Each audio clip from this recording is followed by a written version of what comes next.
All right, guys, we have no idea what just happened. The stream just ended. There was no warning at all. It just said auto stop and showed me that it was over.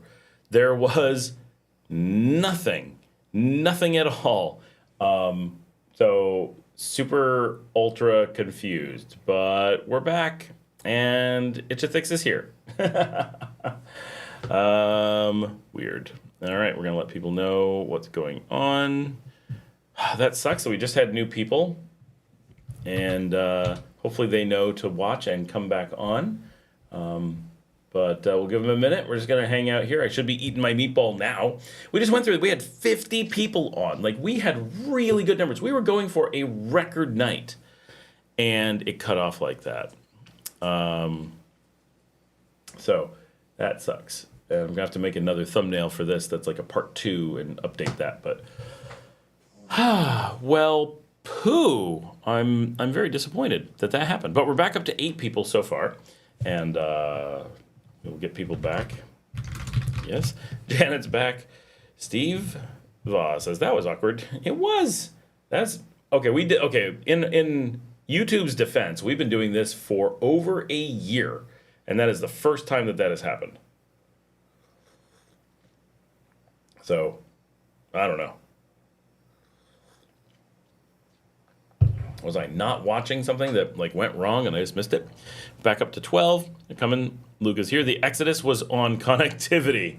Yes, it's when everyone exits YouTube and we just weren't told.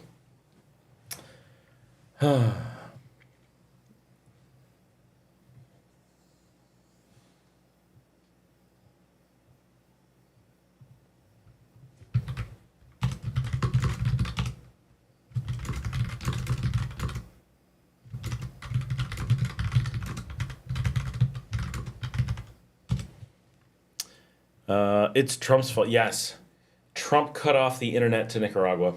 That's what we're gonna blame it on that. we have a scapegoat. We're good. It was Samosa back from the dead. There should be a Samosa's ghost tour. That should be like a thing.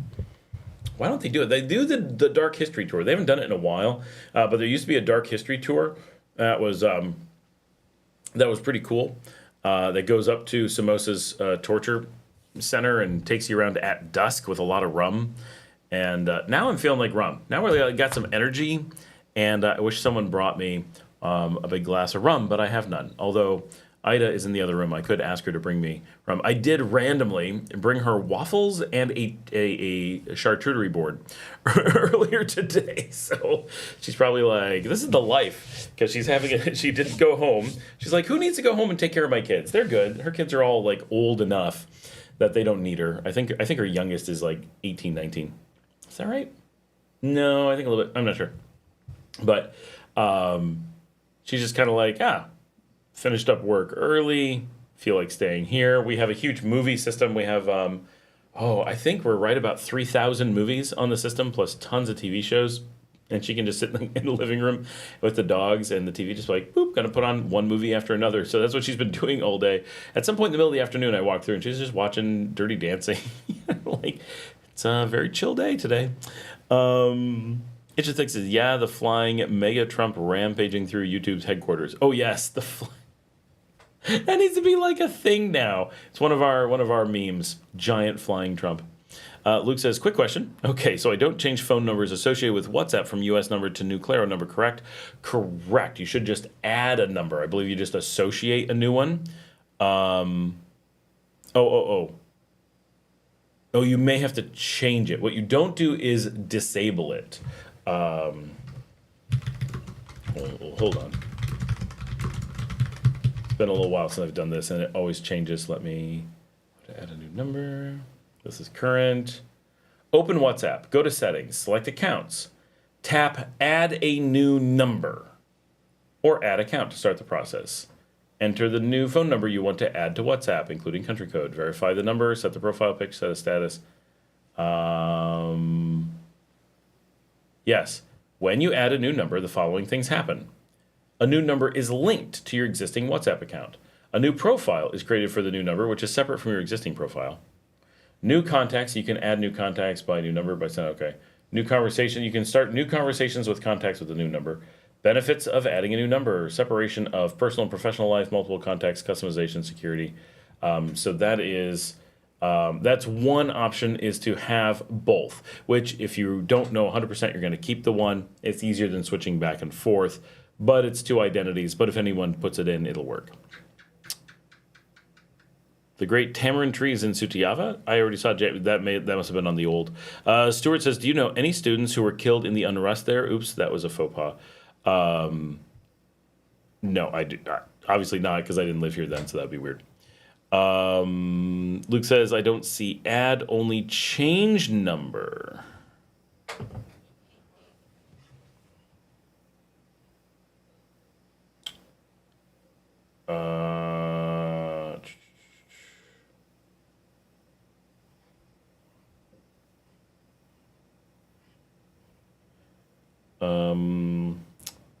I'm looking to see what it says on mine.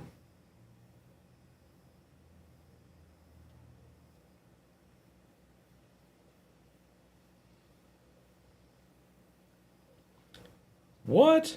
So is this real news? So this just popped up, and I have a zero verification of this. So I am in no way verifying this, but I just got a thing that Girl Scout cookies have been tested and found to have heavy metal contamination. I wouldn't put it past the Girl Scouts, but that seems unlikely. But I want to know. What do you people know? Is that true? Is that in the news? Did I miss that? We don't get Girl Scout cookies here in Nicaragua. They don't want us to have whatever, I can't remember what they're called anymore. Thin mints, I guess. Okay, wait. I'm distracted. Settings. Account. Change phone number. Yeah, you're right. There's no ad.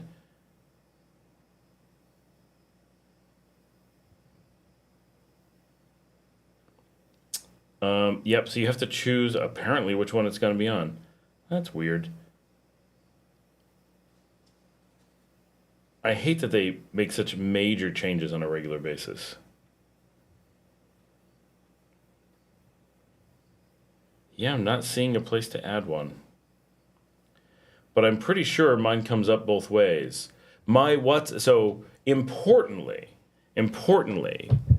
Luke, you only need to make sure that a number that you have is associated with WhatsApp, and you don't lose that number. But you don't have to have that number functional to use WhatsApp. WhatsApp works all the time, regardless. It doesn't work through the phone system. Well, not sure if I misunderstood or misheard, but you said it's not possible to get Nicaraguan citizenship. Essentially, I said it's effectively impossible to get Nicaraguan citizenship. That's a regular, if you watch shows like Nomad Capitalist and other scam shows like that, con artists, they commonly try to make money by selling services to get citizenship. They list all kinds of information. Oh, just do this thing to get citizenship, and it's not real. There is no guaranteed path to citizenship in Nicaragua. There is essentially nobody gets it. It is very, very, very hard, but not highly sought after. So it's not that you can't want it, but there's a really good chance that whatever you're thinking, there's some misunderstanding. Because why would you want Nicaraguan citizenship? One of the reasons that they don't go out of their way to address how hard it is because it's not a problem. The number of people who actually want it is extremely few, and it's just not that useful. The people like me want it because we're all in on Nicaragua. We live here, and there's a certain amount of identity that getting a Nicaraguan citizenship is just like, I'm so much a part of this place. I'm recognized. I can say I'm Nicaraguan and not just be kind of like saying it, but really mean it. There's an emotional value to that, and it's generally just people like me who are like, boy, that would be nice. That would be meaningful. And I have a friend who's been on the show, Paul Baker. He first came to Nicaragua. I'll probably get the year wrong. We'll say 1986, roughly 1986, and was here during the war and volunteered to man the defenses at the border when they thought U.S. Marines were going to swarm over the border, and helped defend people who were being threatened, and was a bodyguard to keep people safe, like young girls who were rallying people because their children's he was a bodyguard for a union leader where the gang members had threatened to chop off her head, her child's head in front of her if she didn't stop trying to get the message out to American voters to vote against supporting the gangs and things like that. That was not in Nicaragua, that was in the United States, but he was working to protect this region, both in the U.S. and here, over a period of 40 years. After 40 years of involvement and living here in Nicaragua, he finally got his citizenship. Did he need it? No. It gave him nothing except for an emotional value of being a part of the country, tied to the country. And it's more like receiving a medal or a government recognition of being an important, valuable contributor to society, to a point where they don't want you to be a voluntary member of society, but to be an actual societal member, full component.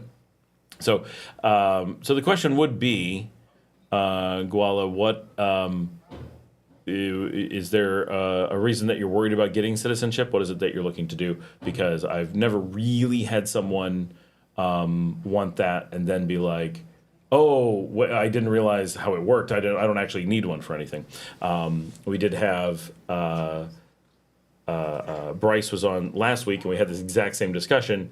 And he had gone to Nomad Capitalist, and they had sold. They didn't get him to spend money, but they had given all this misinformation and portrayed Nicaragua as, and a lot of places do. Anyone who's just looking at the laws and not looking at reality, not that they're not following the laws, but they look at the laws that say things like, here are requirements to become a citizen, and they leave out or they gloss over parts of the laws that are relevant, right?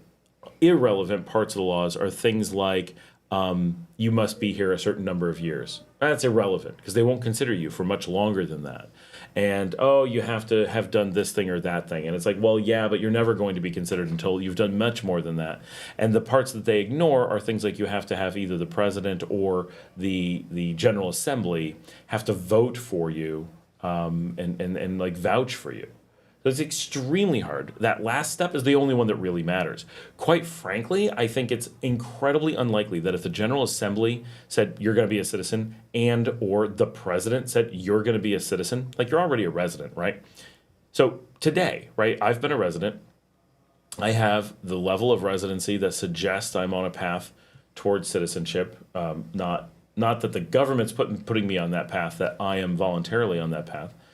And if I don't exactly meet the requirements, yet the president calls immigration and says, I'm approving him, I'm pretty sure they don't say, no, Mr. President, he hasn't been here for the right number of months, right? I really don't think that's how that conversation goes. And also, if the General Assembly, for some reason, decides to vote on me, and all go, nope, the General Assembly wants Scott to be a citizen, equally, I don't think the General Assembly calling Migracion and saying, we would like Scott to be a citizen, here's the appropriate approval, I don't think Migracion's going to go, nope, he doesn't meet some requirement we have here. No. Right? So the law talks all about these irrelevant pieces and glosses over, it does mention it, but it glosses over the parts that matter. Because a Nicaraguan would read that and go, obviously the only part that matters is this last part.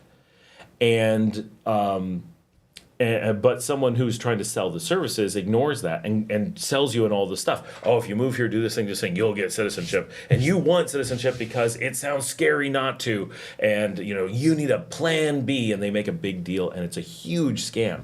And I really like Nearshore Living. Ron from Nearshore Living does a lot of really good videos on why that's a scam, why generally that works against you, why it doesn't do the things that you think it does.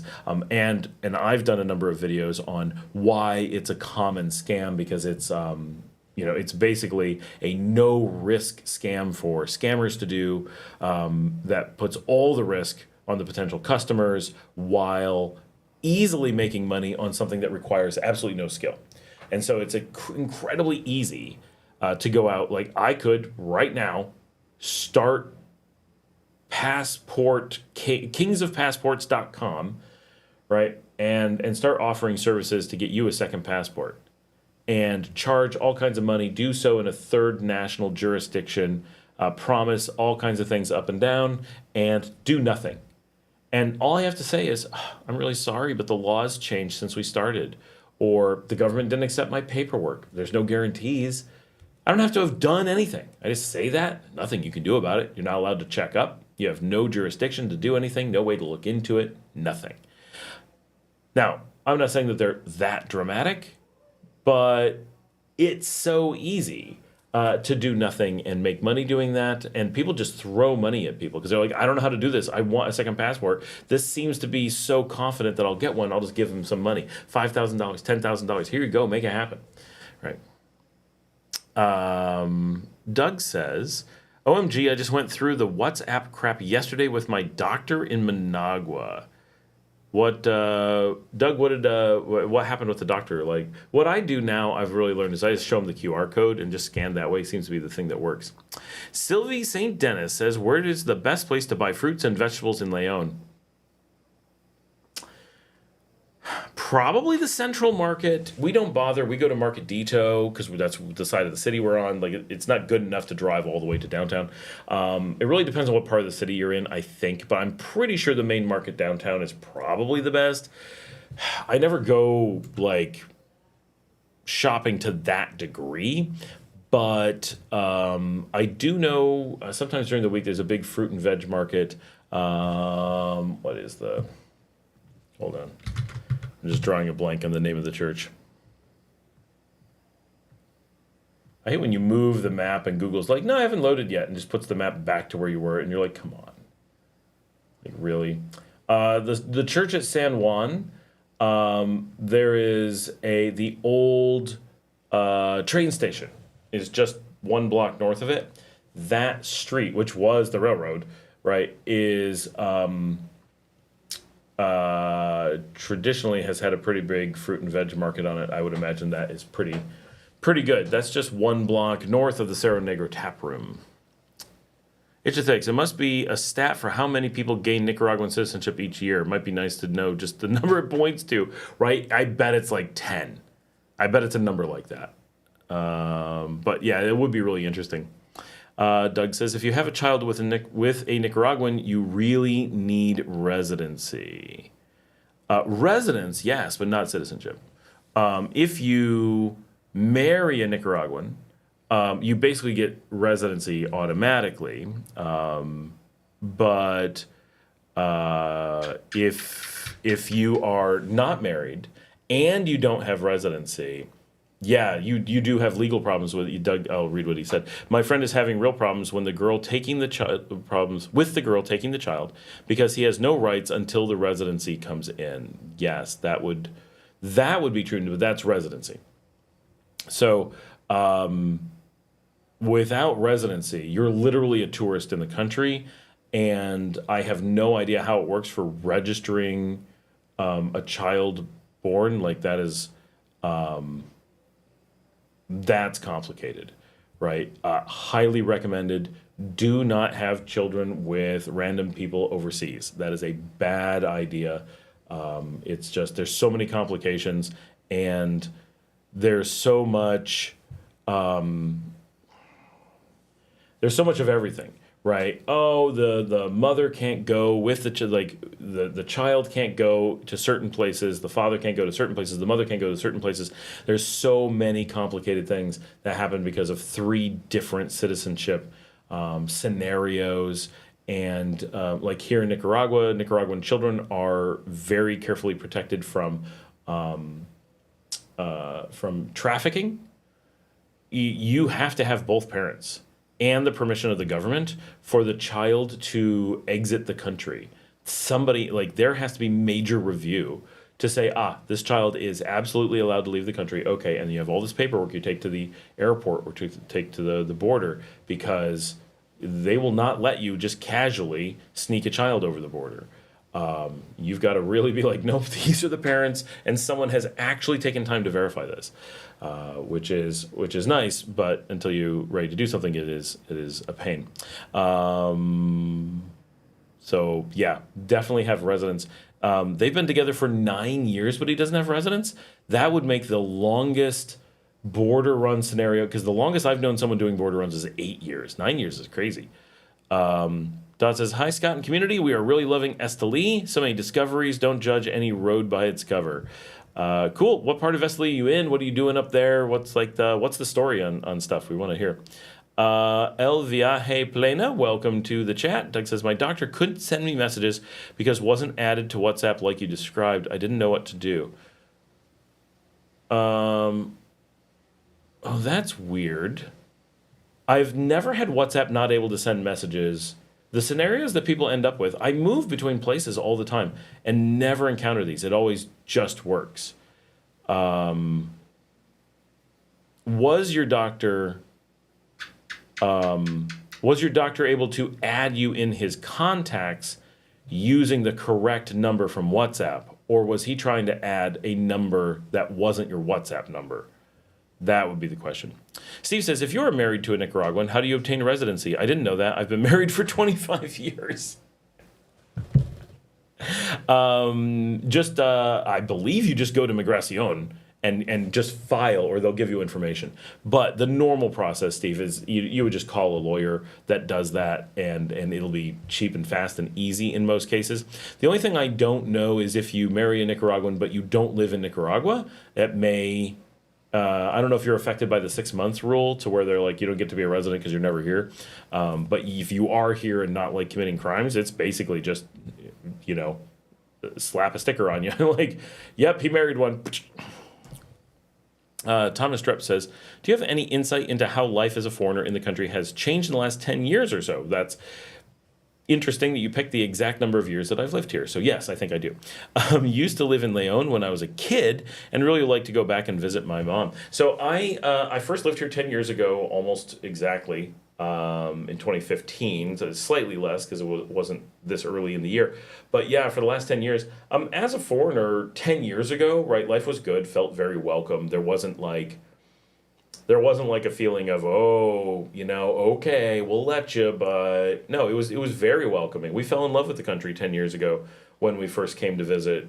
So the way that we were treated was enough to make us want to live here. It was very, very successful in that sense, assuming that is what the outcome that they were hoping for. But the... we always felt safe and welcome and invited to explore the country. But 10 years ago, certainly, the country was much rougher. Life in the country 10 years ago was, internet was poor, power was flaky. There were very, very few tourists. No one knew the country. The country itself felt much poorer 10 years ago. And more rough around the edges.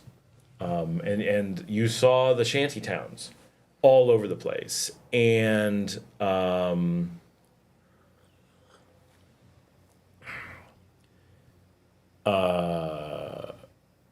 now it feels, and don't take this the wrong way, or don't take this too far, it feels a lot more polished.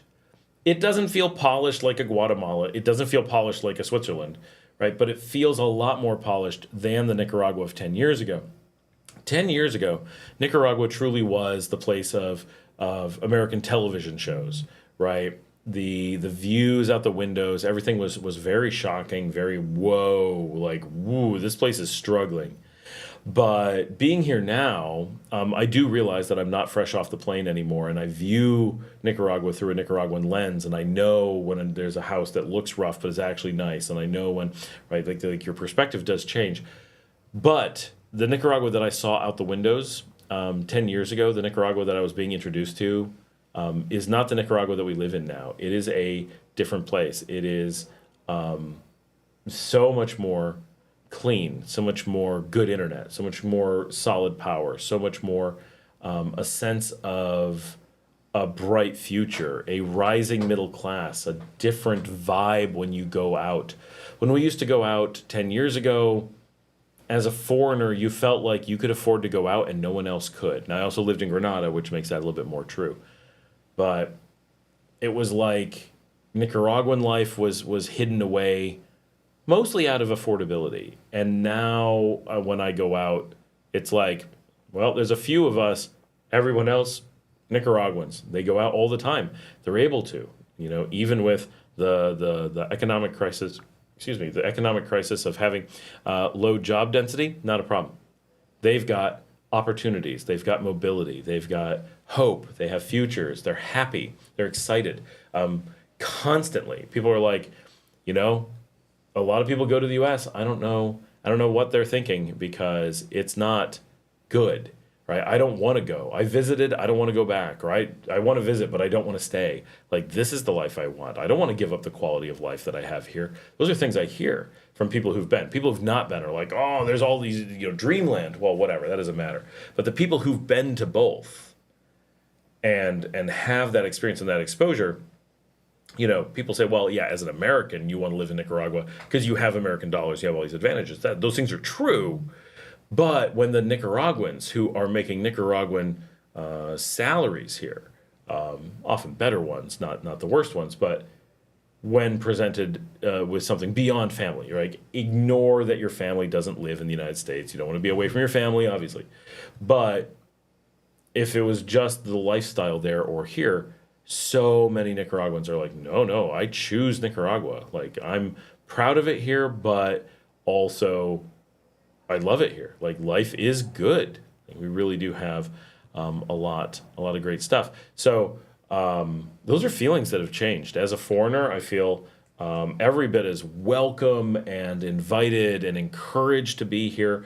Nicaragua continues to make a point of bending over backwards to make it possible for me and my family to be here. Not because it's me and my family. They bend over backwards for all the expats to be able to be here. They want us. They are welcoming, both at an official level, policies and rules and such, and at an unofficial level, right? The people on the street who are just happy you're here, right? Thank you. This is a common thing. Thank you for coming to my country. So many people don't, and they don't learn what it actually means.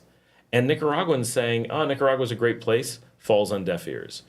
But Americans coming back and saying, everything you know about the world is wrong and I can prove it to you in one country, is a shocking thing. And some people are like, I don't want to hear it. And some people are like, all right, let's give this a try. Come show me, right? And that's a message that not only Nicaragua needs, but the world needs, right? Nicaragua is just a really convenient place to get that message out. It's so easy to walk the streets of Nicaragua and go, oh, I'm learning so much so quickly.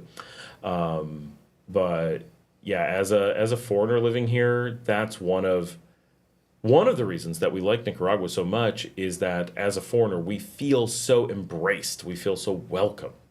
At no point do we ever feel like we're not wanted here. And when I get negative comments on the community about, Yankee go home and that kind of stuff, it always seems like it's coming from an American in America who isn't getting enough backlash, bad attitude or whatever out of Nicaragua. And so lacking that, I feel like maybe I'm wrong, but it feels like a bunch of Americans using American slang hop in and try to imagine what a Nicaraguan would sound like, how they would react. I've met 0 Nicaraguans on the street who are like, you shouldn't be here. This isn't the right country for you. Or, I wish you weren't here. 0. Absolutely 0. I also have never heard a Nicaraguan refer to me as a Yankee before. They call me gringo or chele or something else. There's terms. And it's telling that the derogatory remarks that come from other places that I have no basis for suspecting that the person is Nicaraguan, use terminologies that are common in other parts of the world, but not common in this one.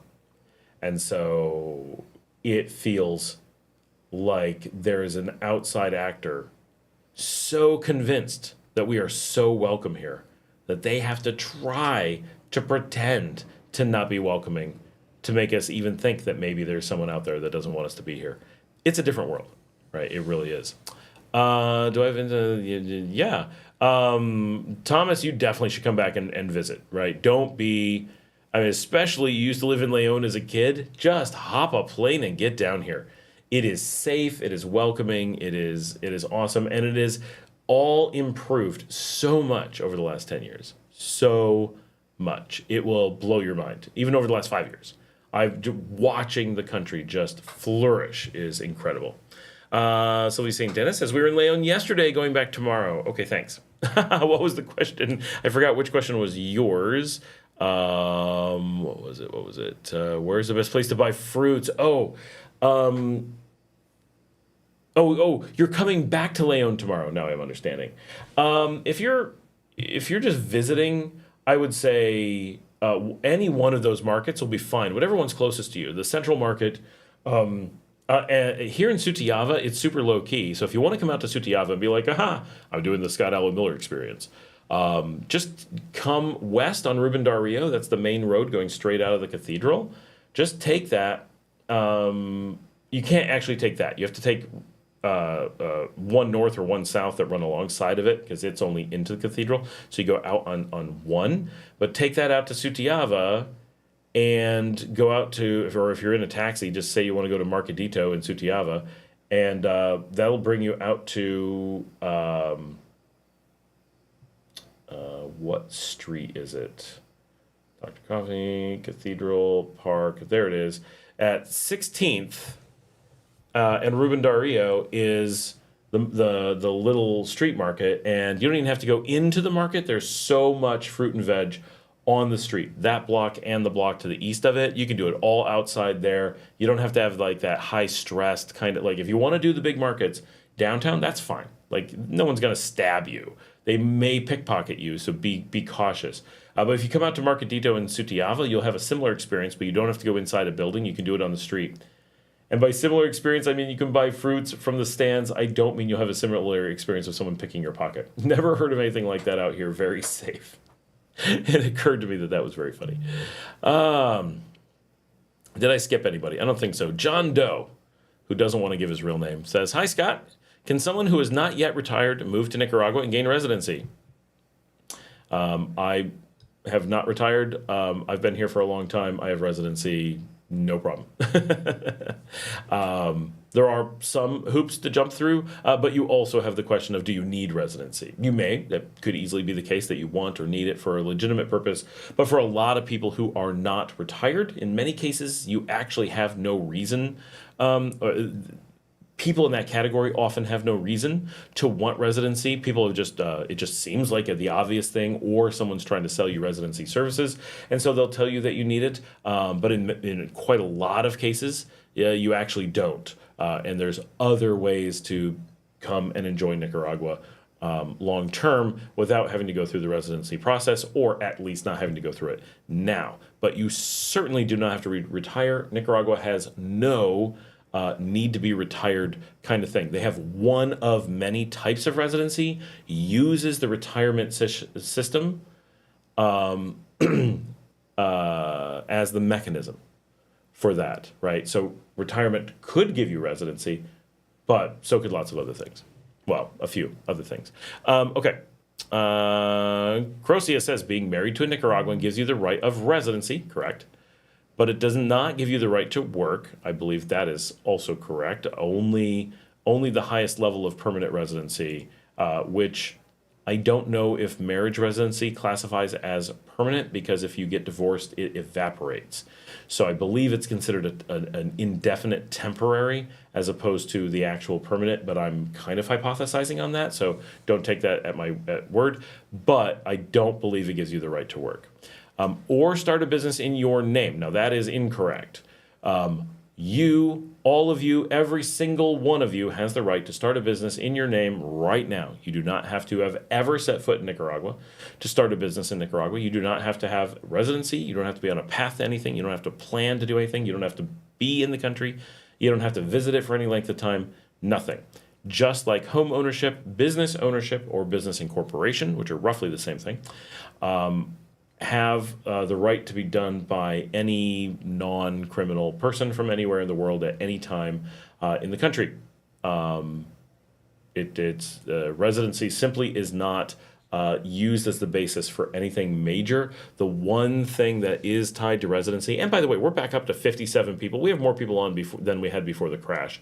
So thank you everyone for hanging on and coming back on after YouTube crashed, because this is fantastic. Our numbers for the night. I'm sad that it's broken up into 2 videos because these are epic watch numbers. I think we were going to set the record tonight for the most views.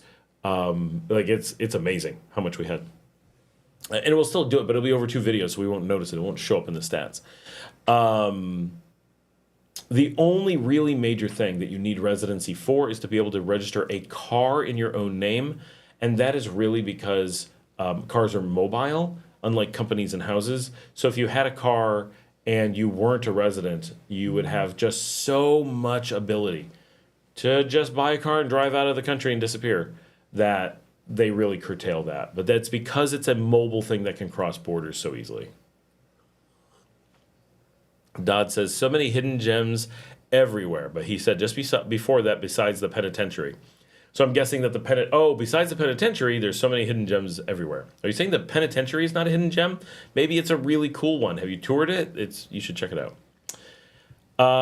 Steve says, awesome. Yes, I have a home in Nicaragua. I stay half of the year in the U.S., the other half in Nicaragua. Thank you. So I think you may have to spend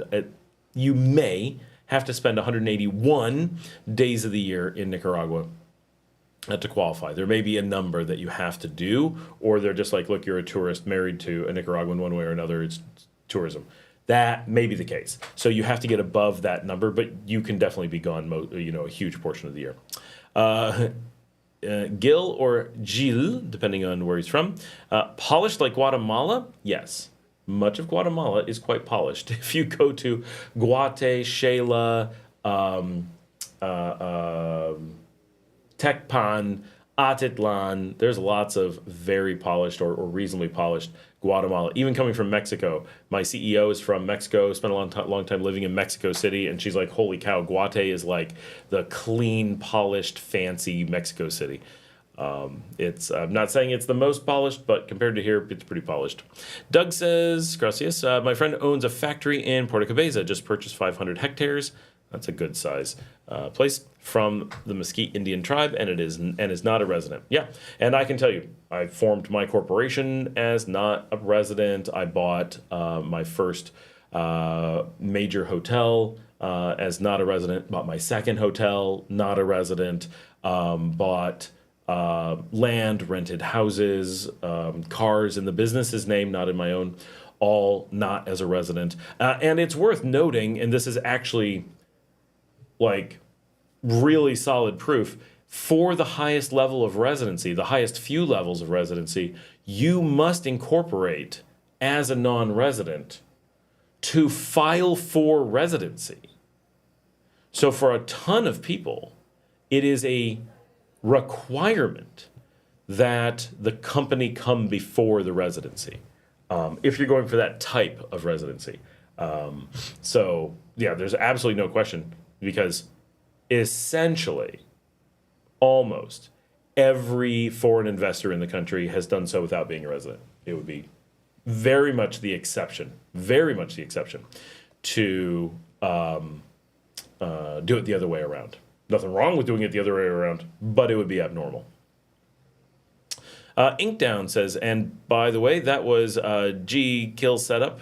Am I pronouncing? Yeah, that seems to be right. And thank you so much for the donation. We'll get to your question in just a second. I'm working my way down the list, but I saw it pop up and really appreciate that. Polished, the thing. Inkdown. Hey, Scott, I just wanted to thank you for responding to my question the other day. Really enjoy your content and perspective. Keep it going. Would love to know more.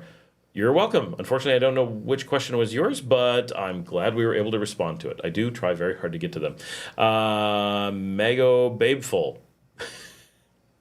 It's entertaining just trying to pronounce, because who knows where the breaks are supposed to be in these things. Where's your Tonya? I just wasn't feeling it tonight. I got 3 hours of sleep. And you may be like, out partying last night. I really didn't. I went to karaoke, which is super fun. And that's our Wednesday thing now. And Michael went, who doesn't seem to be on, but we went and did karaoke at Tacos en Cantiki in Las Penitas. And that's just a fun Wednesday night thing. We've got a group of expats. That's really my expat night. I do that, and obviously some Nicaraguans go with us. Ida was there, Marcela was there the week before, but it's few. It's mostly expats, and we mostly sing expat karaoke music. Like we can do like country and stuff. So all the Nicaraguans are like, right, but it's a lot of fun, and a lot of the Nicaraguans are like, I don't care about Mexican food, but the Americans especially are like, we miss Mexican and Tex-Mex, so it's a nice change. And I had one drink while I was there over the entire evening, and that was it for me. But then when I came home and it was pretty late, and then when I got home, hung out with my kids, and we were watching Roswell, not Roswell, New Mexico, Roswell, 1999. And they're really liking that, and it's one of our favorite shows. And it's like my wife and I, it's one of the ones from when we were early married. So I'm watching those with my kids. So I was up till 4 a.m., maybe 5 a.m. with my kids watching a show. And so then I went to bed, and then I had like emergency calls pretty early this morning. So I pretty much jumped out of bed and got to work. So I'm exhausted from that. I was on the phone for just hours and hours and hours today. But real quick, some of you will have known that Renee was rescuing a dog she found on the beach yesterday, and we were really worried about it making through the night. I finally just got an update, 15 minutes ago, as to it. Took her to the vet this morning. She's on plenty of medication, so lived through the night. Did some blood work, hoping she'll make a recovery, but the infestation is so bad. I was hoping they would remove the ticks. At least they said they were not a grooming service, and the medication should make them fall out. Considering going for a second opinion, she does appear to be doing a little bit better. Fever is subsiding. She has a little more energy, so that's good.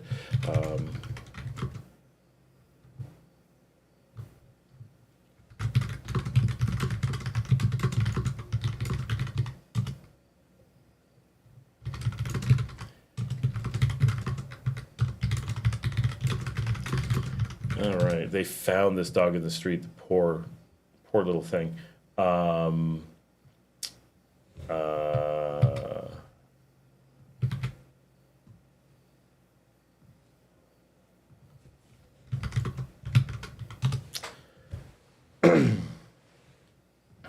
Just checking messages because everybody is.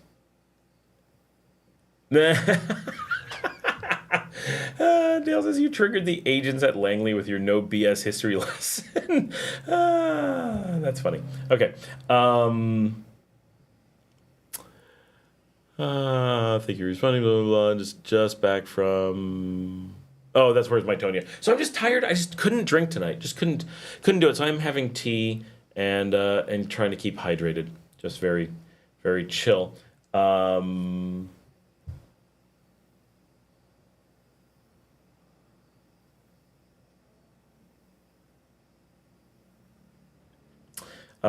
Really quickly, just want to remind everyone we do have a very chill, she refers to him as the lump of clay, because he's an old Chihuahua who just wants to be held and loved. He doesn't really do anything.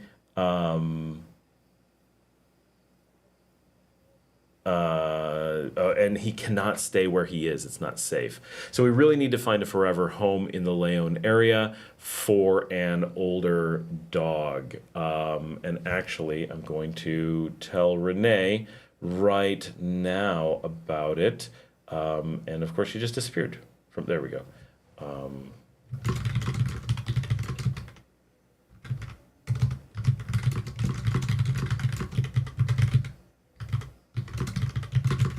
But if any of you in the León area or anywhere in Nicaragua, we will drive him, would be willing to take an older Chihuahua that just needs a place to convalesce. He is a sweet little boy named Tommy, and his mother, who's had him for a long time, is in the process of relocating to Australia and has no way to take him, and he would not survive the flight. He is with a foster home in Las Penitas, but if they leave him alone at all, the other dogs at the foster care attack him, and he's of course an old defenseless Chihuahua, and there's just nothing he can do. So really need someone that's able to step up and take him. So if anyone would consider doing so, I know taking an elderly dog is very difficult. At least he's very friendly, safe, trained, quiet. Sweet, like you get all that known, but it is an older dog, which is very difficult. All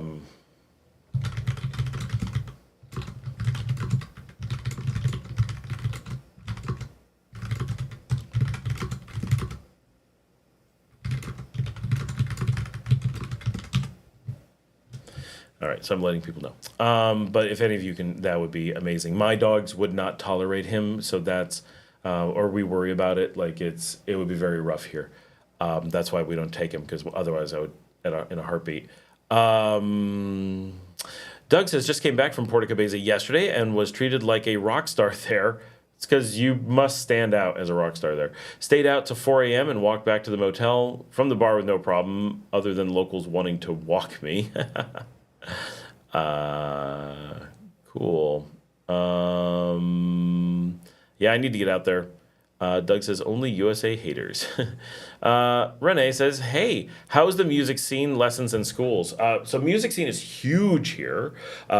Music lessons are easy to get. Music schools all over the place. A lot of music in the regular schools, plus independent or private, schools, much like the US. You just go take lessons or whatever. Music is a massive part of the culture here. So it's different than in the US. Like if you want to go take violin lessons, I don't know where you would do that. Can you? Probably, but it's not around every corner. In the U.S., every little city would have someone who teaches some of those things. But if you want to play guitar, drums, keyboard, brass instruments, marching things, there's so many things that are just played everywhere. Saxophone. I know multiple music teachers here in León alone. I know of schools that we walk by sometimes. You're like, oh, music school, cool. There's music stores all over. And of course, every bar, every night is live music. So going out and experiencing live music is just an everyday part of the culture, just constant.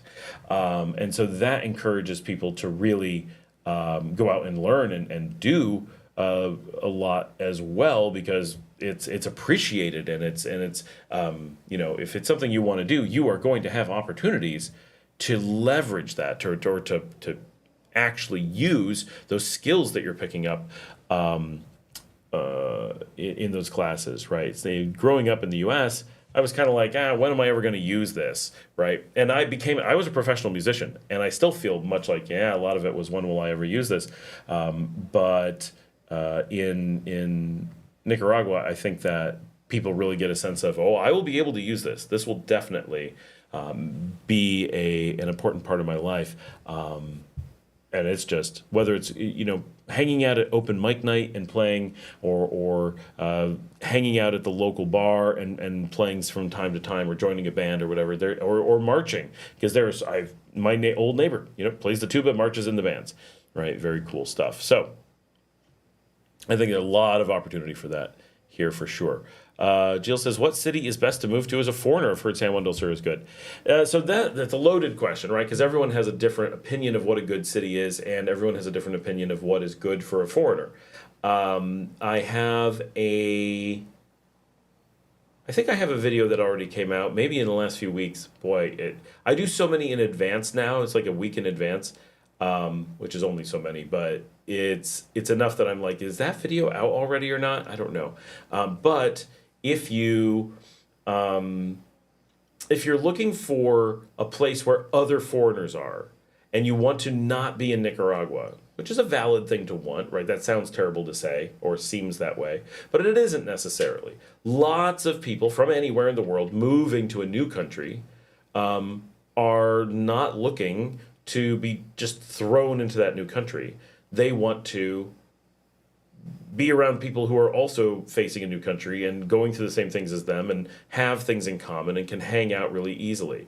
So if that's the thing that you're looking for, you're less interested in Nicaragua culturally and more interested in Nicaragua because it's beautiful, tropical, same temperature year round, not so expensive, really safe, And those are the aspects that you care about, but don't really want to, be thrust into learning another language, assuming you don't speak Spanish, into eating all Nicaraguan food, doing all Nicaraguan activities, and living a Nicaraguan lifestyle, then an enclave or near enclave living situation is going to be ideal for you. And nowhere is going to be better for that than San Juan del Sur, where you have what we call a near enclave. It isn't technically an enclave, it's open, and there are a full village of Nicaraguans who live there. However, the number and the influence of the expat community is so much that San Juan del Sur bears little resemblance to Nicaraguan life. Doesn't mean it's bad, it's just different. So we often refer to it as the other Nicaragua. It's the Nicaragua that feels more like a resort town in Costa Rica, where they also have completely lost their culture. But because of those things, a number of things come with it. One, a lot of the lifestyle and benefits and things that you see on the channel here, you won't get in San Juan del Sur. You'll get other things. Maybe you'll like them better. Maybe you'll like them worse. But if you're watching my show and going, that's the exact life I want, then San Juan del Sur is not going to deliver it. There's a reason why the rest of us live outside San Juan del Sur. There's about, 5 to 10,000 expats who look at Nicaragua and the only place they want to live is San Juan del Sur. And then there's another group that's quite a bit more people who look and say they want to be anywhere but San Juan del Sur. And basically there's just those two groups. There's very few people who fall in the middle, some, but very few. And so it's two very different groups within Nicaragua with different goals. And sometimes you have people in San Juan del Sur who are like, I really want to hang out with locals, but I really like the food in San Juan del Sur, or whatever. There's some driving factor. But by and large, it's what I mentioned, and you get a completely different vibe. San Juan del Sur will have many more apartments and more modern houses. Prices are much higher. Crime is higher. And you're very physically isolated. It is... it, for the most part, comes down to, if the thing you want is to be around expats, nothing will be better than it. If you don't want to be around expats, nothing will be worse than it, normally. That's pretty much what it is. Beyond San Juan del Sur as a completely unique entity. Basically, if Nicaragua is the place you want to be, San Juan del Sur will not be the right choice.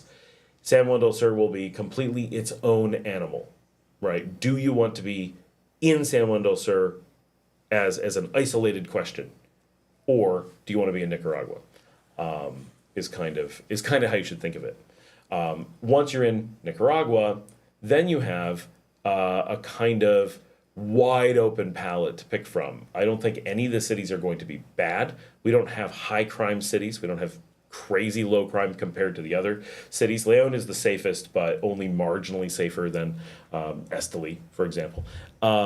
The price differences between the other cities, relatively similar, with Granada being the most expensive and Esteli. They're kind of the high-price ones, then León and Matagalpa, Tega, Chinandega, they're the low-price ones, and everybody else kind of falls in the middle a little bit. I think I'm kind of generalizing. It's not always easy to come up with really tight comparisons in cost of living. The percentage difference between them is very small. Often with a expat budget, you may not even notice for the most part. Granada, you will certainly notice. I hear the Esteli, you will notice. But places like Granada are a little bit less enclavey than San Juan del Sur. It's a real city. So the number of expats, while the largest in the country, is offset by a very large number of Nicaraguans. So that can work out pretty well. A lot of people like going there, but often people, when they live there, either end up isolating themselves or they end up leaving and going, oh, that was okay, it's a starter spot, but it's time to move on to the more advanced places for expats. And then they end up coming to Managua, León, Masaya, and so forth. Of the others, boy, they're pretty much all the same. It'll come down to weather, landscape, minor differences like that for the most part. León has a pretty good expat community. I find it a very good balance, enough that we have a really good community, and few enough that it doesn't feel like we're in any way impacting the Nicaraguan culture. So that's a really nice spot to be. We have more than most anywhere. I'd say Messiah probably has more than us. Managua probably has less than us, but they're in pockets, so you do notice them. Certainly Matagalpa and all those have less. Esteli, I see that Joe Hudson asked about Esteli while I was mentioning that. I find that a lot of expats really like Esteli. Maybe not as much as León, not as much as Granada, but it's up there. I'm surprised because having lived here, I find it fine for sure, but among the least interesting of the cities. Like if you were asking me of places that I really was interested in living, I think I would rank Managua, Messiah, the Carazo cities, Hinotepe, Diriamba, San Marcos, definitely León. I choose it. Jinotega. All are ones that I pretty clearly would rank above Esteli. If you took all those away and were like, you have to live in Esteli, you're like, okay, great, it's still Nicaragua, I still like it, right? But compared to those others, it doesn't do it for me. Walking around the city, it's fine, but I don't have that. So many people say it looks so beautiful, and it is, but I don't find it on par with the other mountain cities. But of expats who do go visit them all, I think that the average has got to prefer Esteli. It seems to be the most preferred. But for me personally, I can't quite figure out which aspects of it people are so enamored with. I love the mountains in the distance. Beautiful. It's got the highest metropolitan density in the country. So that's something neat. It's got kind of an interesting city layout. I've done some videos walking around Esteli. Certainly, I like Esteli, and it does have the big football team. So if you really into sports, it's a good city for that. They have a moderately good baseball team. This year, number 2 in the country, so very good. But in general, they're just pretty solidly a competitor that's trained to Norte. They do have the soccer team for the country, Real Esteli. They do have some museums. They have some restaurants. They are not a foodie city by any stretch. Maybe they're getting a little bit better. They are on the main highway. That's very nice. The city center itself is relatively flat, which is surprising given where they are. So that's a nice benefit to the city. It does have a river. It does have some expensive neighborhoods, and there's a ton of the city I haven't seen. So but I have walked it extensively in the main part of the city, and it's it's a solid choice. So I think you have a lot of choices. I think it's very difficult to narrow down a single city and be like, this one stands out. There's a few, like San Juan del Sur, that's so like its own thing. Granada, that's clearly the I want to be. I don't want to, like Scott just described San Juan del Sur, and that sounds too much. I don't mind being around expats. I would like a lot of expat support, but that inching into enclave, that feels too much. Great. If that's your reaction, then Granada is probably your choice. That's the lots of expats, but not falling into enclave territory. Also, San Juan del Sur and Granada, because they're the tourist centers, are overrun with tourists. You will have them everywhere. Some people love that. I'm going to go down to the taco shop, and I'm going to talk to a tourist. That's what I'm doing this afternoon, talking to people that I will never see again. For some people, that's heaven. Right? But for a lot of people, that's an annoying way to live your life, that all the people in your community are transient, that you won't see them in 3 or 4 days. In some ways, it's cool. You want to go out and party, loud music late at night. There's lots going on. San Juan is like that. Granada's not. You can go meet people and have like a 3-day, they're here, they're backpacking, we're going to party, we're going to have a great time. They leave. You can stop going out for 2 months, never set foot outside of your house. And then you have a completely new crop of people. Just walk out, walk into the bars, and go party for however many days you feel like, and then go be a hermit again. That's kind of neat, right? Those are things that work out pretty well. In San Juan del Sur, though, do less in other places. So, okay. But you really have to think about how much tourists do you want to have around. Here in León, I could go a week without seeing a tourist in many cases. I guess on Friday nights, we're likely to see one, but we won't interact with them. But if I'm in Granada, I'm going to be surrounded by tourists all the time. So those are big factors. Other than that, it's going to be, do you want to be in the mountains? Do you want it to be hilly in the mountains? Do you want it to be small city, larger city? Do you want to be near the airport? Do you want to be near the beach? Do you want those kinds of things? Those will be your driving factors. Gilles. And so those are the things that you'll want to think about. So if you have more insight into what factors would matter for you, I can give you a deeper analysis. But at a high level, really, you have a lot of options. Thomas says, interesting insight. I remember being a kid and seeing some of the war murals in León, they're still everywhere, and almost feeling like I shouldn't be there given America's history, but in reality, everyone was always so kind. Yeah, there is a certain amount of, if you're coming from the U.S., there's probably a lot of American guilt. That is a common thing.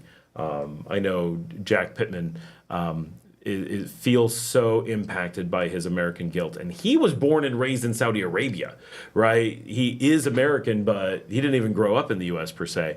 And living here, he took out an ad on YouTube just to apologize on behalf of Americans to Nicaraguans on TV.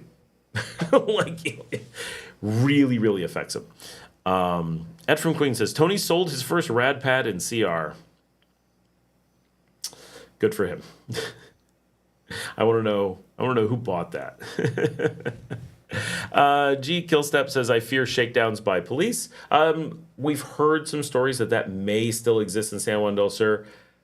By and large, doesn't exist. And especially if you know what to do and don't act like a completely lost tourist, it's unheard of. I've been here for years, and I do get people on the channel every so often who suggest maybe something, but when you really dig into it, you're like, are you saying that you were speeding and you got a ticket? Well, yeah. Well, okay. I mean, that's not a shakedown. That's a ticket. I mean, I can tell you, I drive all the time and for years, and not once. Now, 10 years ago, once. But that was before the crackdown, right? It used to be that corruption was rampant, but there was a huge crackdown, and it changed, and it went away. And people who have potential problems with it, either they're super isolated areas and or San Juan del Sur, but San Juan del Sur is so full of stories, it's hard to know what's true, because a lot of times it's, oh, this happened, but oh, well, it happened to someone I know. Okay, someone I know told me about it, right? And it starts to become there was a story once, right? And a lot of people repeat things from 10 years ago as if it's current. We get that a lot. A lot of people, you'll see people posting, I lived there 20 years ago. Actually, this is the question for one of the upcoming videos this week, is someone saying, oh, I know these people from Nicaragua. They moved to the United States 20 years ago, and they tell me Nicaragua isn't all that great. Like, yep, 20 years ago when the U.S.-backed government was here destroying the country, and it was quite a bit of crime and huge problems. Of course they told you that. The counterpoint is that has been fixed. So if you take it in the expected context, that's not a bad thing. They're telling you the truth. 20 years ago, it was bad. But they voted out that government, and the rules and the behavior have changed dramatically. So timing on those things matters, because when you hear those stories of, oh, I heard someone was shaken down, those stories have circulated for a long time. And I'm certainly not saying it never happens, right? I've been shaken down by the police in America. It happens. The difference is, in the U.S., I was very threatened, and they did it for a lot of money. And there was not any hint of me having done anything wrong. It was purely a threat. And they admitted to being paid off by someone to run the scam. And they're like, and there's nothing you can do about it because we're above the law. And they were completely untouchable. Here, if they did that, one, they're risking real harm, right? If their authorities find out that has happened, that's bad, right? If they have that confidence. And when the amount that we've heard of it happening, one, is absolutely tiny amounts, and almost always kind of a questionable story. There's almost always there's a part of this that makes it sound like you just got a ticket. There's part of the story missing. Can you fill it in? Very rarely do you get the feeling that it's something. But it's certainly not something to be scared of. Even when I lived here 10 years ago and it was still happening, it's not something to be scared of. If it happened, there was a very standard behavior. You just give them a few dollars. It's not a big deal. It's terrible, right? All behavior like that is a terrible thing, but you're talking about very poor people asking for a few dollars, and you have to give it to them under duress. But it is incredibly minor as an event, and absolutely should not be worried about. But a real quick education on how to respond, how to behave, can make it from this is nerve-wracking to, oh, there's no reason to be nervous. Patricia says, can you buy quinoa at the grocery stores in Nicaragua? My dogs eat a lot of quinoa. I sure feel like I've seen quinoa recently, but I'm not 100% sure. I'll have to ask. I'm pretty confident you can buy quinoa without too much of an effort. Peter says, hey, Scott, good evening. Which town would you recommend for someone that has never been to Nicaragua and is looking for a location that is within walking distance, 1 mile, to most markets, restaurants, etc.? Peter, is that a permanent thing or a place to visit? In general, I ask the questions and then I just start talking because hopefully he says something and I see it go up on the screen. In general, your first time city, I recommend Granada. Don't buy a house. Don't move into Granada with some like permanent. It's like I'm never going anywhere again. Scott said Granada. That's it.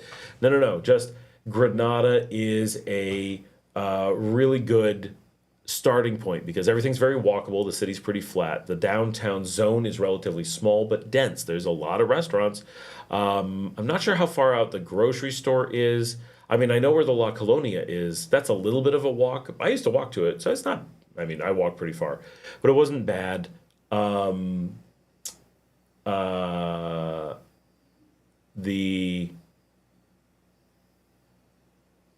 what?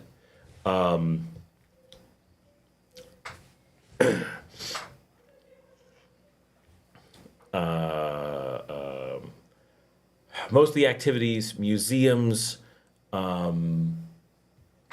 street food, bars, nighttime activities, clubs, car rentals, hotels, waterfront, parks. Nearly everything is within a 1 mile walk, I would say. So the middle of Granada really is accessible. A little bit more expensive for sure, and you get a lot of tourists. But that's what makes it so accessible. If you're in the middle of León, it's pretty accessible. Like I think you'd find it okay. Way fewer restaurants, less variety, but pretty easy to walk, mostly flat-ish. And as long as you're near the groceries, near a few restaurants. But Granada, you're going to be like 40 restaurants. This is great. León, you're going to be like 4 restaurants. This is acceptable. Equally, so Matagalpa, a little bit hard for walking, but consistently people that move there, even though it's very mountainous, are like, I walk all the time, go all these places. So it may be more walkable than I picture. When I'm walking there, I feel like I'm doing a lot of hill climbing. That's good for you. So, okay.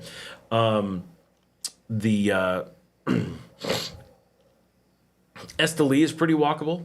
I don't know it as well, but I think you'd be able to do that pretty well. Very few restaurants, so that's quite a limit. But like getting to your grocery and stuff, I don't think that'd be bad. Honestly, Messiah works out okay. Managua is the hardest. That you could probably find a place that would qualify, but you'd be struggling. And it'd be very neighborhoody. Like saying Managua wouldn't count, but saying Las Colinas, maybe a place in Las Colinas, maybe a place in Santo Domingo or Los Altos de Santo Domingo. Lots of rolling hills though. But you'd have to like find a grocery store and kind of base around that. Ticuantepe, maybe. Certainly Hinotepe, Didiamba, those are very walkable. San Marcos probably, but I have no idea where the grocery store is. Really, Chinandega would. I just gave you way too many options, pretty much. But I think Granada is the best option for anything. Oh, you just said 3 to 5 day vacation. Slam dunk Granada, no question. Done. Granada's the one. I would say if it's anything short of 2 months, Granada is just the way to go. For sure. I really need to go to Granada and do a bunch of filming sometime soon because I do so much of León and it's just I lived in Granada, so there's a whole bunch of like boring. I used to live here, but going back and there's a lot to refilm and a lot to film for the first time and a lot of walking around I haven't done, and it has changed so much. And there's so much beautiful stuff down there and so many great restaurants. It'd be great to go down and show them to you guys. Okay, perfect. Glad he was able to come back while I was reading that. Luke says, do you have to say before the crash, you know who is playing with the switches in DC? Oh, why did you have to say before the crash? We're still staying next to the penitentiary and loving it. Oh, I see. All right, here is, scrolled past. I want to know, this is G Kill Setup. Hopefully you are still paying attention because you put this in a little bit ago and I'm just getting to it. It takes that long, sorry. And I want to know where to stay near the beach, but not so sparsely populated. I was looking at Escamilla, but does it have a central area or stores? No, I don't even know if that has anything. Let me look real quickly. If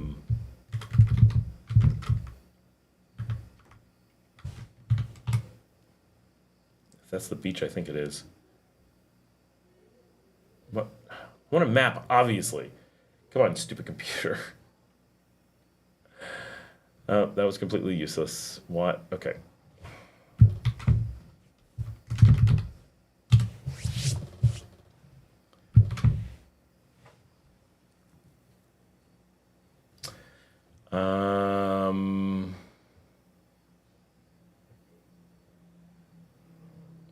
Yeah, so Escamilla is absolutely tiny.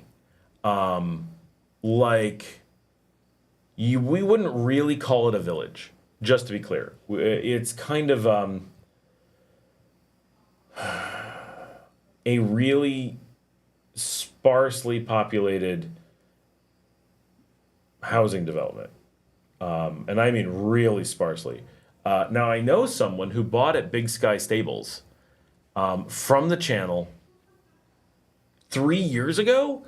I don't know. It was a long time ago. Someone bought one of those houses right there across the street from it. That's crazy that I know someone in that level. Here's like 1, 2, 3, 4, 5, 6, 7, 8, 20. There might be, if you're lucky, 50 homes in this entire village. To give you a comparison, I think the singular community of León on the outskirts of León is 300. Completely different numbers, right? Those are dense streets, easy to get around. For that, you would be something like this, you will feel completely isolated. You're on a rough road that is very hard to connect to anything. Now, if this is where the new highway is going, so if that has completed, that will make this way more accessible and it will improve a lot. But that entire zone, everything to the south and east from there, is unpopulated. We're talking empty. You'll drive through the wilderness and find one little business along the road, and it's all tourist. If you go north, you are essentially empty, slightly less, all the way until you reach El Dorado in that area, El Coyal. That is the first you're going to run into stuff, which is way bigger than where you are, and then you'll come into Delicias, and then you'll have a fair number of things, and then eventually you'll come into San Juan del Sur proper. And it's a cool area. Like, it could be really neat, but you've really found sparsely populated, which is kind of the problem that I don't know if problem is the right term. Kind of a challenge on the outskirts of San Juan del Sur. San Juan del Sur has so many people, and then everything drops off immediately because traditionally, and I know they're putting in the new road, everything along those beaches is highly inaccessible. And so the roads have been terrible, old dirt roads, very few houses, massive empty area. Because remember, Rivas is like unpopulated Nicaragua. So this area is just empty for the most part. And the people who buy there often are seasonal. So even if you see a house, quite often, it's empty most of the year. Or it's just cuidadores that are living there and not people who actually own it or anything, and not people who are going out and doing anything. So it's a rough area. You're going to want to be near San Juan del Sur if you want, because I think you said looking, does it have a central area stores? Yeah. You're going to want to be pretty close to San Juan del Sur if you want to have any number of stores, or you're going to want to get to a very different area, like in the southern beaches. That could be Popoyo. That's going to have quite a bit of stuff. either a little ways behind the village or the beach itself, it's going to have stuff, right? Not a ton. It's not huge, but there is stuff. There's restaurants and shops and, it's still light. It's still a small beach, but it does have stuff. So that is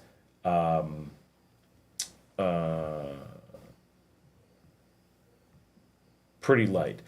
So what are you looking for on the beach? Because what you can do, like the beaches that Nicaraguans go to that actually have things are in the north. However, very few of them have population near the beach, right? So San Juan del Sur is unique in that there's a population center on the beach, and León / Ponaloya is unique that there's a city near the beach, just 15 minutes, 12 minutes technically from the edge of the city. So if you're looking for that experience, you're going to those are your options, really, because all of the other beaches, even the ones in the north, are pretty much isolated communities. You'll have like a restaurant here and there. You'll have a few people, but you won't have like a gas station or a grocery store. Like basically none of that exists. The Ponaloya area is the only one that can get to a city quickly, which is where we live. So all the grocery stores near me, you come in from the beach, which is pretty easy. Or in San Juan del Sur, it's all walkable.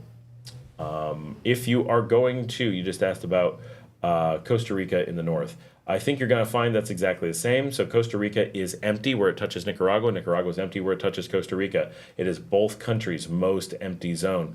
So for a very long way there in Costa Rica, you have nothing. Those areas are just empty. Every so often you have an isolated little business.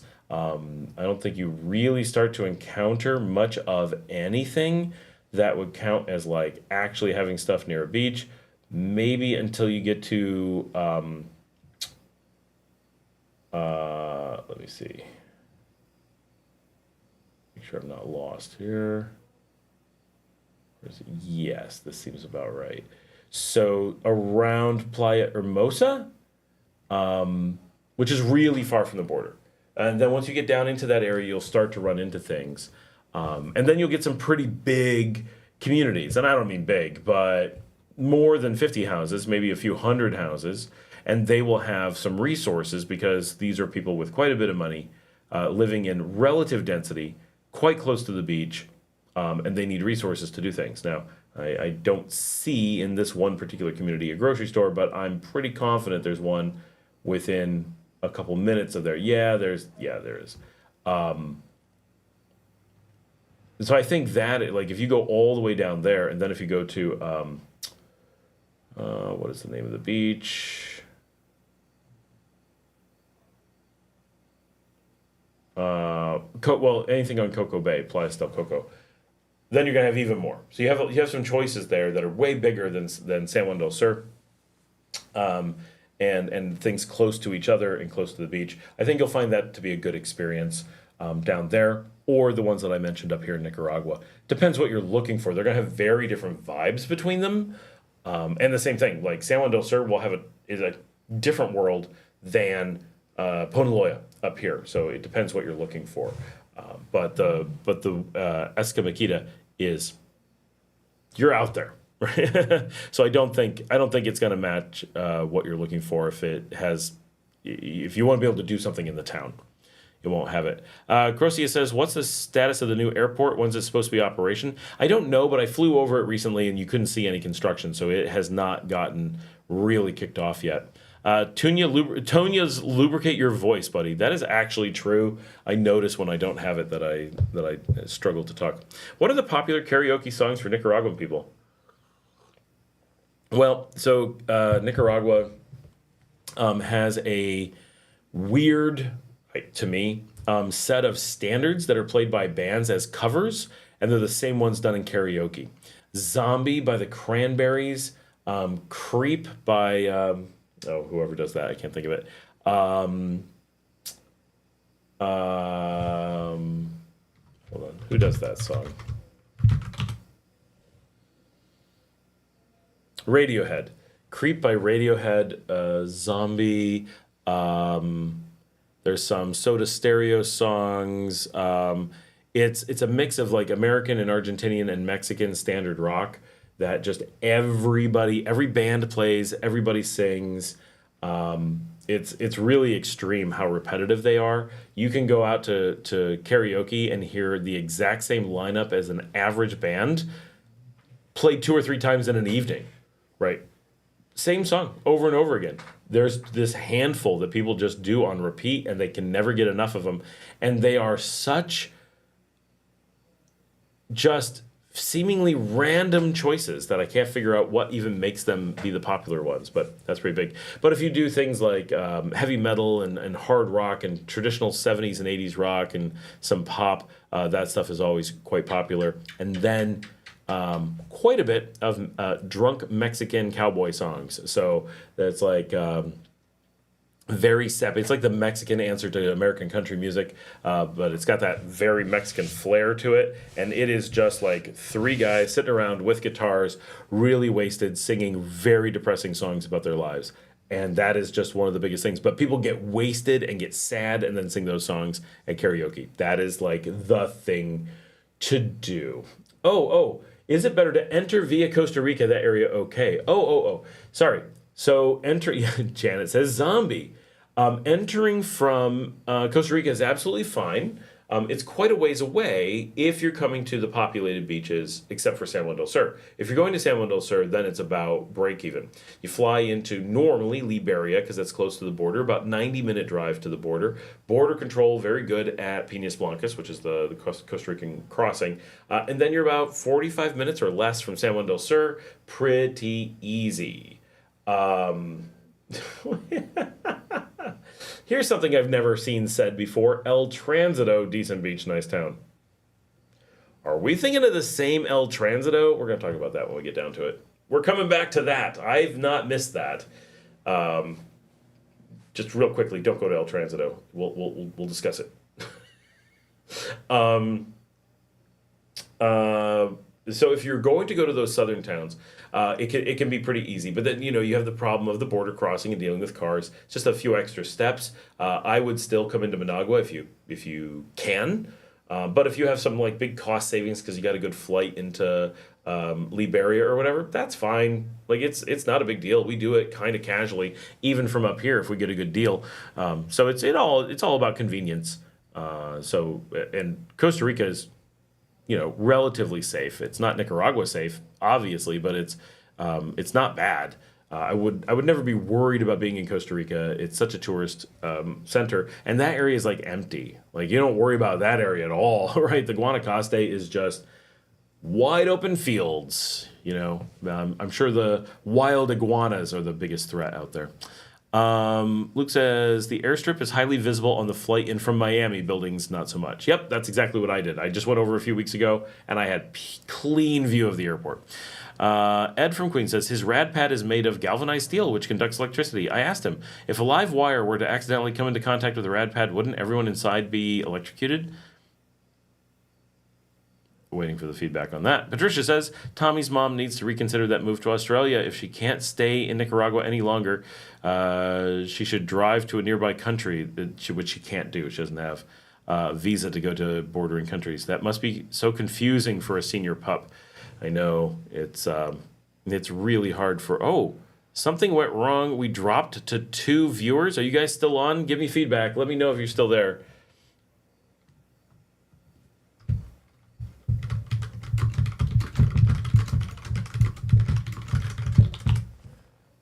And now it's back. Okay, it told me that the stream dropped, but then it came back, and now it says we're up to 60 people watching, which is almost our record for the night. So, hey, welcome back. We're making this happen. Yeah, keep going says I'm here. He also says keep going, so we're going. All right, perfect. I know. We just need to find a home for this dog. The poor thing. I wish we could take him because I sleep with all the dogs in my bed. He would love it. Inkdown says, my question had to do with views from Nicaraguans on deportees from America. Interesting. Okay. And what the situation procedure is currently like for people in those situations, as we don't hear much on the news. That one's really tough because, so I do talk to people on parole, and they're basically in the dark. The ones that I know, we know a few who've been deported. One was caught at work and just arrested, even though he was legal. And they got his information and found other people on parole because they shared an apartment, and they were captured and taken away from their child. Their child was left behind. We don't know where they got found care. We don't know if some kind of child protective services took the child or whatever, but the parents had a child legally. They were legals in the United States, had a legal child in the United States. They were deported. The child was left behind. We have no idea what happened with that one, but very young child, like 1 year old, something like that. That is someone who has been on the show's cousin's child. I have a really close friend who is in the Dakotas, and she is waiting to find out what's going to happen with her deportation. She doesn't know if it's tomorrow or in a year or going to be arrested or they get to finish out. Like, they have no information. They're completely in the dark. All they know is they have all their paperwork and they're legal and paying taxes, and they're afraid. But that's it. Here in Nicaragua, we don't know of any that have returned yet, but we've had parolees returning all the time. So it's not like... So first of all, being deported from the United States is not a black mark on anyone anywhere. That's just part of the game in the U.S. It's not like being deported from other countries where it's like, oh, you did something. No one says that about people coming from the U.S. And parole, just by going into the program, the word parole suggests that you are guilty of something. So the whole thing's weird. Now, you know, is the country ready to take back a whole bunch of people coming suddenly? We'll see. The real problem is a lot of the people on parole either committed to or did claim asylum, which is a crime, obviously. And so being sent back as criminals may end up being the case. Now, not everyone who was on parole did claim asylum, and not everyone planned to, and they can easily make arguments that was never their intention and that's why they didn't do it. Who knows, right? I think it's going to be quite a bit to be seen how it's going to play out, because we don't know anything. We don't know what's happening on the U.S. side. We don't know whether they're coming back here. We don't know where the U.S. plans to ship them. We don't know how they plan to have it play out. It's going to be rough no matter what, because if they're coming back to Nicaragua, they're coming back without jobs, right? Because Nicaragua doesn't really have jobs. The U.S. has worked very hard to ensure of that. So it's not like Nicaragua really wants to take them back. They're just mouths to feed without the ability to contribute to society. And they are people who left under a program where they self-declared as foreign criminals. The word parole makes it really problematic for people who are then being deported, and the U.S. is now calling illegal. So the wording that is being sent out is that they were marked as criminals, committed an additional crime, and are now being deported under that. That is kind of the way that they're approaching it. But what we're seeing is so few, so little that it's not a thing at all, right? We know that in the news they're discussing it, but it doesn't seem to be happening. So there's a lot of just waiting. And of course, someone being deported from the U.S. generally starts a deportation process and doesn't actually arrive somewhere for quite some time. So even if the U.S. is actively doing its part, doesn't mean that it's even up to the point of discussing it with Nicaragua yet. Marlene O'Connor, or Marlene, depending on where she's from. Is there a ukulele club or place to play? There are definitely ukulele clubs. They are quite popular here. If you think about like Over the Rainbow and music from Hawaii, we're in the North Pacific with Hawaii, so some of that stuff exists. I know Tafari, who's been on the show, just got a ukulele and is taking ukulele classes, and that's a very normal thing that schools do that. So I don't know of a ukulele club per se of exact existence, but ukulele players are all over the place. Doug says, info for a future video of yours. Here are the costs at Vivian Palace Hospital, and we'll post more later. Oh, are you sending me the costs? You may have to send them to me in WhatsApp because they didn't show up here. That would be really useful. I did provide costs from the time that we were there. Joe said, what about Ethel? That was what I responded to. Weather looks awesome for what I see online. The weather's pretty good, but Madagalpa and Hinotega are better. Mega Babeful, Miss Flaherty, believe it or not, I would say that Nicaraguans love karaoke songs in English and in the romantic genre like Air Supply and Creedence. CCR is definitely a big one. A lot of, have you ever seen The Rain? All the time, that one. Doug says, here's the prices. Hernia operation, $1,400 US, included a one-night stay. CAT scan, $420. I heard that recently. CT heart scan with EKG and doctor's fee, $680. Dental crown, $400. Heart evaluation with scan and heart doctor eval, $90. Nice, very nice. I will do my best to post those. I'm going to grab them right now because that will scroll off my screen and I will never find that.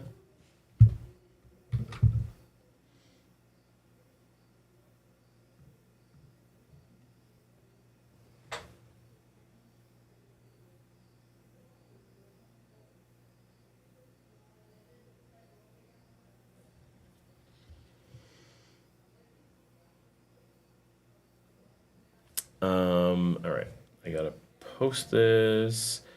Where am I gonna post this that it doesn't just disappear? There's so many messages everywhere. All right, hold on, here we go. There, all right. I work remote, this is John Doe, who doesn't want to be identified.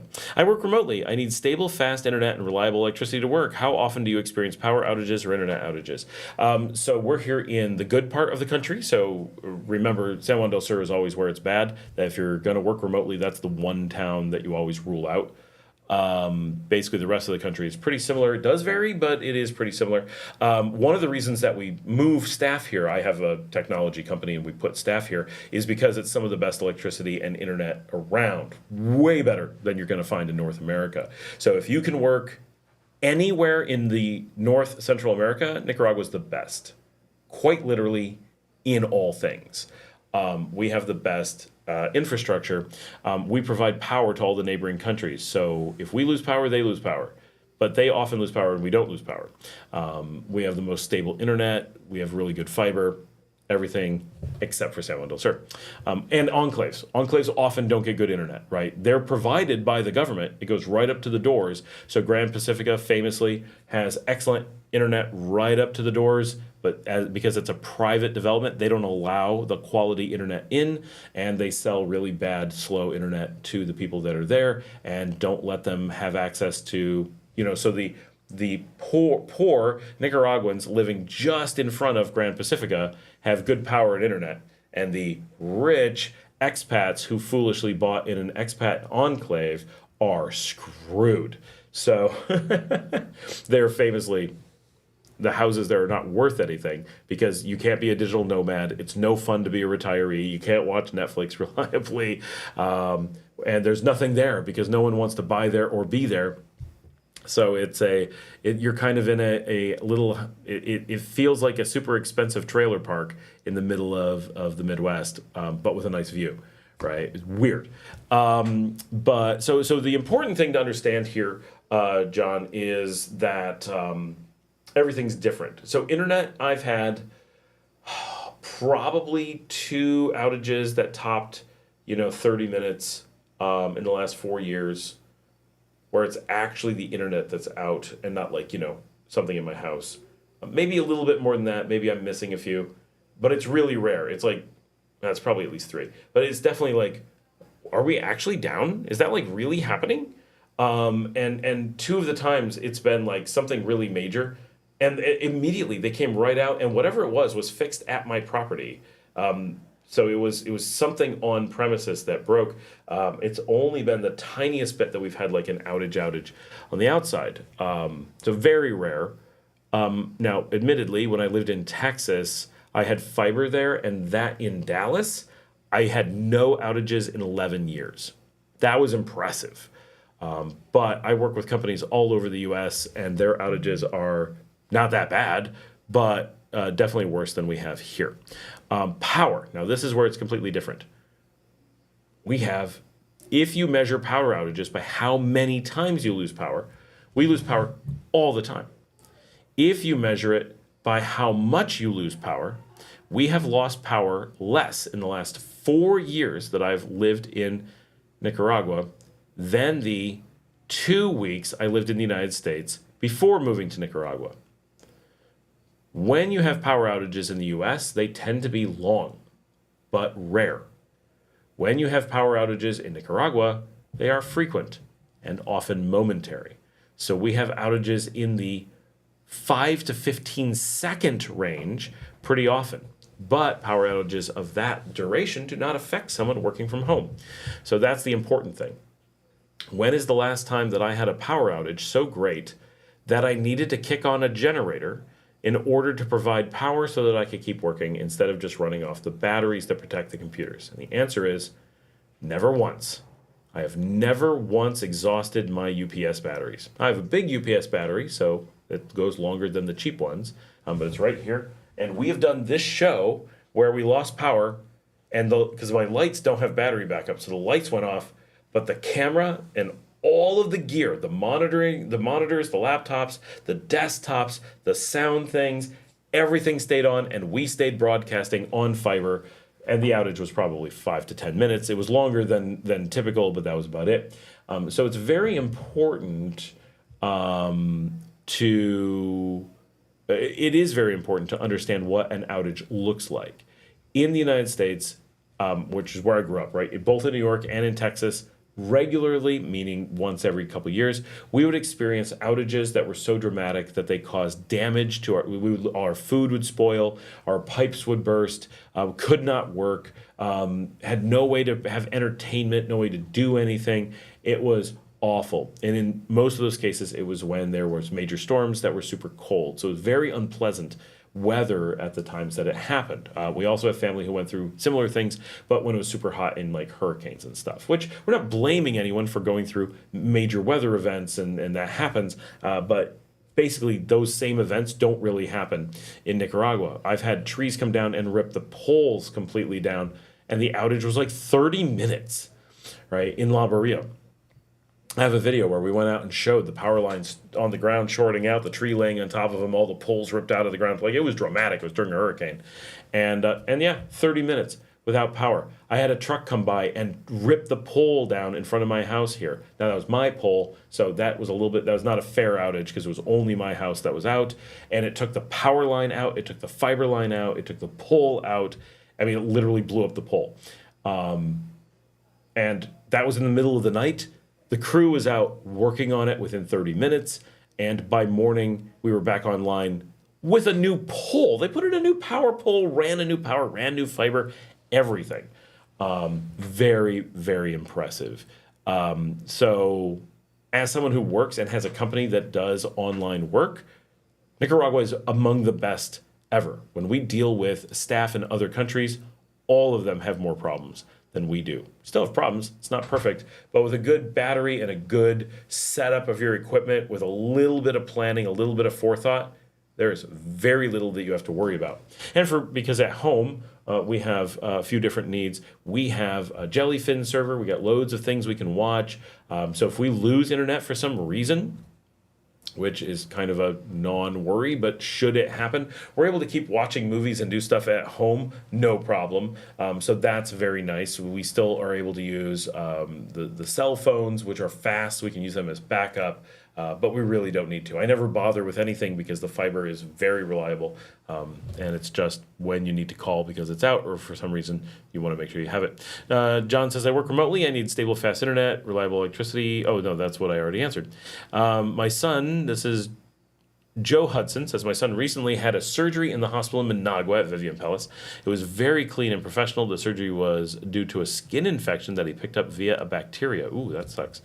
But glad it went well. The doctor suggested the bacteria was due to the water. Any comments on the info on the water? What water? I mean, it would have to be what water that is, right? Like, is he saying that he went into a pond? Was it an unclean pool? Is he trying to say that he showered in the municipal water? I mean, we drink the water, so I don't know. That would be very isolated. The doctor says, Doug says, sometimes my ice cream and rum drinks kill me, but not always. Okay. Ed says, Neil Armstrong told Elon Musk that he should not try to send a rocket to outer space because Elon didn't know what he didn't know what he didn't know. Elon said, Elon said, I'm that. We all don't know what we don't know. That was Tony's rad pad response to me. Oh, basically, Tony's like, we haven't tried electrocuting anyone in the house yet. We don't know what we don't know. Good thing Tony knows about building houses. The last thing we would want him to do is build a house without knowing if it's safe.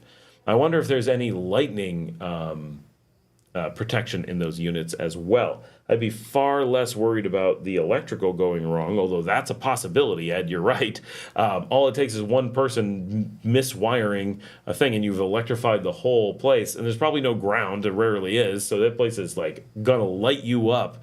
But a lightning strike, oh my gosh. Here's my metal box sitting in the middle of nowhere. Yep, there's a reason why we don't build houses out of metal. Janet says, I've seen quinoa at La Colonia. Good, thank you, Janet. I thought I'd seen it there, but I didn't want to speak and then be wrong about that. James says, brain farts tonight. Okay. NJ Movers is here, but deleted his stuff.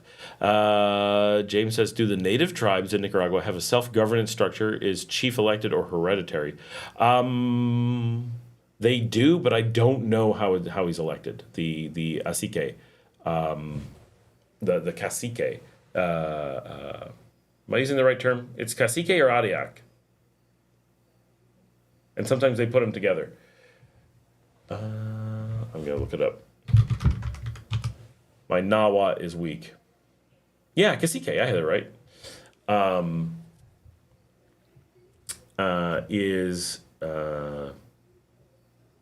I feel like it's not hereditary.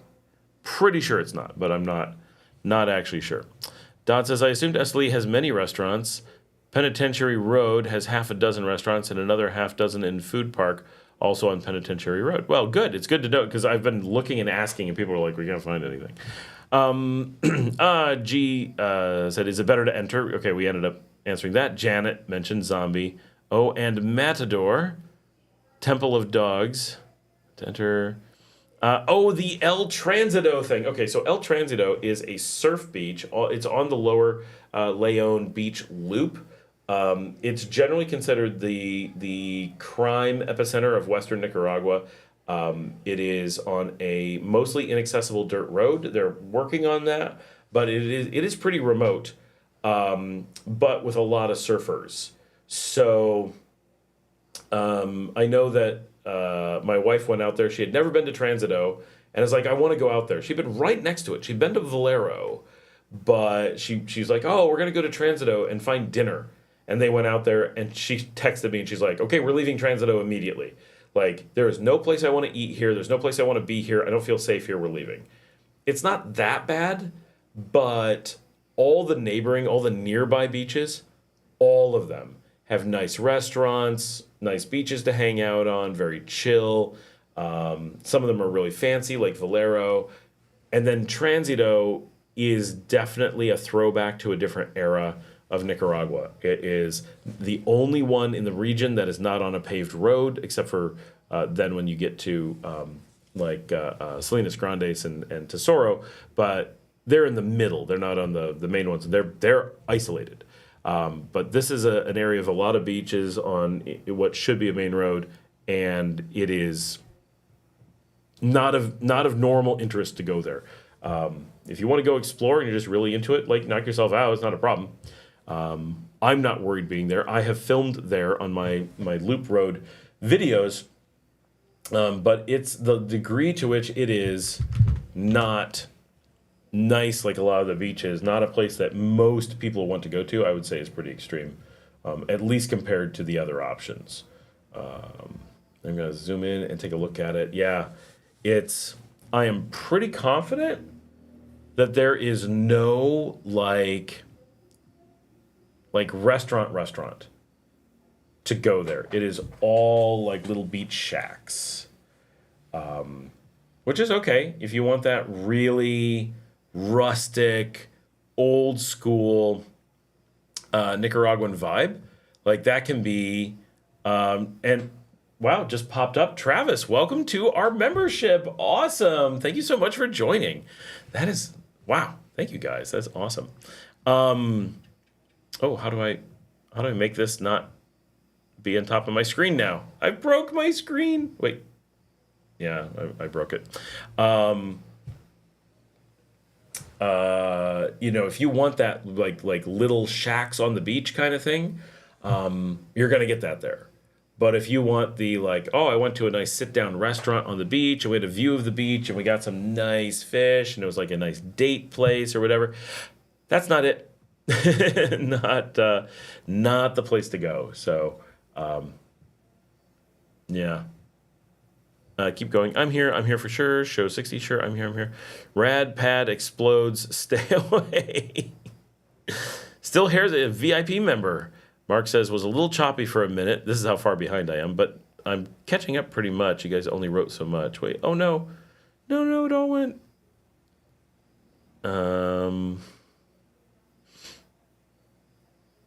Where is the shelter at in Las Penitas? The shelter in Las Penitas for, Larry, do you mean for tsunami? That's the main shelter. That's the thing that people worry about in Las Penitas. Is that what you're asking about? Mark says, I have friends that might be deported. Tell them to visit Canada and it will give them... Ooh! Canada will give them 6 more months? What do you know what happens at the end of the 6 months? Like, is there something that... do they have a path to something at the end of 6 months? Or is it just like 6 months to figure out what they're going to do so they're not sent directly back to somewhere? We don't even know where they're going to go in a unpleasant situation. Are they able to cross the border with a Nicaraguan passport? I believe so. I believe Nicaraguans are able to get into Canada. I'm not sure. That's good to know, though. Any info you have on that, Mark, I would appreciate, because I do have people who are really close to the border that I could pass it on to. And I have friends in Canada that they can contact, right? If they know they can get over the border, they're actually close to some of our best friends and would be able to get assistance. And those are friends from like Salvador, so they have some info and insight. Roberto says, doesn't seem to be a huge number. This is the people being deported. I agree. Right now, it does not seem to be very many. James says, Mark, third country immigration law is being enforced in Canada at land border crossings. Might work if by air. Okay. No airports where she is. That'll be difficult. Visitors visa. He says, Janet says, the only reason my internet goes out is because of power out where the signal originates, it seems, since I have Claro and Tigo both. Tigo is on my house power. Claro is on if Tigo is out. Yeah.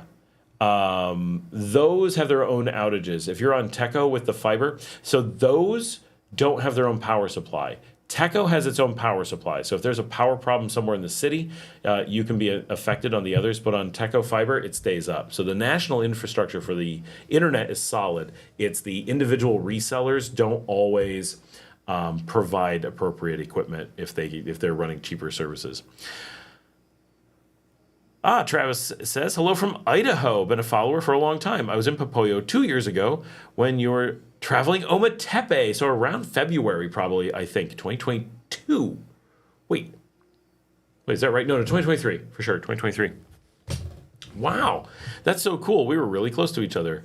Oh, that's awesome. Well, I think this is the first time you're commenting. It's so cool that you're here, and even cooler that you remember now. That is amazing. Inkdown says, thank you for your time. I'd really like to correspond with you more if you're able to share your email. Email is in the show notes. It's always in there, but it's scott@latinamericanliving.com. Ed says, I had two eye retina tears repaired. $400 per eye. Excellent job. Same equipment as USA. US at over $10,000 per eye. Ed, was that at Vivian Pellis or Militar, or where was that? Tom says, Scott, it seems that Honduras is the only Central American country that does not get any buzz at all. Clearly, Costa Rica and Panama are the two stars. Now, El Salvador is exploding, then Guatemala and Nicaragua. Why is Honduras, I believe this is all in question, why is Honduras hardly talked about for expats? Is it because the crime is that bad? Yes. It's that simple. Yes. Honduras is a perfectly nice place. Someone asked me about this the other day. I can't remember if there's a video or where I was. Somebody asked almost the same thing.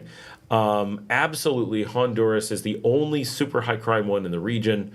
Costa Rica is a little bit high. Panama's not so high as that. Guatemala is higher, but really isolated. Honduras does have a certain degree of, that's sketch. But it's also a beautiful country with great stuff. Like, I'm not worried about going to Honduras, but if you're looking statistically, it is in a totally different category than everyone else. It's also much less of a tourist destination. People who are going to Honduras are going to Roatan and Udeles. When you're looking at those places up north, they are islands. And so it would be kind of like if you're coming to Nicaragua and you just flew into the Corn Islands and then flew away and never saw Nicaragua, which is okay, you can do that, but weird. And when people do that, it kind of contributes to Honduras isn't even really a place. Whoa, you went to Honduras? Yes, we partied in Honduras. Cool. Did you see the capital? I didn't know it had one. It's just a little island, right? It's a weird thing. It's kind of like going to Belize and only ever going to Key and never seeing Belize City or even San Pedro. It's odd, right? And it gives you a very skewed view, and it presents a very skewed view to the outside world. So I think Honduras struggles with, one, a total lack of major tourist destinations that are in the mainland. It's got some Mayan ruins, but not like its neighbors do. It's got some cool mountains, but not like its neighbors do. It's got some volcanoes, but not like its neighbors do. It's got some Caribbean coast, yes, but they're mostly islands that people care about. So it doesn't get that much attention because of that. It does have a tiny, tiny Pacific presence, but it is ridiculously small and not popular. It has quite a bit of crime, and it's two main cities. So you might be like, okay, we're not doing that stuff, we're not doing this stuff, we're not doing that. What about cities? It's got to have cool cities, right? Because when we're coming to Nicaragua, we're like, name off cool cities to go, right? They're all smaller cities, but they're cool. We're going to El Salvador. What's there to do? San Salvador and the beaches. Yeah, big city. Cool, let's go there. Going to Guatemala. What do you get? Seriously? Antigua, Guate, Xela, and Lago de Atitlan. Awesome. You got clear things to go do. And then obviously Flores and others. So there's a lot. You're going to Honduras? What about the capital? I don't know. What about San Pedro Sula, the major manufacturing center? That's where all the good chips come from. Yeah, we can get those off a bus somewhere. We don't need to go to San Pedro Sula, right? Even though San Pedro Sula has come way back from its bad days, and it's relatively safe now. Not super safe, but relatively safe. Doing a lot of development. It's really up and coming. But spending 10 years as the most dangerous city in the world gives you a reputation, and it needs a little bit more than a few months of being better to turn it around. Granted, it's been about 2 years, but it's not been a ton of time, and people don't keep up to date on these things. So you've got a country with a lot of problems in attracting people. And where are the airports? In those two cities. So you're going to fly into really dangerous cities. They remain the most dangerous cities in the region by no small margin. Now, I've been to Tegucigalpa, and I plan to go spend time in San Pedro Sula. I really want to film it and do cool stuff for the channel. Absolutely super excited about doing that. And I think it's going to be fantastic. I think we're going to love it. But there's just no way that Honduras is going to get buzz anytime soon. If you do want to see something that's really amazing, go check out the Valle de Angeles. Just outside Tegucigalpa. Looks amazing. I want to go up there and do some vacation stuff, and it'll just be like, wow, this is so cool. What a beautiful area. I've done Tegucigalpa more than once. No problem. Is it sketch? Sure, it's sketch. But does it have cool stuff? Yeah, it does. And I like getting off the beaten path.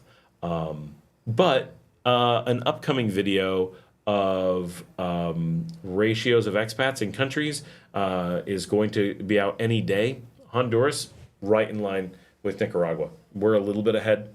It's not as much different as you think. Nicaragua is just way more talked about, but people are so much more strongly discouraged to come here because the U.S. wants people to go to Honduras. Sure, go to Central America. Discover how scary it is. You'll come back, right? Not that Honduras is that scary, but it feels pretty scary, and it is much scarier than other places. So the U.S. uses Honduras. They encourage people to go to Honduras so that they come back and go, might not be the place for you. if those same people went to Nicaragua, they wouldn't go back. They would phone back and say, I found paradise. This is the place for me. That's what the U.S. really doesn't want to encourage. That is not the message they want getting out. So Honduras gets a lot more encouragement. People who are just casually looking for something in the region tend to go there, discover that it really lacks a bunch of infrastructure that would make tourism make sense. And then they're like, yeah, that was rough. I don't know if I'm going to do any more of that, right? So I think it could improve a lot with a little bit of tourism help. I think it's a wonderful country. I like going there. I think their beans are the best in the region. Just is what it is. But it's a little bit more rough around the edges than the others. It's a little bit more of an adventure. Wow, bunch of stuff I suddenly zipped by. Leo asks, or Leo, depending on where he's from, what do you think of handheld electronic translators? I mean, they could be really cool. I do wonder how well they'll stand up against the phones. The phones just have better speakers, better microphones, so much more power, and they get updated all the time. Probably if you buy one of those translators today, it's better, but I bet within 6 to 12 months, your phone will surpass it. I don't know if it's worth the investment, but if it has a cool feature or like a cool screen or something that's like gonna make it special, yeah, it could work really well. I know people who've tried to use them and are kind of like, yeah, this is cool, I like it.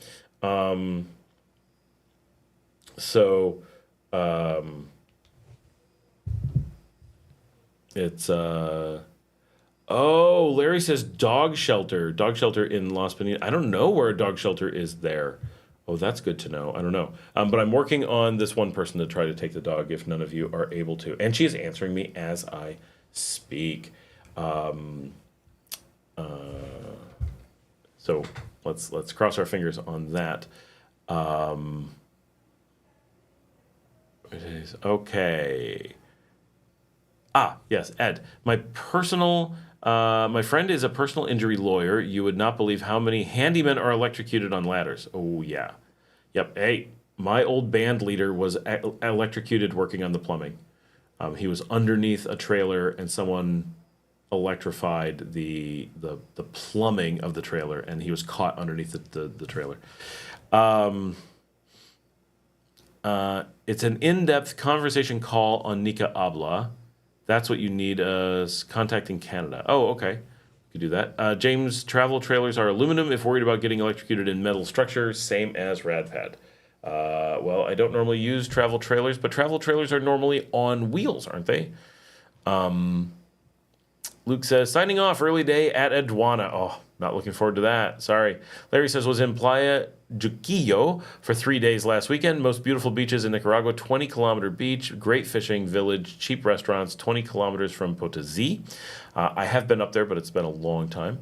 I need to get up there and film. It's very cool.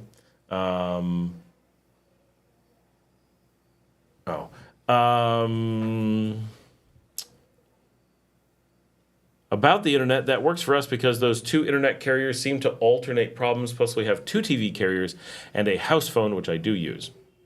Ed says, you would not believe how many handyman helpers and homeowners are electrocuted trying to help worker on ladder getting fried. That's depressing, but very true. Ed from Queens, it was performed at the recently remodeled military hospital, Militar. It was very modern. It may be public, but I had no wait. A lot of the publics have no wait.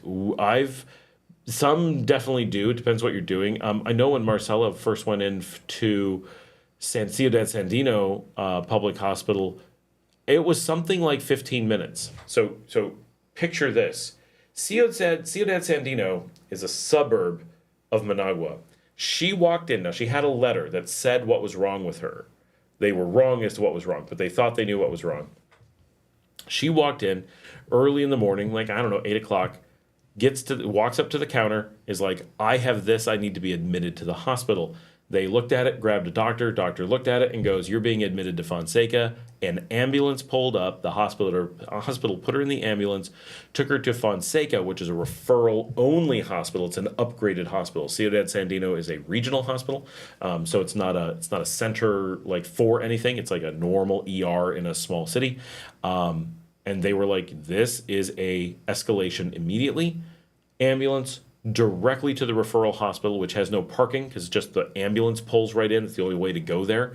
You have to be referred from a regional hospital or somewhere in Managua. They had her from the time she walked into Ciudad Sandino until she was being cared for at Fonseca was 15 minutes. And that includes an ambulance transferred between cities. That's crazy. So often there's waits, but that that can be a thing. Any talk about a highway paved road to Salinas Grande?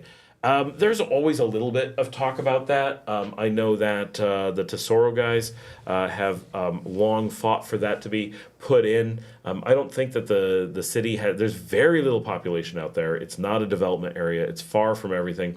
So I don't know how much the Departamento is fighting to add that. Oh, Marcelita is here.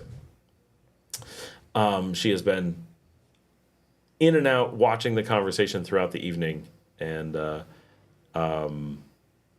Red Dog says, looks like Canada added land crossings in 2023. I sent a link in the private group. I got it, Red Dog. Thank you. Don says, many U.S. expats in Honduras, mostly ex-military who live near the bases. That makes sense. I've heard that. Janet says, well, sadly, I have to go. You guys have fun. I'll catch up later. Have a good night, Janet. We'll see you Friday, I think, at Via. Keep Going says, is anyone familiar with finding local manufacturers sourcing materials to produce clothing in Nicaragua? I'm familiar with places that do like t-shirt manufacturing, but they're buying the t-shirts already made. So I'm gonna say no. I don't think it's gonna qualify for what you're looking for. Me and my buddy possibly creating an organic clothing brand. It'll be a little bit tough just because you're gonna have to kind of work with a local manufacturer. I mean, tough as in there's more challenges, but that's what makes a good business, so that's fine. You're going to have to work with the local makers to produce organic materials. So you're going to have a number of steps you're going to have to do. You're going to have to do some vertical integration, I think, to have the supply chain. But that could be a cool thing, for sure. La Marcelita says, hola a todos. Hello, everyone. Muchas gracias a todos. Many thanks to everyone.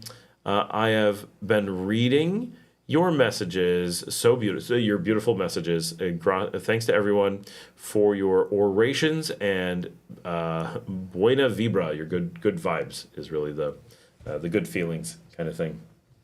And for those who haven't seen it, we mentioned it at the very beginning of the evening, but we're going to do it again now. La Marcelita, if you guys don't know, I'm putting up the link right here to her GoFundMe. She is a regular on the channel. She has her own little segments. She has done cooking and taking us to restaurants, and she runs Nicaragua. She is recently diagnosed with Hodgkin lymphoma, which is stage 4 lymphatic cancer. She does get, and this is Marcela she went in the ambulance and got to Fonseca in 15 minutes. This is that Marcelita for this event. And of course, we just had an issue. We're going to wait a second as we have a stream issue.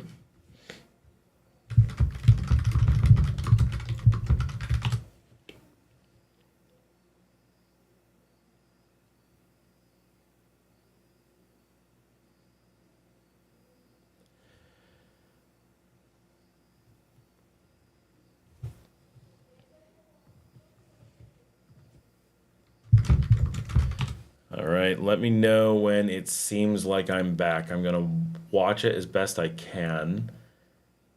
I can't hear myself. I can see that it doesn't look perfect.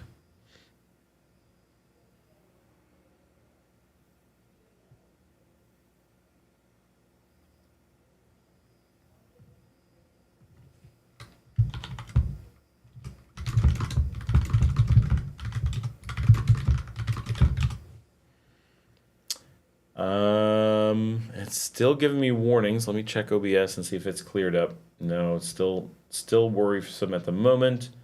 Give it just a little bit more.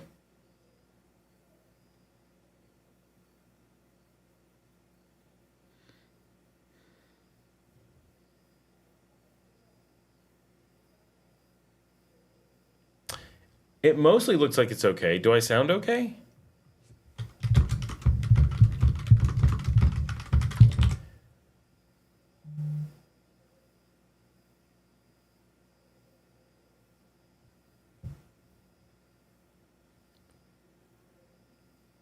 It's not so low that I think you can't hear me.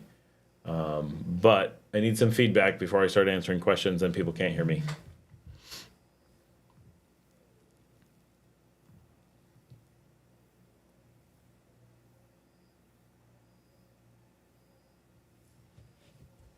There we go. Okay, it says we're clear. I'm going to continue. That's Janet on internet. Okay, so we have the GoFundMe,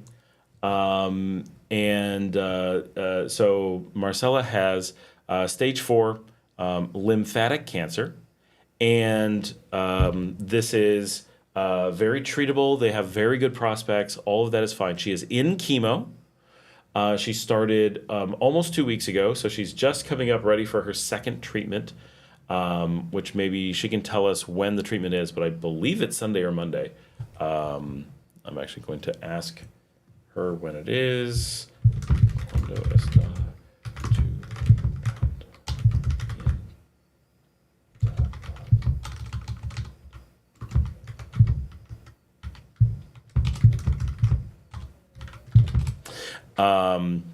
So she has her treatments. All of her healthcare is being taken care of by the public healthcare system. They moved her to the oncology unit. She's with really good doctors. They've even used Vivian Pellis through the public system because they have some resources that are only available there, and so they actually make them available to the public hospitals when necessary. It's really cool that it works that way.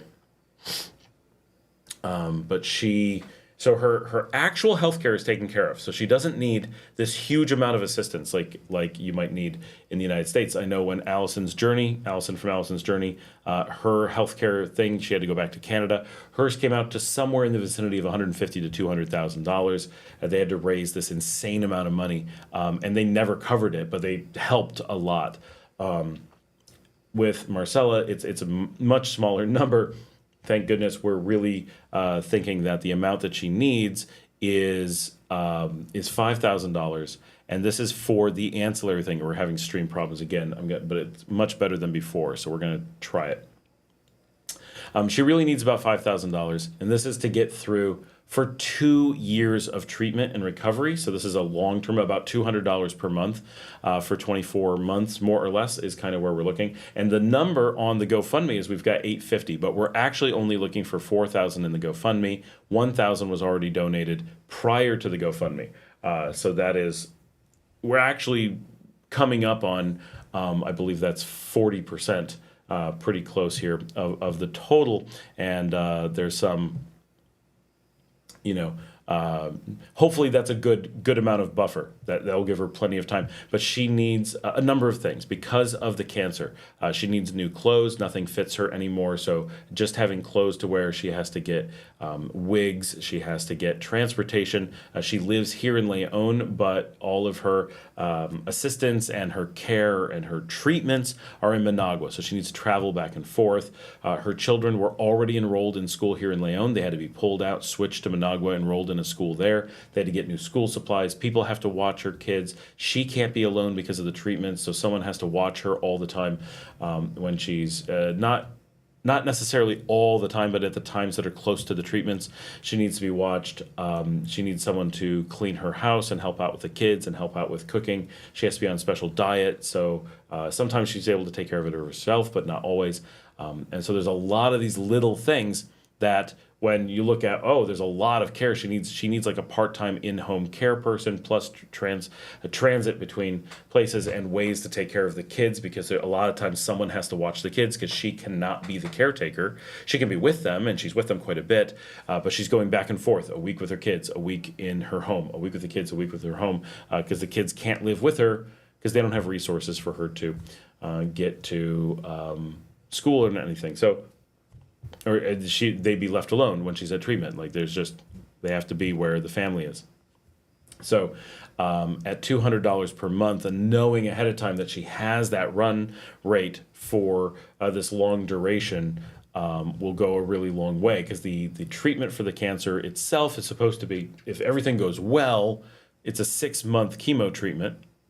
And then if that goes well, then she's ready for the beginning of a multi-month tumor treatment. She has non-cancerous, non-malignant tumors that have filled one of her lungs, and that needs to be treated. So that treatment they already tried and it failed, and that's how they found the lymphoma. And so they know that that is wrong and they have to deal with it. So that is, she's looking at about 8 to 9 months of treatments of one type or another if everything goes perfectly. If anything goes wrong or more, then those treatments will continue on. But the impact of those things will go on quite a bit longer. So she needs a lot of recovery time, a lot of time to move back, and things like that. So it's a big deal. And wow, yes, 1,150 raised. Wow, that is amazing. Thank you, everyone.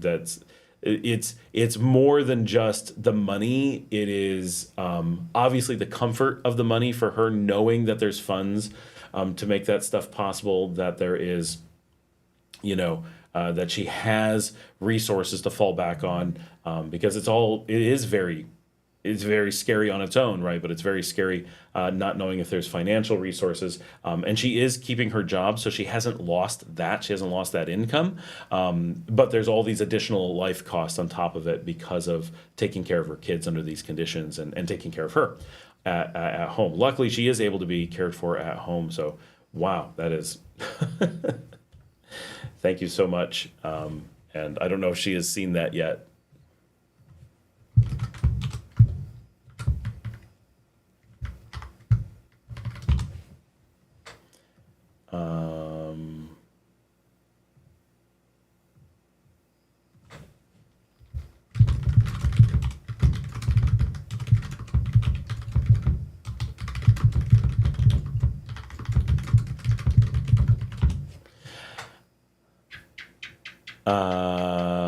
Where did we get to? Oh, James is discussing the third country. I'm going to jump down and then jump back to Kevin because we had the sound issue. Mary says, so glad you did a GoFundMe page and did the special video with Marcela. Donated. Stay strong, Marcela. Thank you so much. We wanted to do the GoFundMe for a while. Probably about 2 months. I was like, okay, we're gonna do a GoFundMe. This is what you need. Like that, it will work. Like this is because she's been very worried about a lot of these resources, and I'm like the community is going to pull together. I guarantee. And even in soft announcing it, people were like, let us know as soon as there's a link, and 1,000 was sent in even before it started. That was sent in directly, and I know that Larry has tried to donate and it hasn't shown up because there's a bank issue that he sent me a thing, so we know that there's even more attempting to come in than that, but she has been in the hospital for months. Or more than a month at least.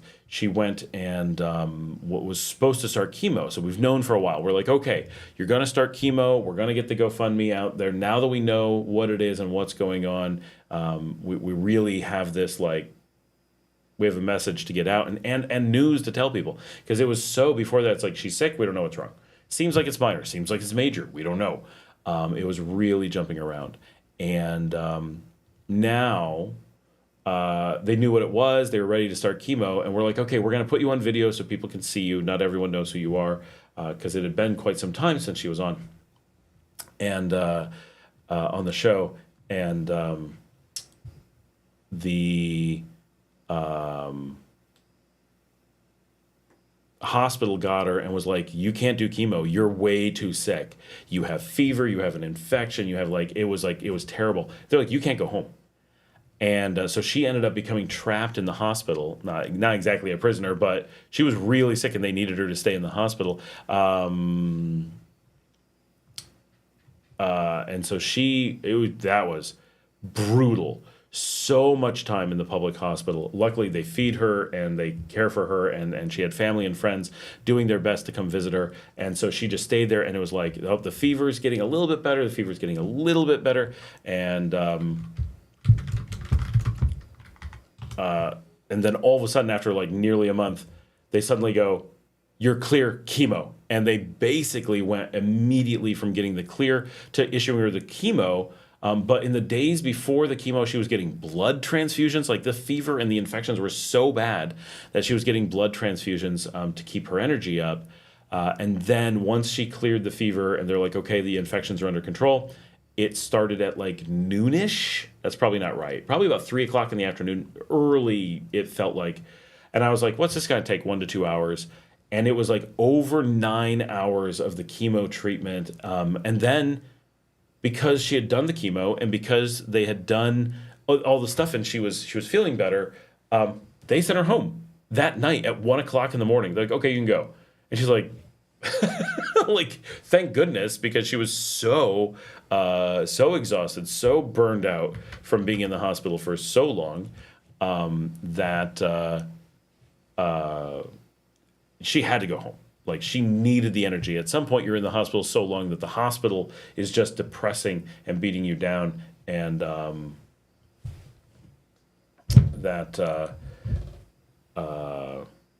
really, really important that she got home. Since she's been home after that chemo, which is roughly 2 weeks, her improvement has been noticeable. When she's in Managua, which is where she is right now, there's a certain amount of, it's rough. We can tell that she's struggling there.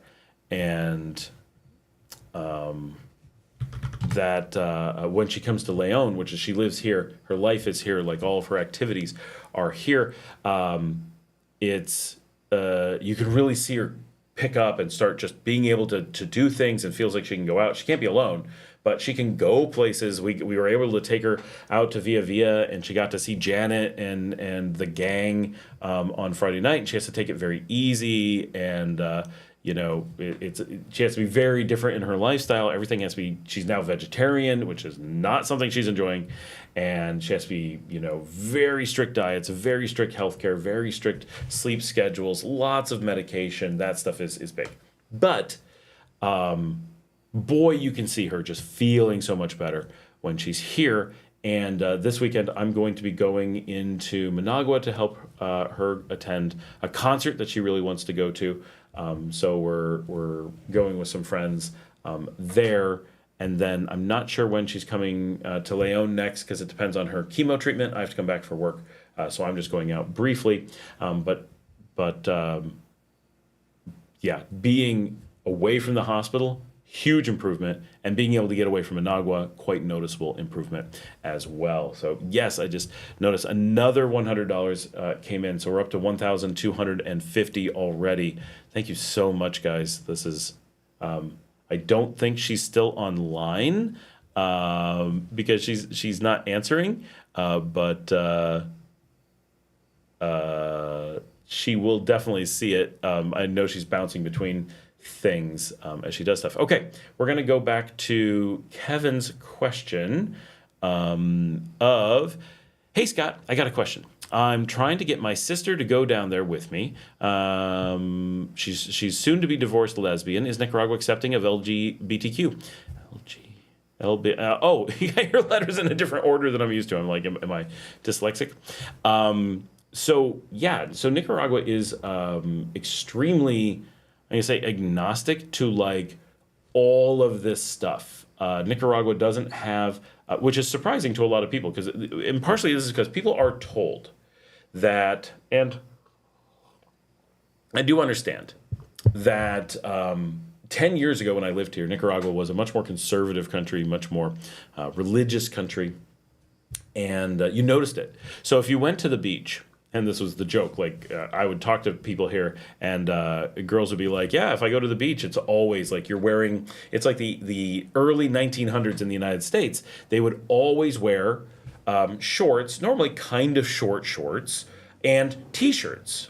And that was a swimsuit in 10 years ago in Nicaragua. And, so you would go to the beach, and every single girl was wearing very covered up. Guys would be in long shorts, but no shirt. So it was kind of a not dramatically conservative, and not like you couldn't wear a normal swimsuit, but really no one did. It was you'd kind of get looks, you would kind of stand out. And coming back in 2019, I don't think we really noticed that. And then by 2021, so this is just 6 years, and it was a bit less in late. Marcela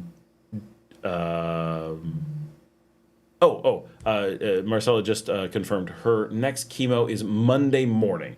That makes more sense. I couldn't figure out why they were doing it on a Sunday, but I know their last one was, they felt it was an emergency chemo. It was like, you're clear, you're getting chemo, no ifs, ands, or buts. And they had to get her out of the hospital. Now they're into scheduled, so 10 o'clock Monday morning, she is getting her chemo, so I don't think she's coming to León until Tuesday or Wednesday, I believe. By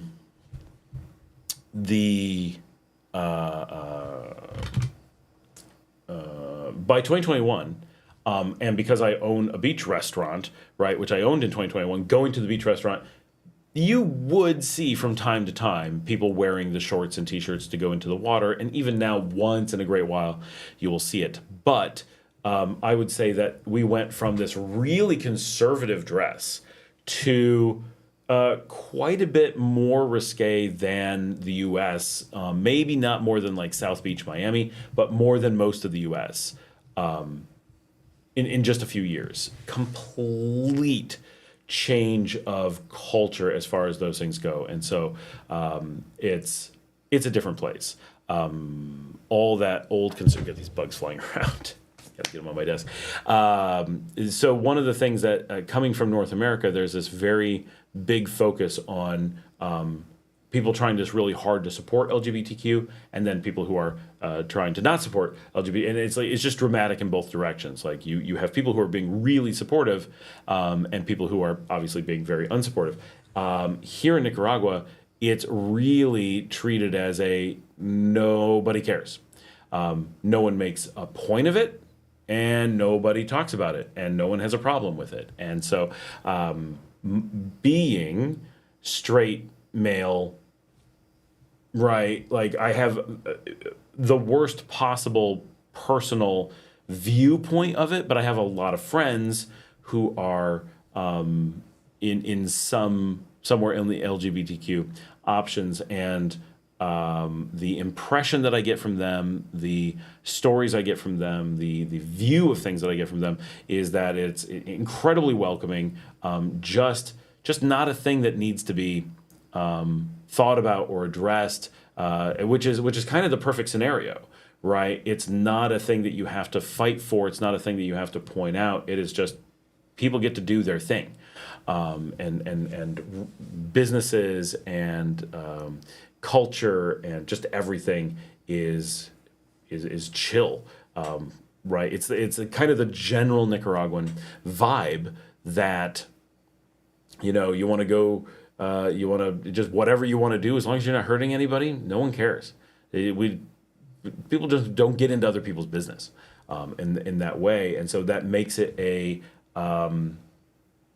it's hard to kind of look at what it's like and have a really good idea of what, because there's no parades, there's no flags, there's no big, which is surprising because even in Panama, I know there is. I have friends who work in organizations for protection and stuff in Panama, and it is quite different than here. But the impression that I've had, the information that I've had, and the things that I've seen, it is the most accepting and in the most healthy way of any place I've ever been.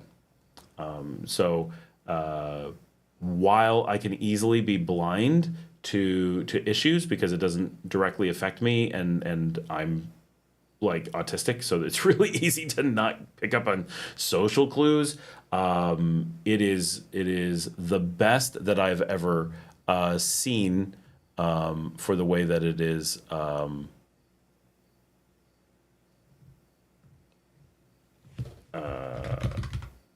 It really seems like the kind of place that, and like my best friend from high school, is divorced lesbian as well. And I have not managed to get her down here, mostly because I can't get her anywhere.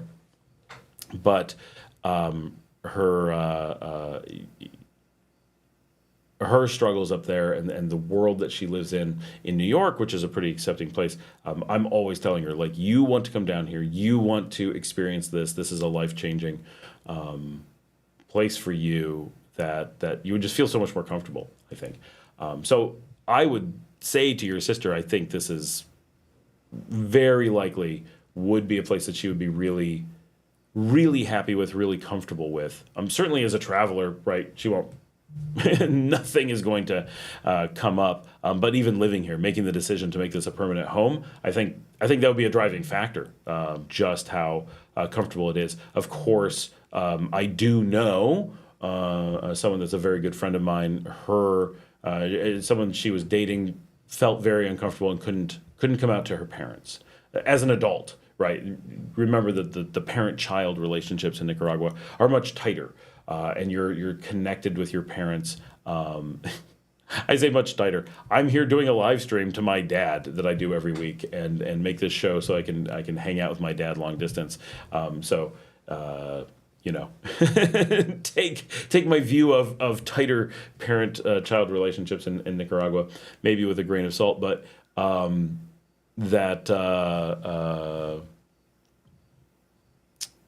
Hold on.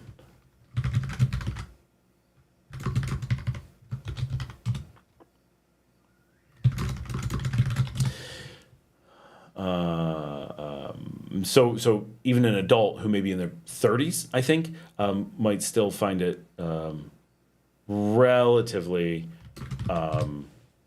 difficult. To deal with family pressures and stuff, because obviously that will still exist, and you still have a lot of families, especially parents, who are a bit more conservative and you don't know how they're going to react or whatever. So that stuff still exists. I don't want to pretend that it doesn't. Of course it does, but the overall going to be very very good. And another donation, awesome. Every so often I'm refreshing it, and it's like I'm sure Marcela is very excited. And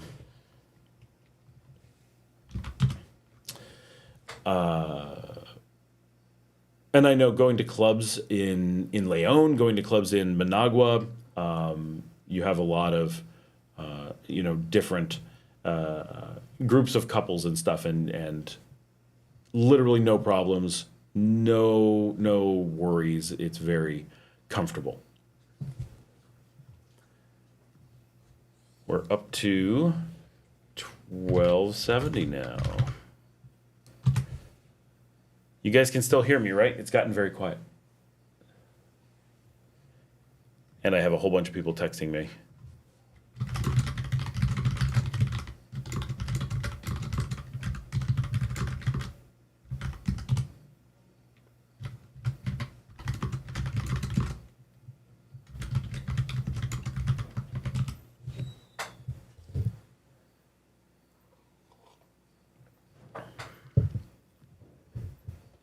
We've got 29 people still on. We're doing pretty well. Even with our hiccup and we lost everybody, we got quite a number of people. It is 10 o'clock. I have no idea how long we've been on because the timer is broken. So our long first segment, I don't know how long it was. I'm going to have to go look it up. I don't even know if it has posted yet or not, because I don't think it has. I don't think it's been long enough to post.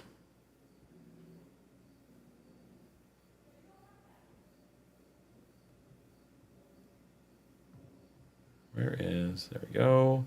Live, and this one is live now. Here's the one that streamed. We did 3 hours. It was 2 hours and 54 minutes on the first segment, which currently has 708 views. It would be our... do you remember me saying last week that we had a lot of views and it was doing really well? It's already up to 928 for last week. So last week is already the second most popular live stream we have ever had. Complaint Desk says, Wiggy, someone close to me is a Wiggy. Okay. So it's only 200 views short of our all-time record, which was from June, so it has a long time to catch up to that. But tonight, we already have, if I can find it, no, it disappeared.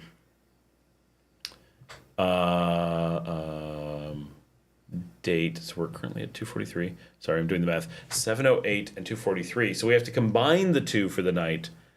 But we are already, with a ways to go, more views than we had last week. So we surpassed number 2, but we have to combine the two segments together. But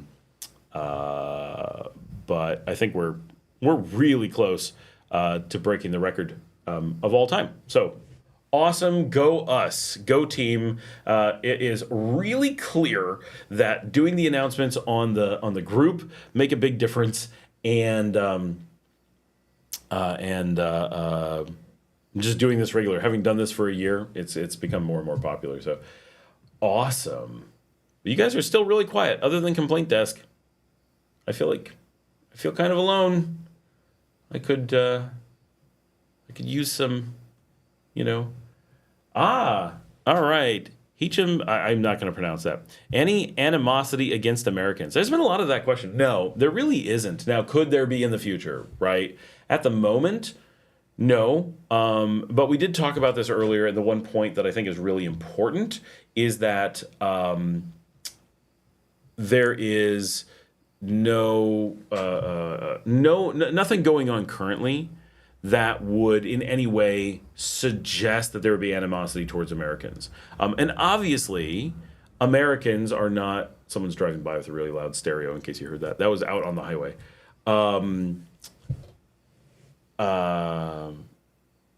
Americans have had reasons, or America, let's stick with that. America has had reasons for Nicaraguans to be upset with it in the past, mostly through the 1980s and then reasonably up to 2006. Since 2006, yeah, they don't get along great, but it's not in we're super angry about it. We're maybe angry about the past, but it's been a while, right? So the animosity potential has dipped a lot. The peak was decades ago.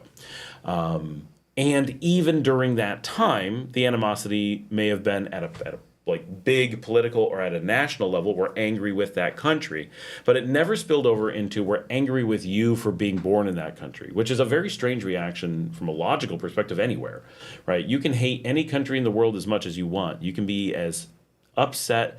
You can even look at Nazi Germany, 1943. They're heavily at war. They're doing terrible things. And yes, if the individual person that you're thinking of had joined the Nazi party and participated, of course you can hate them. Good for you. Hate them. Hating is good when you're hating the terrible people, right? Good.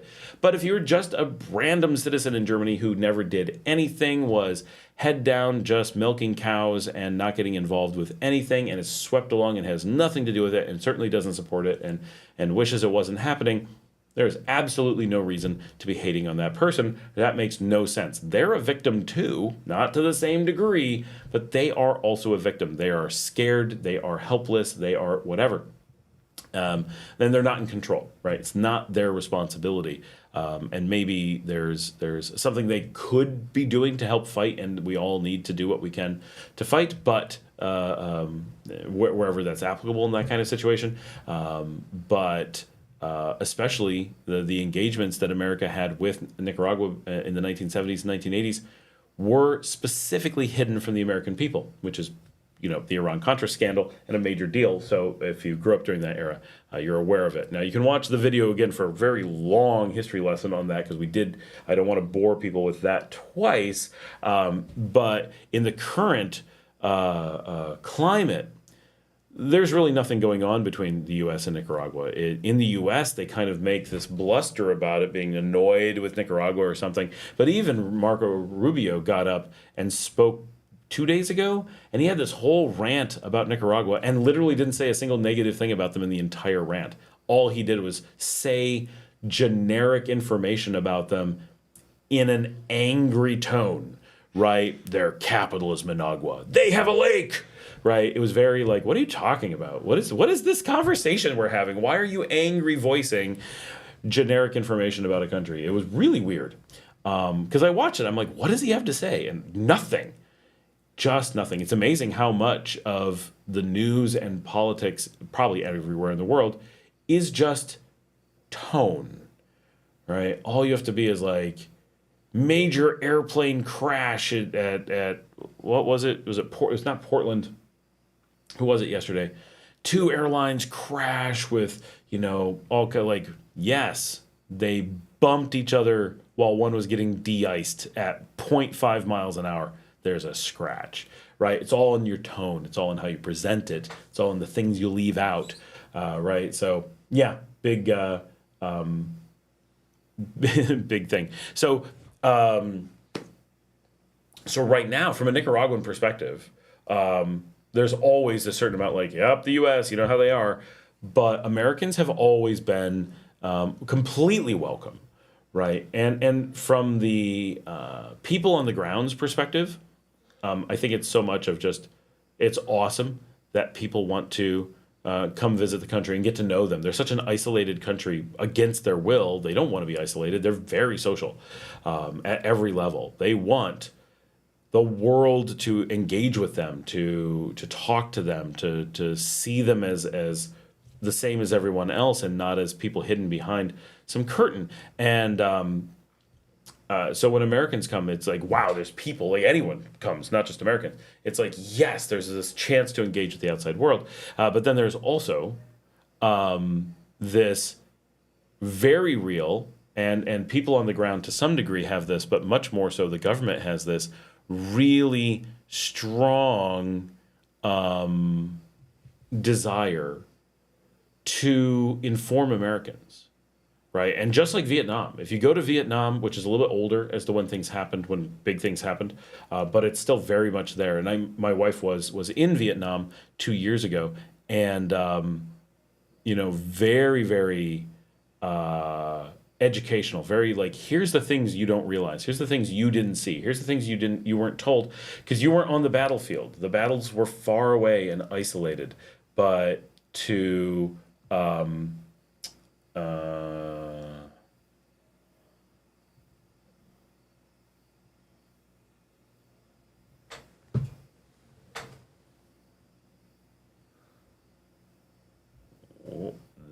that's really weird.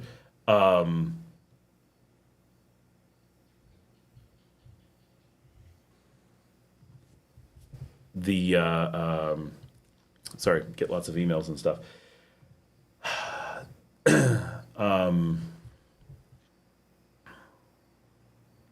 The opportunity for Nicaragua is to bring Americans down and show them, right? Here is where the battles took place. Here is what you were fighting over. Here are people whose lives were destroyed, whose homes were destroyed, bridges taken out. Are you aware that this is the entire life, this is the entire world of Nicaragua for decades was living in this kind of environment? And there's this huge, like, if Americans can connect and understand that this is what happened, and this is where Nicaragua is today. Like, yeah, that history is, they would like you to know. They don't want that to get glossed over. But much more so, they have this, here's who we are today, right?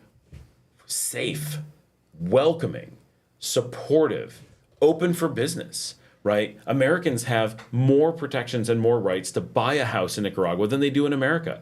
Americans have, okay, it's not quite as easy, but every bit as much right and power to open a business in Nicaragua as they do in America. Americans get better social services like healthcare on arrival as a tourist in Nicaragua than they do in America. Like, these are, you get better roads, better, like, they want you to use the internet. They want you to drive on the roads. They want you to, eat the food and be like, wait, how is all this so awesome when they have no money, when we're told all these terrible things about them? Why would we say such terrible things about a place that's so good? What is going on? Where is the hate of this country coming from back in America? And having Americans bring that back and be like, when someone's like, oh, Nicaragua's dangerous, they're like, whoa, what are you talking about? Why would you say that to me? Right? It changes the conversation in America or wherever you're going back to. I know. If I have a conversation with someone in America and they say, look, I know Nicaragua's dangerous. I know right there, I have a person who will lie to my face. Now, in a lot of cases, I already knew they would lie to my face, but this proves it, right? It takes it to a new level of being like, oh, This is you know, this is not a conversation I need to have. This is not a person I need to speak to. This is not a person that respects me. This is a person who completely doesn't care about me or Nicaragua and is willing to perjure themselves for something that isn't probably obvious. But that's an important thing to know. Wow, I'm talking to a person who somehow has been encouraged to just lie to me. And he's so supportive of whatever that pressure is that he just did it for no clear gain. What? Why would you do that? But it's really telling because I have these conversations and people like, I live here. You know, people know I live here. When they start telling me obvious lies to my face, like they clearly know they're lying. They know I know they're lying. What weirdness is this? But it is a thing in American culture. We talk about this a lot in business because it's a thing you really need to be aware of. That it is very acceptable in the United States to lie. And this is a cultural thing. Like every country approaches these things differently. In the United States, it is socially acceptable to lie, especially if you're claiming incompetence or you're claiming ignorance. And it's generally considered unthinkable to call someone out, no matter how obvious the lie is, which is really weird. Now, in like Japan, it's generally illegal to call out a lie, which is one of the reasons why I have very little interest in anything in Japan. The cultural embracement of dishonesty is very problematic to me. I am basically OCD about honesty to the point where it gets me in a lot of trouble, and I'm just not. I'll work really hard to give you the truth in a framed way, but I'm not going to lie about things, right? Really bothers me. But it also really bothers me when other people lie, even when it's not to me. And it's, I'm autistic, right? That's one of my manifestations. So that aspect of Japanese culture where doing the ethical thing could be against the law, right? It's that at a core bothers me to such an extreme degree. In the U.S., it's totally not protected by law to be dishonest. But there is this just social construct that's like, look, we all know people lie. Please don't call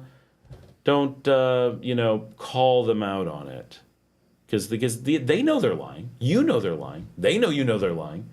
But they're trying to save face, and it's just, this is the way we let them. And it's a horrible thing, I think. It's bad, right? The truth is always good. There can never be good. There can never be bad in the truth, and there is probably never good in a lie. Why we developed that as a culture, I have no idea, but it's a thing. And so that stuff, I find really disheartening. But I've had that with a lot of people where they're like, I don't care what truth you have. I am just so looking to get something, I don't know, that I'm willing to be just straight up dishonest, and I'm willing to basically admit it to your face. But that's why Nicaragua has such a drive for Americans to know that, because that is such a powerful thing, because it crosses so many segments of society that it's one of those things that Americans have been conditioned. You mentioned Nicaragua. People who can't even tell you what continent it is on will have an immediate anger reaction. Oh, things are dangerous there. Yeah, because we bombed them. Right? What? Kevin says, is marijuana legal? That could be a deal breaker too for my sis. Marijuana is not legal. No. There is some push for it to become legal, but that is not something that is likely to happen in the near future. There hasn't been, I don't think, any double down on it being illegal. Generally, it's said, obviously, if you're an expat and you're being very chill and you're not doing it where people see, and you're not, carrying more than you would use for yourself, generally seen as pretty minor. Technically, definitely illegal. Don't have it in a car. Don't go to a public space with it. Don't end up at the police station with it. Be discreet. It's not America. You can't just do it on the sidewalk. But it's also not a thing that has a major crackdown unless you're dealing. You deal, you're screwed, right? So the amount that they don't allow anything to transit, anything to be sold, that stuff, really, really big. But as far as just having a little bit that you use yourself, I certainly can't say you're allowed to do it. But would you likely be able to get away with it and overlooked? Yeah, like a lot of places. It's generally, especially as a foreigner, not the end of the world. Sam says, "Hey Scott, long time no see. Has land gotten cheaper since last year?" I don't think it's gotten cheaper. It's probably holding about the same at very cheap. I know the Cordoba has gotten worse against the dollar after tariff news. Nope, it has not. That is. We double check that. I don't know how that would happen. But that should be exactly the same. There's no tariff with us, so there's no reason for it to change. Nope, it is spot on, exactly the same. Yep. The Cordoba is locked to the dollar, so it changing from something should be a very big deal. And it is, I'm going to zoom in a little bit. There was something happened for several hours that caused a weird little trading blip. No, that's the weekly. There's always, I think it's Sundays. That'd be interesting to actually know. Today's Thursday. Yes, on, 6, 5, 4. Yes, on Sundays, for some reason, the Cordoba trades 0.2 different than it does the rest of the week. But it's consistent. Every Sunday, it has that exact same difference in trade. However, the volume of trades every week of the Cordoba during that 1 day period also approaches zero. It's probably not actually zero, but it approaches zero. So there's something going on that they shut down the markets and it causes a dip in but no, the Cordoba and the dollar are spot on, directly linked as they always are. It is a predictable number that is official, 36.7747 to the dollar, and it varies by an amount so tiny that you would never notice day to day, but it varies the same amount every day, so it never goes up or down. So yeah, no tariffs here, and even if there were tariffs, there's no expectation of that to be able to cause a drift between the two currencies because they're locked. The Cordoba is a reflection of the dollar. Now the Cordoba has changed against other things because the dollar has changed. So if the dollar goes up, the Cordoba goes up. If the dollar goes down, the Cordoba goes down, but at the exact same ratio.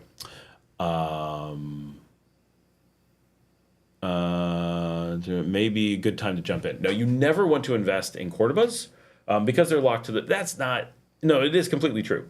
So the reason you never want to invest in Cordobas is because, one, they are guaranteed to lose value against the dollar over time at a predictable rate. But it means it's impossible for them to go up against the dollar. So no matter what you do, one, no one will ever hedge you on Cordobas because everyone knows what it's going to trade at for years in advance. And so if you buy the Cordoba today, you can either have it just lose value through inflation over time. So if you hold it for a year, you're gonna, let's say you hold, I don't know, $1,000 worth of Cordoba. Over the course of a year, you might lose $2 value of that, simply because the dollar has lost value during that time and the Cordoba is locked to it. But you'll be able to sell it and get $998 value called $1,000, right? Does that make sense? It'll still be $1,000, but it'll still been going down. I'll just finish that thought. So if you did want to ever invest in something like Cordoba, you would actually invest in the dollar because it's got a lower trade value or a lower trade overhead, right? Is it a good time to get into land? Absolutely. If you want to do land investing in Nicaragua and you do not need short-term liquidity, it's always the caveat.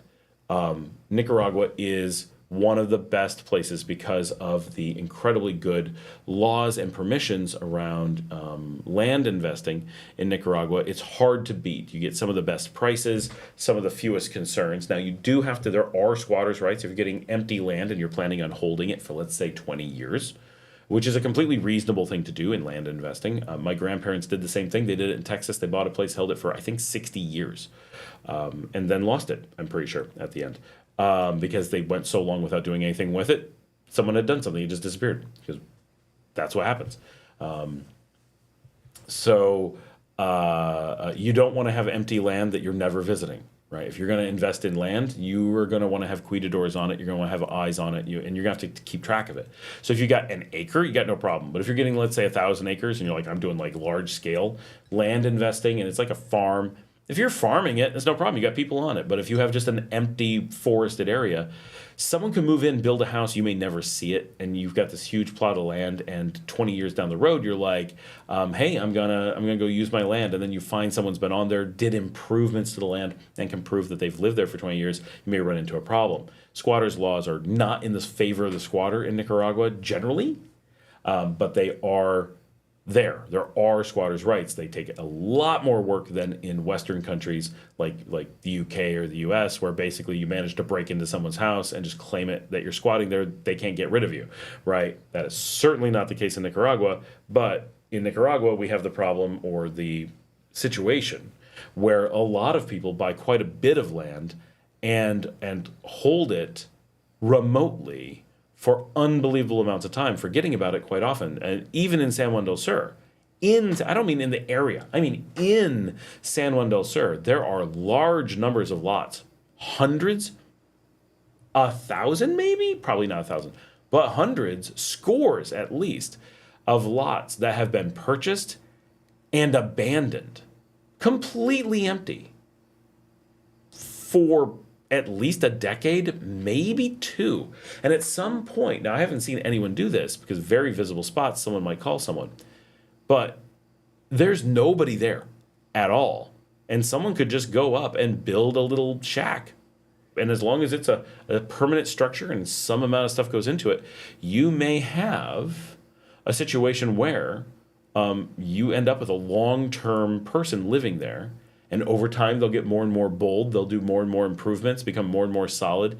And at some point, you may end up going back to your land, being like, I'm ready to build after 40 years. And there's been a guy who's free and clear, owned the land for 20 years and has a mansion built on it. And too bad for you, because they're all abandoned. And that's where squatters' rights, I think, are kind of good, because we have large swaths of Nicaragua that have been abandoned. And foreigners, when the money was good, often came in, bought things, and are like, I don't care. And it damages communities, ruins the country, and no one should be allowed to intentionally cause harm, which they're not intentionally causing harm, but they're just not bothering not to cause harm. What they should be doing is like, I'm not going to do anything on that land, let me sell it, right? And someone would buy it, and then they would get some money, and then someone wouldn't squat on it. But instead, people are like, I'm not going to get as much as I want, so instead of anybody getting a good deal off of me, I will screw this village. And that is very much a common thing in some places like San Juan del Sur. And so they have whole, absolutely pristine, beautiful spots with all the lots sold and not a single house built and nothing happening. No water's been run, no electric's been run, no houses are going to be built ever, because it's a wasteland, because it's a group of people who all abandoned culturally the whole zone and don't care about getting their money back. They just care about getting revenge because they feel jilted because they didn't get a good deal because they weren't very smart. So that's a common thing. I'm not saying all of them weren't smart, but a large number clearly didn't understand land investing and don't make business decisions. It's just emotional, because if they made a business decision, they would have unloaded that land long ago when it was still worth something. Now, the market has collapsed, as Sam is pointing out. All the prices have come down, and all of their spots are worthless because they're owned by many separate people that no one can track down at the same time, and you'd have to buy them all at once to be able to do something with the land.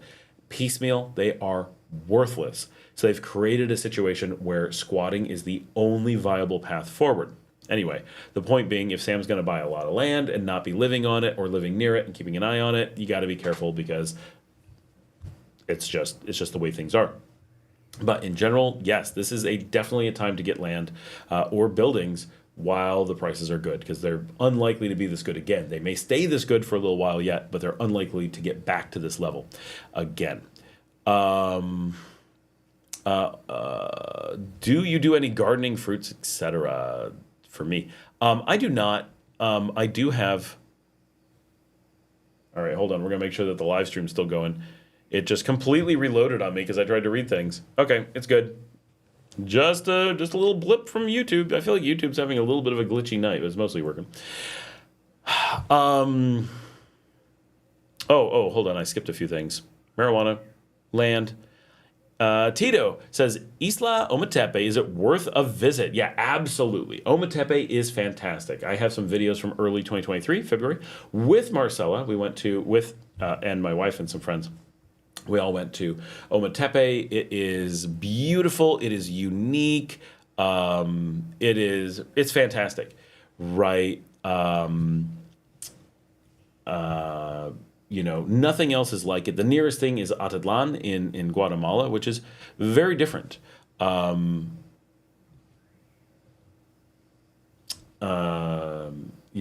It's a lake with volcanoes around it rather than a lake with volcanoes in it. But the idea that you have this like quirky local community with a lot of expats, kind of a hippie vibe going on with a fair amount of tourism, but a really beautiful, pristine nature environment that's centered around lakes and volcanoes. In that way, it's very similar. It's got cool food. It's got neat things to go do. I wouldn't spend a week there probably, but if you want to spend 2 or 3 days, I think you could have a pretty relaxed time, especially if you like sitting on beaches and drinking. They gotcha. I've had some really good food there. Again, I'm not going to spend a week, hitting every restaurant probably, but a couple meals there would be very nice. I would love to just be able to teleport into Ometepe and hang out sometimes. It really does have a variety of things that we don't get too often out here away from the island. It's kind of its own unique culture. So even for those of us who live here, it's a nice place to go visit. We like using it as a vacation destination, especially for like weekends and stuff. The longest I've ever done there is like 2 days at a shot. I really want to head out there and do like 4 or 5 days and zip around maybe on scooters or something and go check out restaurants like all over the island and do a lot of filming and get some really cool stuff. It's hard to get away for that long, but I think my kids want to go. So if I can get them to go out and hang out, I think they would really like it. And obviously being an island, like it's so much safer than even the mainland. I can't imagine like much crime happening out there. There's also not a lot of stuff happening out there. Part of the fun of Ometepe is welcome to an isolated island in a lake. When the last ferry goes home for the evening, it gets quiet. Real quiet. Plan on having some drinks and sleeping. That's kind of the thing you do because the island gets dark at night. Now you can find some hostels with some activities going on, of course. You can find some communities that have some nighttime stuff, obviously. But if you go to a lot of the island, you're going to find that it's quite quiet. So we've stayed in hotels where, come 9 o'clock, all you hear is crickets and the very light lapping of the waves from the lake. And you're at a restaurant where there's only one table and everything, it takes an hour because everything's being fired up just for you. And but sometimes that's exactly what you want. And I lived on Crete, right? I lived on an island. And during the winter on the island, every house is empty. No one's there. I could walk for an hour and never see a house light. Never, maybe in the distance, but not like where I was. Never see a car. Never see a person. And I'm on the biggest island in the Eastern Mediterranean, I believe. Like it's a big island. It has 3 major cities on it.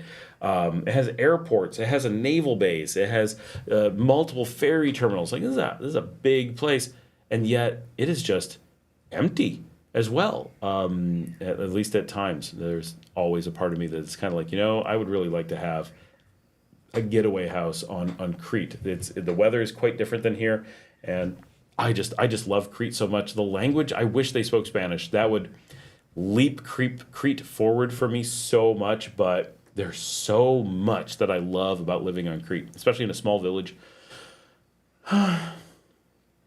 Once in a while, I feel like every few years, I need a few months in Crete, and that's what I did.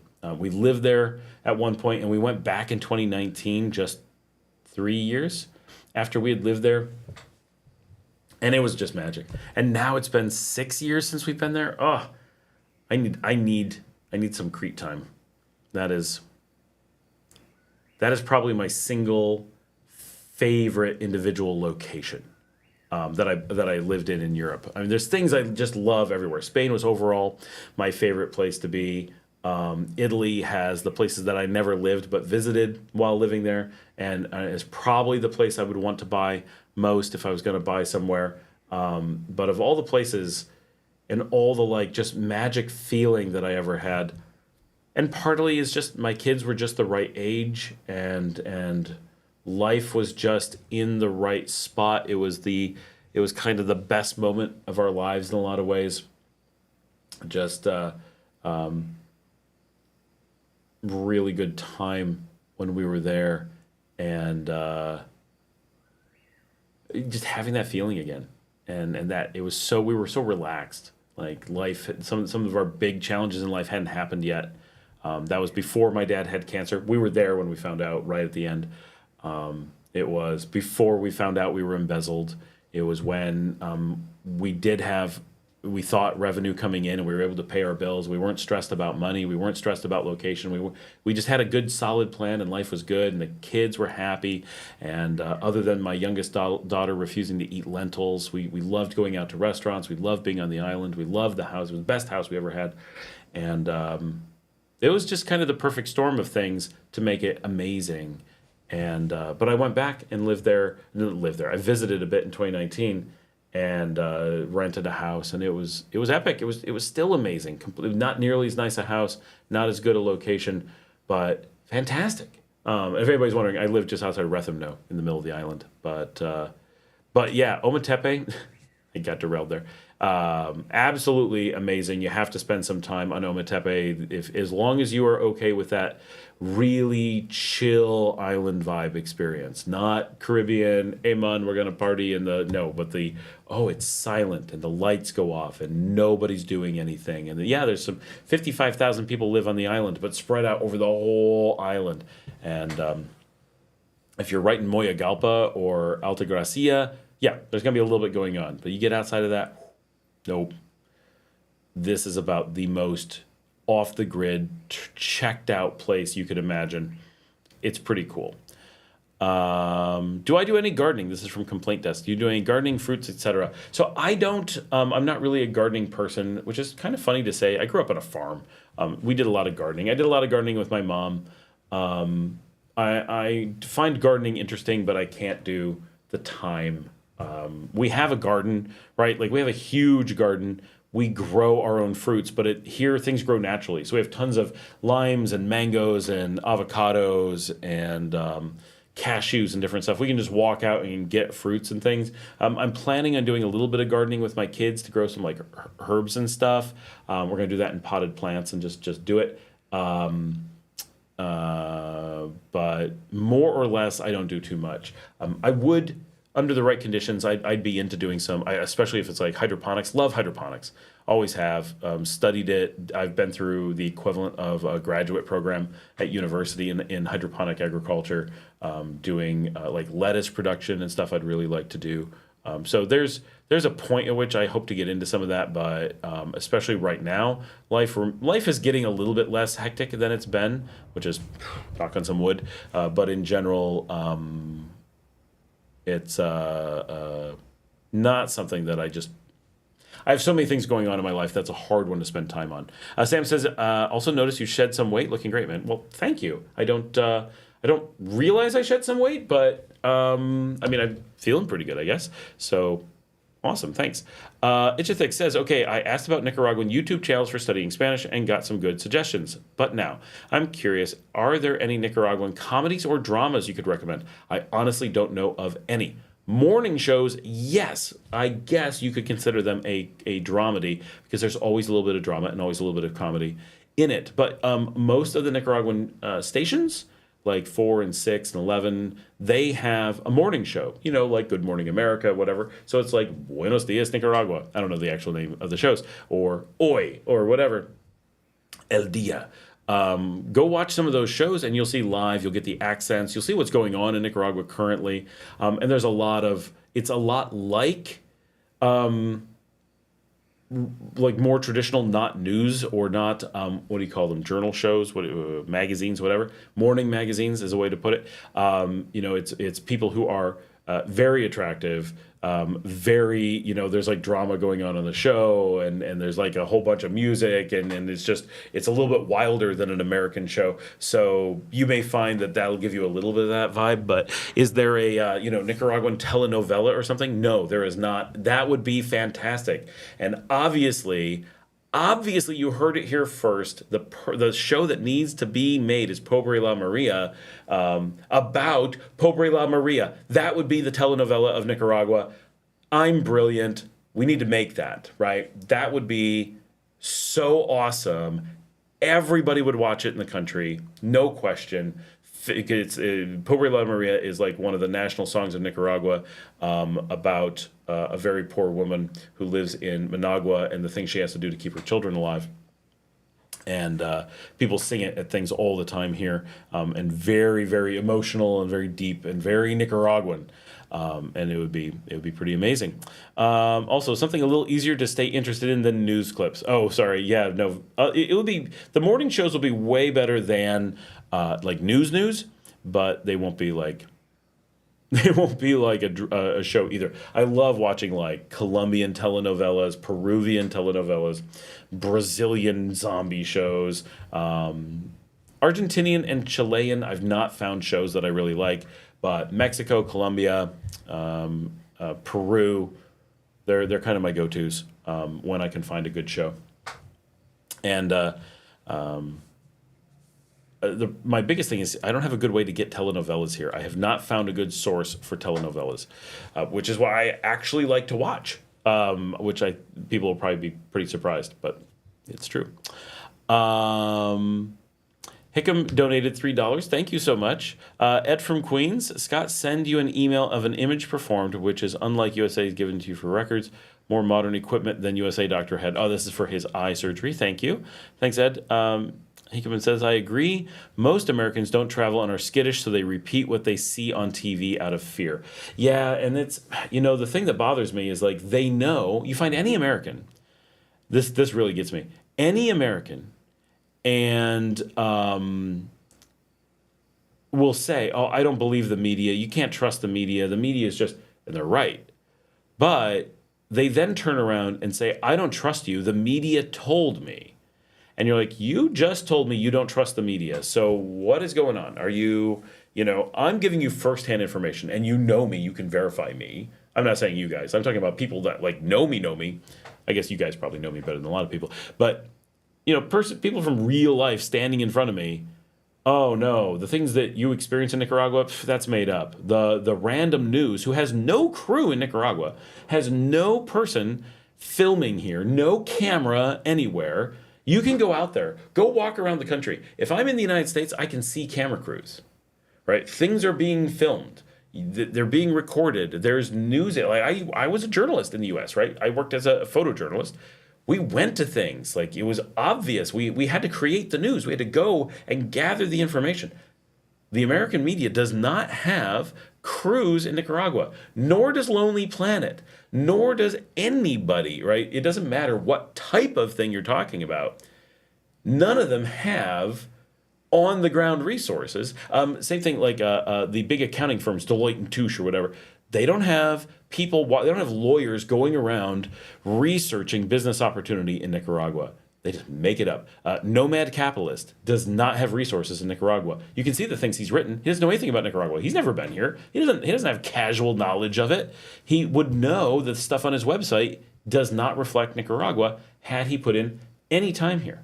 So we know that all these resources are publishing, because the thing that's unique about all of them are publishing stories about Nicaragua, whether it's Lonely Planet telling you about great restaurants to go eat at, which don't even exist, or U.S. News showing stories of action happening in the street, places that don't even exist, or whatever, right? It adds up and you're like, oh, it's just all being faked because it's too much effort and no one's going to call their bluff because nobody cares that much. And it's true. Why would anyone put in money to coming down and collecting real news or real reviews of restaurants or anything? No one's going to pay for that. People are going to buy the Lonely Planet guide whether you put in real information or not. It's a book. You'll just claim it's out of date. Oh, it must have closed recently. No, it didn't. You haven't had anybody here in 10, 12 years, right? That closed a long time ago, but you're selling the book like it's new. But the person who buys the book, they're like, whatever, it's $20. I shouldn't have bought it. Move on, right? Lonely Planet has a great racket going. There's no reason to bother getting updated stuff. People don't verify it. It says, I'm not 65 and pay $800 a month for health insurance. I do worry if I need major care, how would the care compare? Well, Marcela's has worked out pretty well, but you probably don't like staying in the hospital. Hassan says, Buenas, Scott, big up. How you doing, Hassan? Sam says, referring to land. Yep, we figured that out. Ed says, I stopped telling people I go to Nicaragua, and now I just say I go to Costa Rica. Living in Nicaragua is always used as a punchline thrown at me. Keep going, says, Ed, do you live in New York City? He's from New York City. He lives in San Juan del Sur. Gigi says, just wanted to clarify my question from your tipping video since I saw your reply. Figured this live stream is the perfect time to do it. Awesome, it is. Let's see. How much do I need to... Oh, yes. I was going to make a video about this, but I had the questions about it. Okay. How much do I need to move to Managua, Los Robles, get settled, have some fun, cover flights, and an emergency fund? No car, not lavish, but not too frugal. Oh, $65,000 remote salary, first time moving abroad. Okay, so you've got a $65,000 salary that's going to be continuing. So it's purely what money do you need for the move? Perfect. I'll make a video about that. I'm going to grab a screenshot of it. We won't answer it here. So we have something to make a video about because I need a few videos and I need to think about it to get you a really good answer. But I will do that. I'm going to grab a screenshot. Gigi says the app VIX has good telenovelas, and there's a famous Spanish channel called Univision that has a lot of telenovelas. Maybe you can stream them from there. I can't get Univision. VIX, I don't know. I really want a place that I can download them so that I can watch them at my leisure, but VIX I will check out for sure. We're into the gnat time of the night. The lights have been on, and they're like, oh, Scott's got stuff going on. We want to...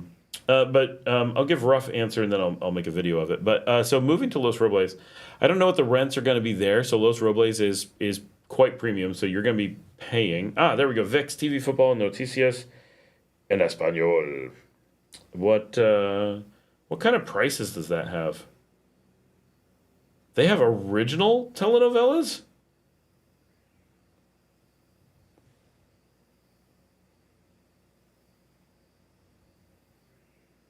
Okay, I'm going to download it and see how it is.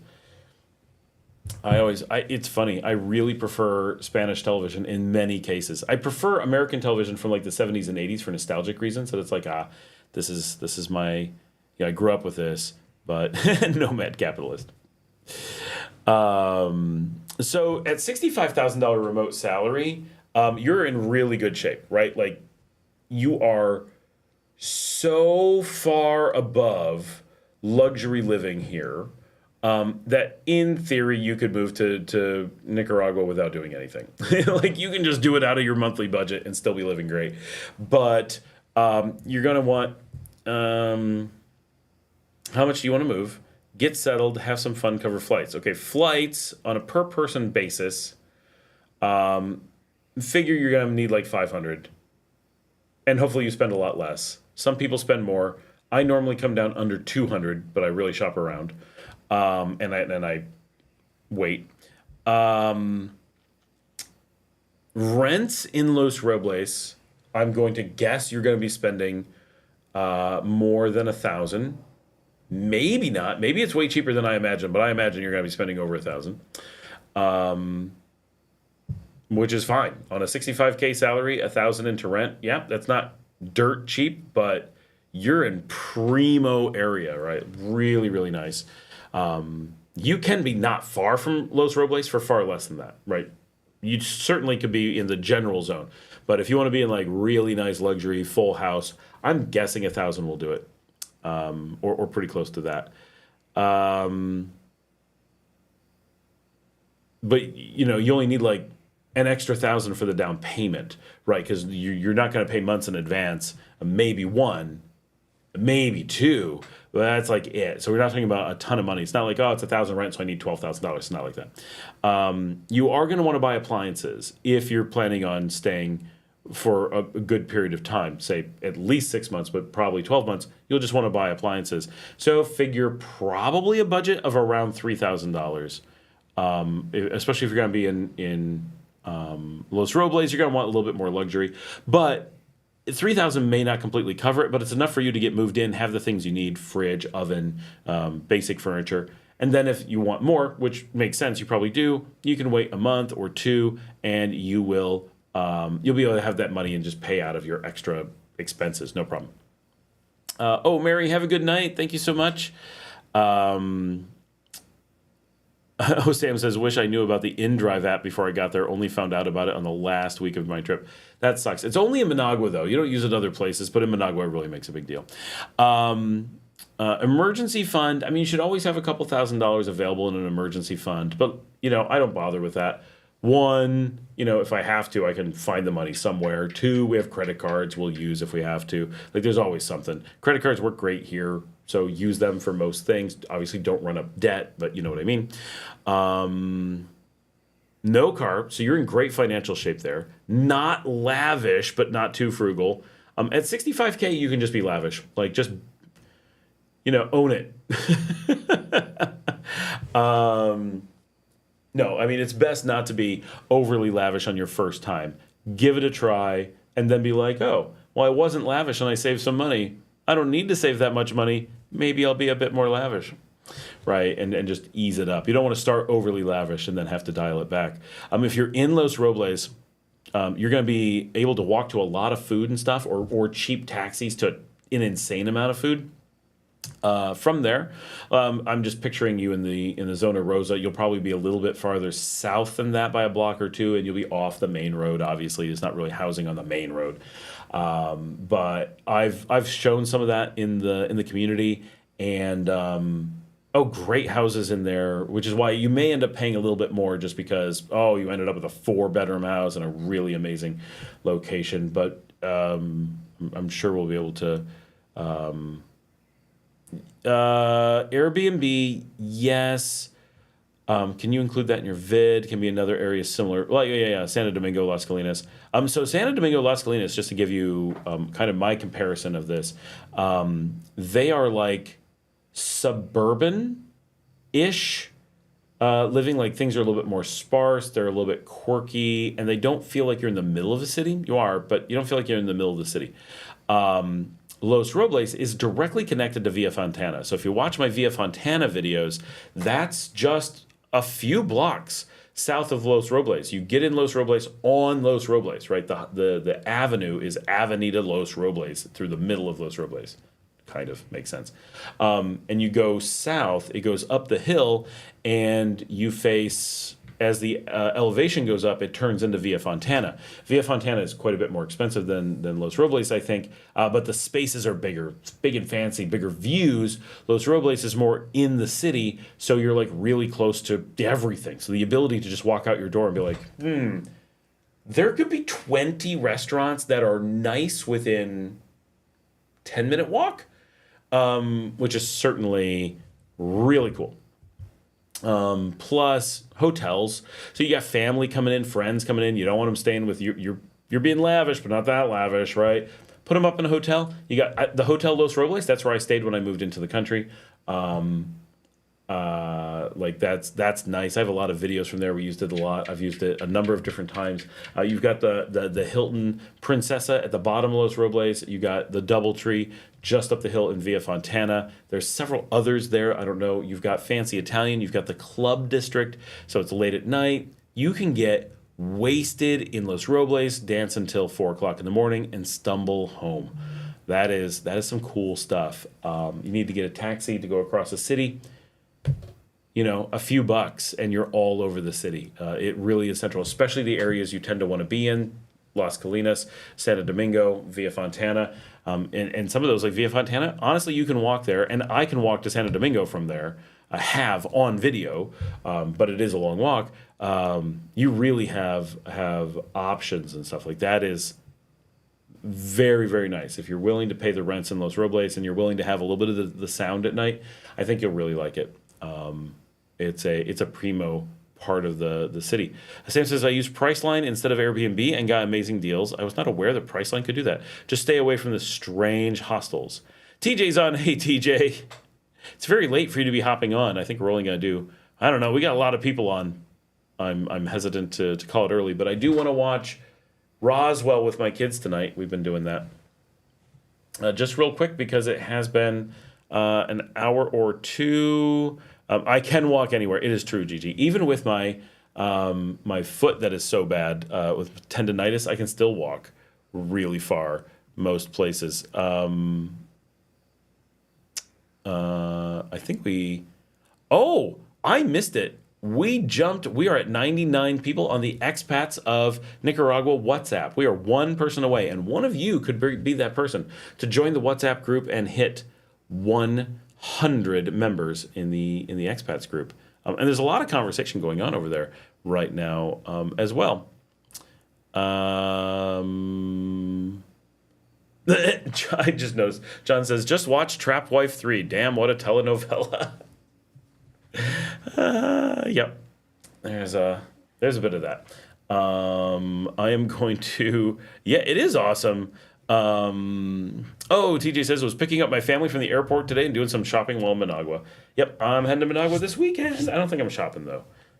But I don't have a car, so no one can send me shopping. Because I can't bring it back. I am going to, for those who haven't seen it, we talked about this just a little while ago, but it has been a little bit, and we're coming up towards the end of the night. This is the GoFundMe. A lot of you know Marcela. Check it out. It has the information about her cancer and that we're helping her out. And we've already raised so much tonight and the other day. It's really amazing. When we actually combine it with the original, we're currently at, in the GoFundMe is 1,270 plus another 1,000 was raised before that. So a total of 2,270 has been raised. We're literally $230 short of the halfway mark. And while it would be great to have all that money now and know that it exists, it's a 2-year period that it's expected to take care of her. So if this GoFundMe takes, just a couple months short of 2 years to eventually get up the other half, it's that will cover her. So this really is so helpful. It's so appreciated that she has so much more. One, she's really feeling the love, but also it really gives her a lot of physical comfort to know that there are financial resources for things that she needs to do. Yes, the WhatsApp. I'm getting that right now. I wanted to get that one, the GoFundMe linked before we do that. Where is it? There. They need to make it easier to get to. It's like too many clicks.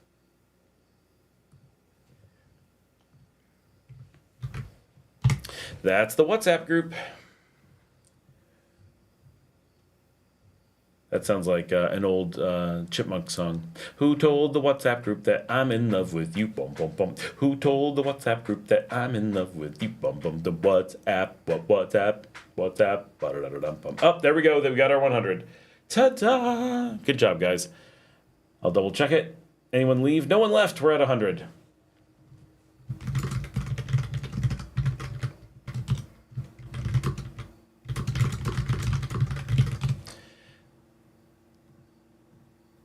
And I'm going to share the live stream over there again. See how many people we get over here on the live stream. Yeah, I like to walk everywhere. But if you live in Managua, you will start walking. I bet, especially in Los Robles, that's like the most walkable area and so safe. Now, if you venture out of Los Robles, the safety will drop pretty quickly. Not in Villa Fontana, that's good. But you can really do a good area with lots of restaurants. And I mean at night, like during the day, you can walk almost anywhere. But at night, You can still walk Los Robles. I know we wander around after partying and drinking out there. Never worry at all. Great police presence, all kinds of, it's a very secure area. Oh, I see Ishithix made it over. Dun, dun, dun, dun. Have you done the volcano boarding yourself? I have not. I am old, but not that foolish. I know that would be a bit. Are you able to do the videos of inside the stores there or some more house videos? I love those so much. I do have a house I was just asked to do. So two, actually. One, if you're watching, I'm sorry I've not gotten back on the email. It's only been a few days. I'll get back to you. The other one we talked about today. So we've got a few that we might be able to do in the near future. We're up to 101. Stores are hard. I'm starting to be able to walk again, so I'm hoping to be able to do that. I'll try to get some footage this weekend. We're doing stuff in Managua, and so I'm going to try to show Marcela, but I'm not taking any cameras to the concert. So we'll see. We'll see what I'm able to get. But this is my first time being able to hang out in Managua since getting back from Christmas, and I'm really tired of doing videos around the house. So I'm very much looking forward to getting out and doing some stuff besides the house and the baseball stadium. But my wife and my eldest daughter, when she was the age of my youngest daughter, when she was 13, did the volcano. They won a thing, so they did it for free. And they had a good time. They recommend it. And and we're up to 1290. Thank you. Someone hopped in and, Hassan donated. Thank you so much. Every time I send a note to Marcela, because she's not, I don't think she's on. I think she left. I think she went somewhere. I think she's on a date is where I think she is. Because she was, all of her friends, now that she's out of the hospital, are trying to come see her while she's in Managua. And so it's tough because she only has little spurts of energy because of the chemo and all the medicine, and she has to sleep, 12 hours. She has to, it's critical. And so they kind of go from her friends come see her, try to go some with her, so they'll take her to the movies, and so she can just sit and watch a movie, but be with people and get to go out. And then she has to go sleep, and so she has these spurts of being online and then spurts of having to go. Sam says, I was lucky enough to get delayed for a week on my way back to the States from the whole CrowdStrike debacle. I made videos about that. Spirit has no return flights. How are people flying back? Wow, no return flights. That sucks. Avianca would be my first choice back to the States, but it depends on where you're going. But I pretty much fly Avianca now that Spirit is rarely here. Danny Cast is here. I'm from Managua. Welcome. Gigi says, what's the reputation for plastic surgery in Nicaragua? Honestly, I don't know the plastic surgery situation. It's probably not terrible, but I'm giving you a probably, right? If you're going to be spending money on voluntary, I said that weird, on voluntary surgery. Marcela is not online because her daughter is sick. She's taking care of her daughter. If I was doing really minor stuff, like just I got a little thing fixed, like maybe a scar I need to deal with, or so I don't know what you would deal with. That's that minor. I would do that in Nicaragua. I wouldn't worry about it. If I was going to really look to do like a serious cosmetic surgery and it was like a big investment, obviously that's a huge thing. You don't want that to be anything but perfect, and you have lots of time and effort to plan around it. I feel like I would just decide to take a trip to Colombia or Brazil, which I think are the leaders in that. They are not very far away and by time and distance, and they're not very far away by money. And you may actually get cheaper services there than in Nicaragua, or at least roughly the same. But you're going to get much larger volume and just expertise because plastic surgery is not a big thing in Nicaragua. You may be able to find great plastic surgeons here, and I certainly wouldn't want to send you out of Nicaragua and be like, don't give your money to Nicaragua. But it's not a country that is known for it, and is not an activity that is done commonly here. So if there's going to, it would definitely be in Managua. But that kind of thing, I think that most Nicaraguans, and especially expats that live here, it's just so easy to go to Colombia. It's hard to resist if you're doing elective surgery.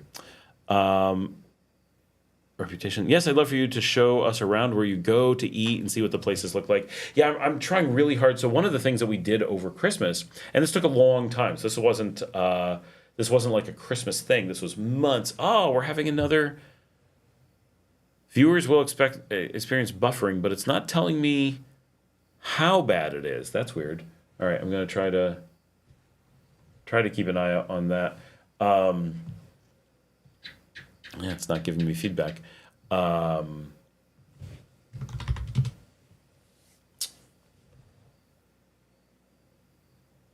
got the new camera. Ooh, I'll show it. Why not? It's right here. Give me a second.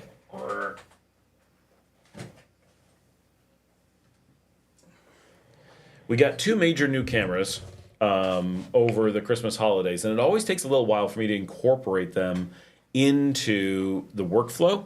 So this one I've started incorporating in. Now you're going to say, we've seen that. It's exactly the same. You've had it for a long time. It is not. This is the newer, lower end version of the one that I've used previously, which is funny because, boy, I just saw how bald I am. You know I'm bald, but when I see myself from the front, like I know I'm bald because I see this all the time. But when I see it from behind, like that I'm bald in the back really far, it always catches me by surprise. Because, how often do I look at that? But somewhere I have another one of these. So I've had one for a long time, but it didn't work really well for what I needed. This one is a cheaper model, which you'd say, well, is that going to do better? It is so much better. I love this camera. The other one's like, okay, I can use it at times. But this one is fantastic. So, I see it. I see it buffering a little bit here. This is so easy to throw in my pocket.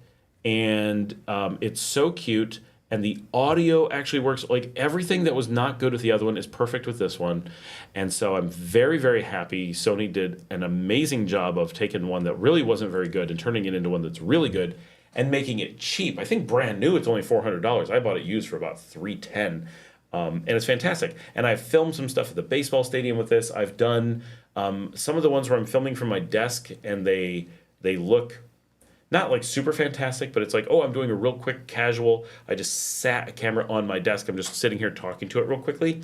So I've done about 3 episodes using this, and it seems to work pretty well. I think it's the ones the audio is not quite as good as some of the others.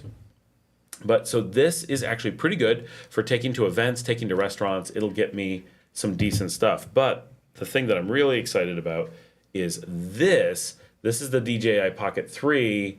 And this is what we've been waiting for. Jillian from the community bought this for me as kind of her gift for the channel. And this thing's amazing because, one, you just like flip the screen and it turns on, and it is a full 1-inch sensor on a gimbal. It just does an amazing job. It lets me, and it's so tiny, it fits in my pocket, but I can move around and get this really smooth image. See if I can get it to focus on it so you guys can actually see it. Maybe not. I can't tell what it's doing, but it's, how cool is that? Can you see me? I bet you can. I'm waiting for it to catch up so I can see it. But it is this really neat tool that's going to let me, especially the reason that I'm excited about it is because it's very discreet.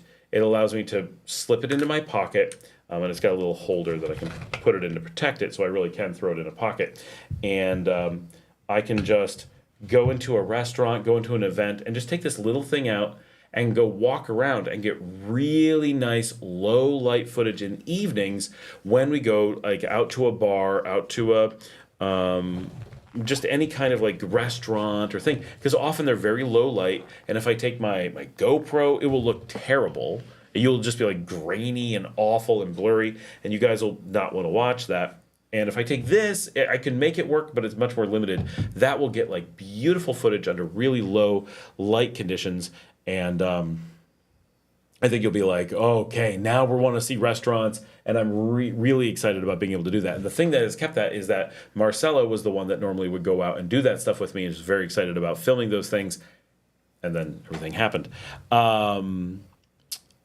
Richard Johansson is here. Welcome, Richard. Been looking at moving to Nicaragua for the last 5 years, looking to pull the trigger in May. I work offshore, so it seems like every few years I'm living in a new country. Oh, very cool. Welcome to the community. It's great to have you here.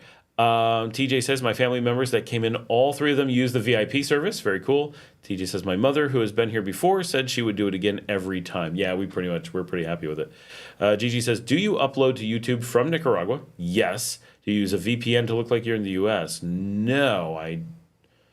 That would make it a slower upload. I can't imagine that there would be a benefit. I don't think YouTube punishes me for uploading from Nicaragua.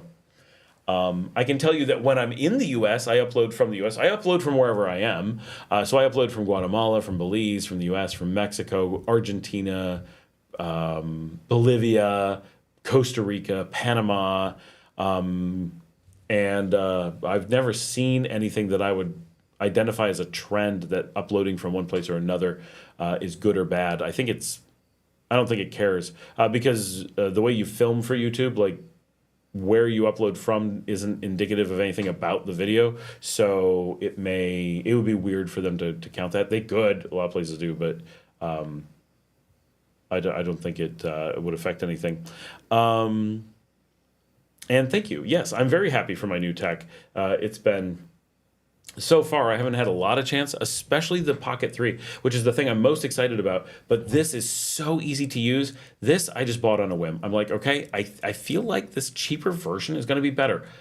And I'm so proud of myself that I did shop around and I pulled the trigger and spent a little bit of money I shouldn't have, but it's been fantastic. And so it is a regular part of my arsenal when its big brother that should be more usable, the more expensive one with more features, can't find a real way to use it. We use it for, like, every so often we'll just be out at an event and it's like we need an extra camera for a few extra angles. It works for that, and that's kind of it. What's the safest, calmest beach to swim in with kids? In general, none. San Juan del Sur is safe. A lot of people complain that the water is dirty. I've never noticed that, but a lot of people have said it. So, no one, but so this is important. So for everyone who is watching, if you have kids and you're thinking about going into the water, nobody believes anybody as to how dangerous this is. It is dangerous. This is some of the world's most dangerous ocean. Do not take your kids into the ocean. San Juan del Sur is okay. That is a bay. It is not the open ocean. The rest of the Nicaraguan Pacific coast is wide open Pacific surf with a cliff drop off. That is incredibly vicious surf with one of the world's worst rip tides. The number of children who die out there is absurd. Please do not take your kids out there without taking extreme caution. Even I have friends from the channel who know me really well, know loads of other people, grew up on the ocean, went out there with kids, and are like, I know the ocean, I'm going to be careful, but it's fine. Went out into the ocean, was there for 30 seconds, and barely saved his child and lost his clothes in the process. Could not save both, barely got back to shore with the child. Easily could have lost both of them. I have been too close to the ocean with my children. My children were making sandcastles far up on the beach. I had to go out into the water to save them. My child was swept off the beach near San Juan del Sur, but not in San Juan del Sur, a number of years ago, because suddenly the tide came up and pulled her off the beach, and she could not stop it, right? And if I hadn't been out in the water and been able to catch her, she had gone out, that would have been it. We live on a beach, and we get horror stories all the time, right? Ambulances coming down, search and rescue crews going out, people going out to trying to save people in rough conditions. Nobody understands how vicious that Pacific is. And you go out and you see people out there all the time. Most of those people are taking their chances. When I lived here 10 years ago, we used to get the daily report of children lost on the coast. It's like 3 to 4 kids per day. So it is scary. I have never gone into the water in the Pacific, and I was a competition swimmer. I also don't want to get stung by a stingray, and I find the ocean icky. So it's not all that I'm scared of the riptide, but it is not a casual swimming experience. What you can do, if you don't want to be in San Juan del Sur, reasonable, and you want really calm water but not the ocean, you have a few options.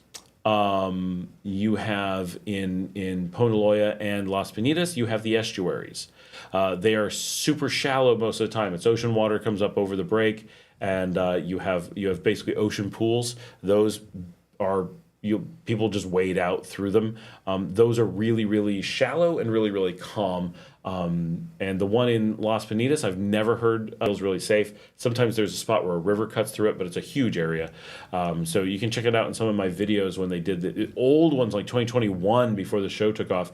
We did awesome videos about them making the estuary. That was some of my earliest, like, I have content from Nicaragua stuff. I actually need to find that. Like, that's some good stuff. I'm going to have you guys save this video to watch once I find it after the live stream. Oh, wow. My YouTube is slow tonight. Not even downloading anything. I think my oh no, we got cut off.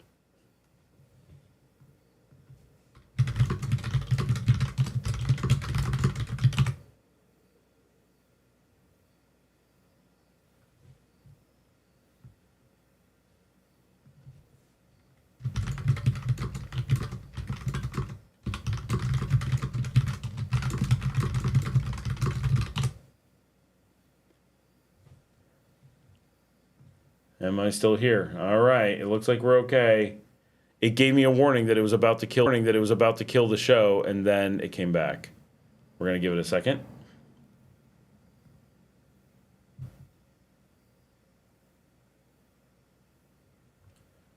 Okay, while I'm waiting for that, I'm going to find this video.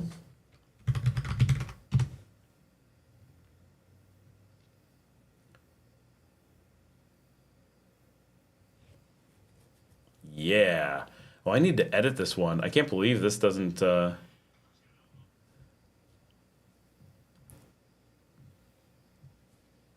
right, guys. This is a good one from July 2021. Really, I think, important video, and yet only 28 views. As opposed to the, my video today has 1,000, right?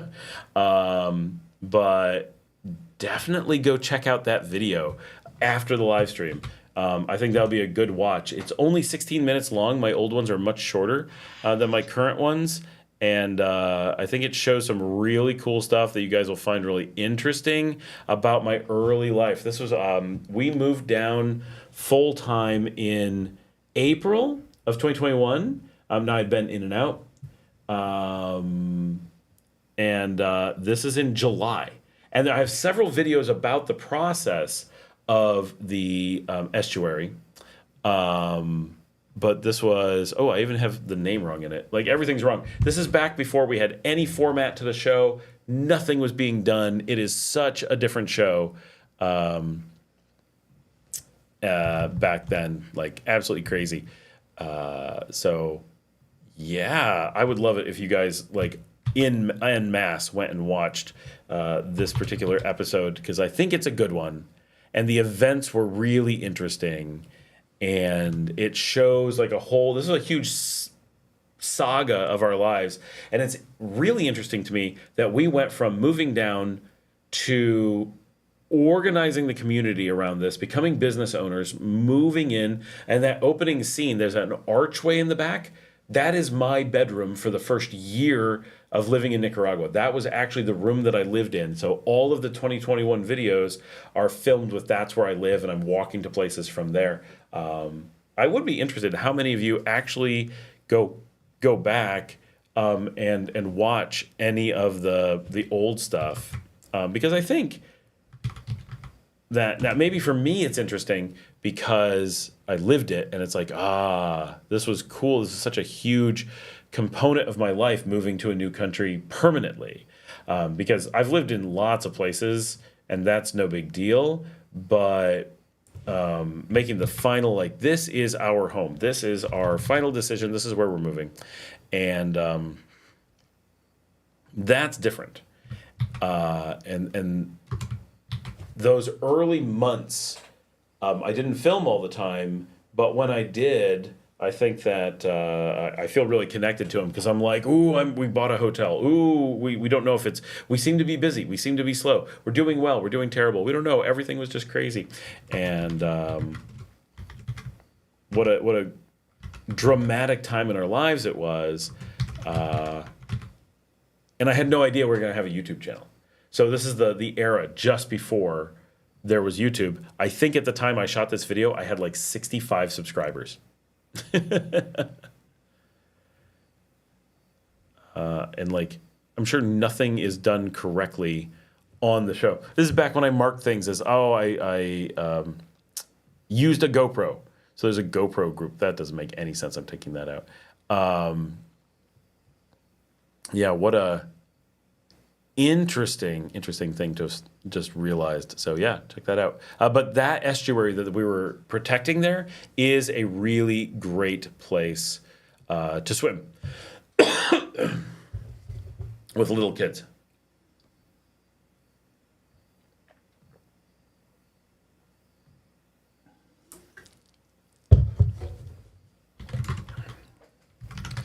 All right.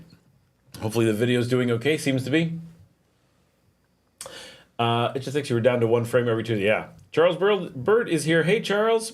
How are things on the other side of the world? Gigi says, another idea for videos is you can choose a neighborhood per vid and show us what living there might be like, showing the homes, the nearby stores, restaurants, activities. I mean, I kind of do that when I do the walkarounds. It would be cool if I did it and it was like, did a walk around and then like, okay, we walked it. We're going out to a bar or something. We're going to hit a restaurant or something. That would be cool. Something I want to do is I want to get some of the crew together in León and do like our must-eat restaurants of León. Not the best restaurants, not fancy, not anything like that. And do like, as expats who live in this town, if you were visiting León, these are the places we feel you should go. Which is a little bit ephemeral as a concept, but I think it's a neat idea because if it's just the fancy ones, you're like, okay, but I don't want to visit and just go to a bunch of fancy restaurants. And if it was just street food, you'd be like, okay, but I don't want to just eat on the street. And if it was just vegetarian, I'd be the only one who cares. By the way, new vegetarian restaurant opened in León today. I don't know its name, but it's part of Don Paijo, a place that does veggie burgers.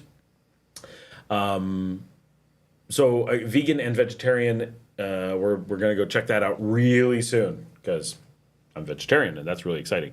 So that is now 2 vegetarian restaurants in the city, but I don't know if they deliver or anything. I'm actually going to look right now. Why am I not looking? This is why we have, we're doing pedidos ya. Boom. Really, you can't see things. It just won't focus. It's like, I don't like you. All right, never mind. It's like, everything's closed. Why are you looking at me? It really basically said that. Okay, there's a new restaurant that I've never seen called To Go Dogs. It is a hot dog place. I hope those of you who are moving here really like hot dogs because it's a really big thing.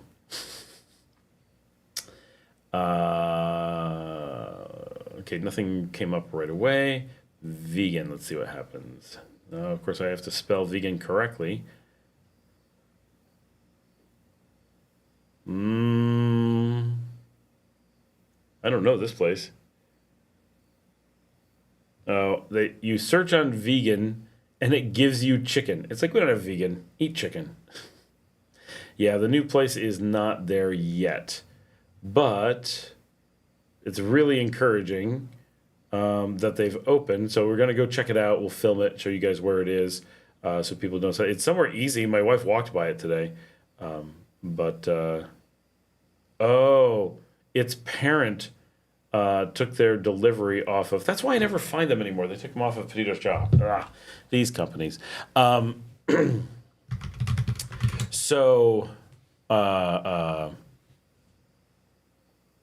I think the restaurant thing, And I don't want to give away the kind of places that we're going to go, but obviously some fancy, obviously some middle of the road, some kind of dive places. It'll lean towards fancy because we're expats, and the city doesn't lean towards fancy in general. So fancy here is not very fancy for kind of obvious reasons, but I think it would be really cool. Take you guys on like maybe 6 restaurants and show what it's like, show some of the menus, talk about the prices, and go with a group though, so we can film like, here's all of us, we all got different food, here's some things we like from this place. And I'll give one away just because it's the anchor of the city. But obviously we would go and show Gecko's, right? Which is about as a core restaurant experience that you can possibly have in León. But almost no expats go there. Every Nicaraguan goes there. Nicaraguans coming in from other cities go there. It is some of the best food. I've got hair going up my nose. Some of the best food at unbelievably good prices in a beautiful environment, and now with air conditioning, and live music. They will still. I guarantee you, I can go get a full dinner for like $9. I'm talking fried shrimp, salad, French fries, side of rice, really good fried shrimp, like good food that I'm happy, food that I'm looking forward to, at 1 o'clock in the morning for like $9 in an air-conditioned restaurant with a band. Yeah. And at 1 o'clock in the morning, their kitchen is busy. Dale says, I usually watch a couple of older shows a week. Kind of depends on what video, other than the new one for the day is recommended. I appreciate that. Going back and watching the old ones is a really good way to support the channel and fun, right? Because personally, I find the old ones really interesting because they're just so different. And it's a throwback. Like, now you guys know me as living here for a long time.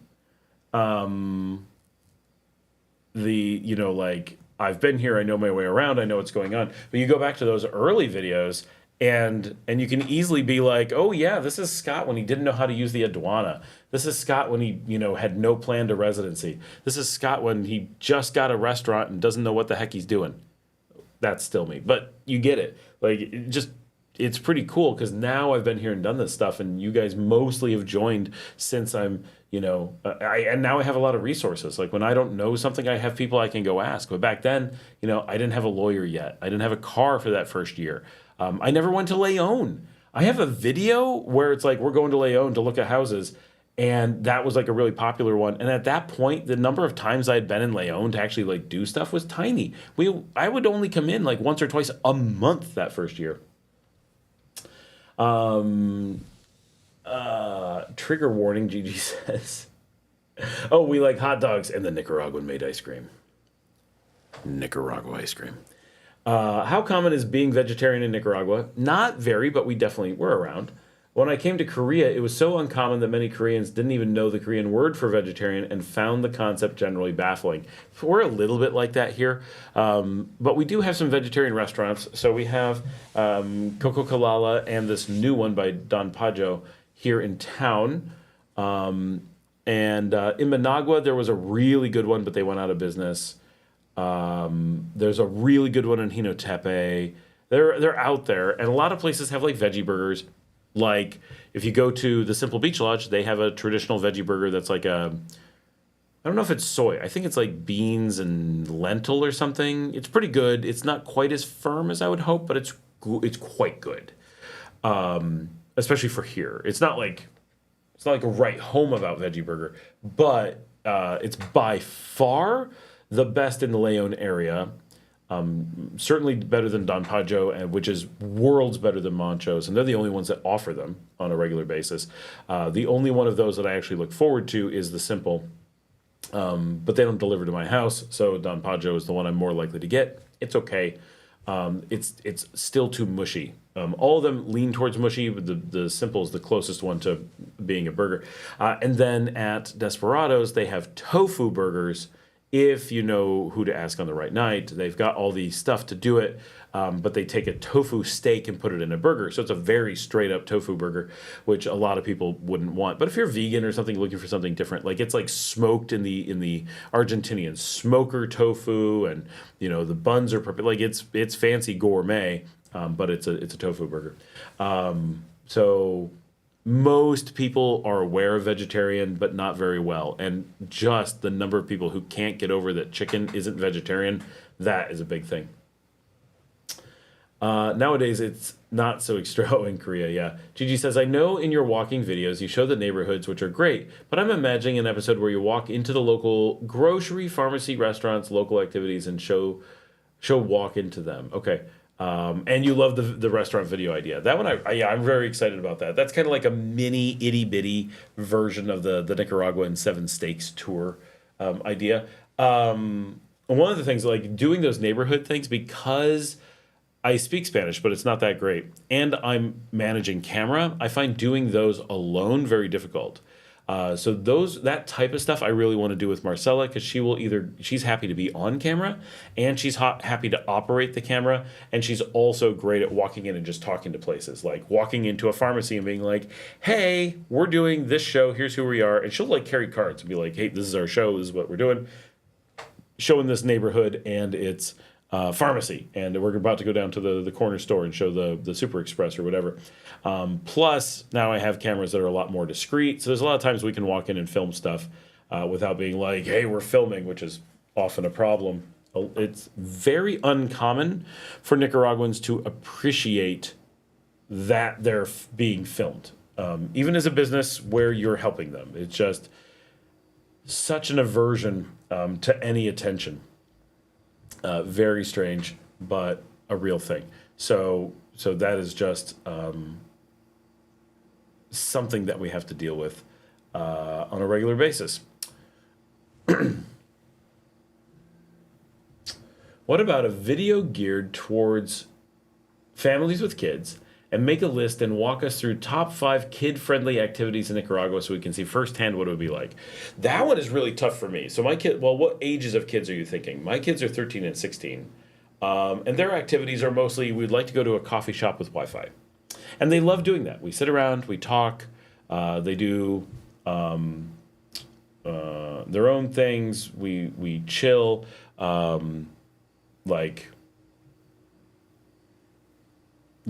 that's kind of who they are. So for me, it's hard to imagine other things. Now, we do bowling and laser tag, but we don't do them very often. We go to a tea room, like that kind of stuff would be neat, and we certainly do that sometimes. They like exploring restaurants and cafes and venues. That's a huge thing that they like to do. They don't like arcades. There are things like trampoline parks, dinosaur park. My kids love going, even though they're older, they love going to a dinosaur park, so that's pretty cool. The ones here are few and far between, really far travel for us to get to one. We are talking about maybe making one, because every member of my family is like, a dinosaur park, that's amazing. My kids actually are looking at dinosaur parks in Brazil, because they want to go to Brazil and go to dinosaur parks. And their favorite dinosaur park is the one on Crete, in Heraclio. So that is one. She says, that makes sense. I completely get what you're saying. But that's a good thing. Doing the dinosaur park that way. But I did an episode on that with my kids. They really liked it. There's some water parks. My kids won't do water parks. It's tough. I can do some things actually going with Marcela's kids, can do stuff, because they're very Nicaraguan and they enjoy all the things that Nicaraguans enjoy. My kids are quirky even for Americans, so it's very they're in the video games and their own. They're very creative.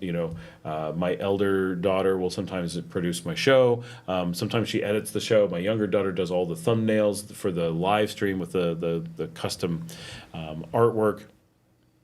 Like that's stuff that they're really into, but going around and doing normal activities that other people will be like, this is the greatest thing ever. Nope, no interest, none at all. So it makes it very, very hard to do that kind of stuff.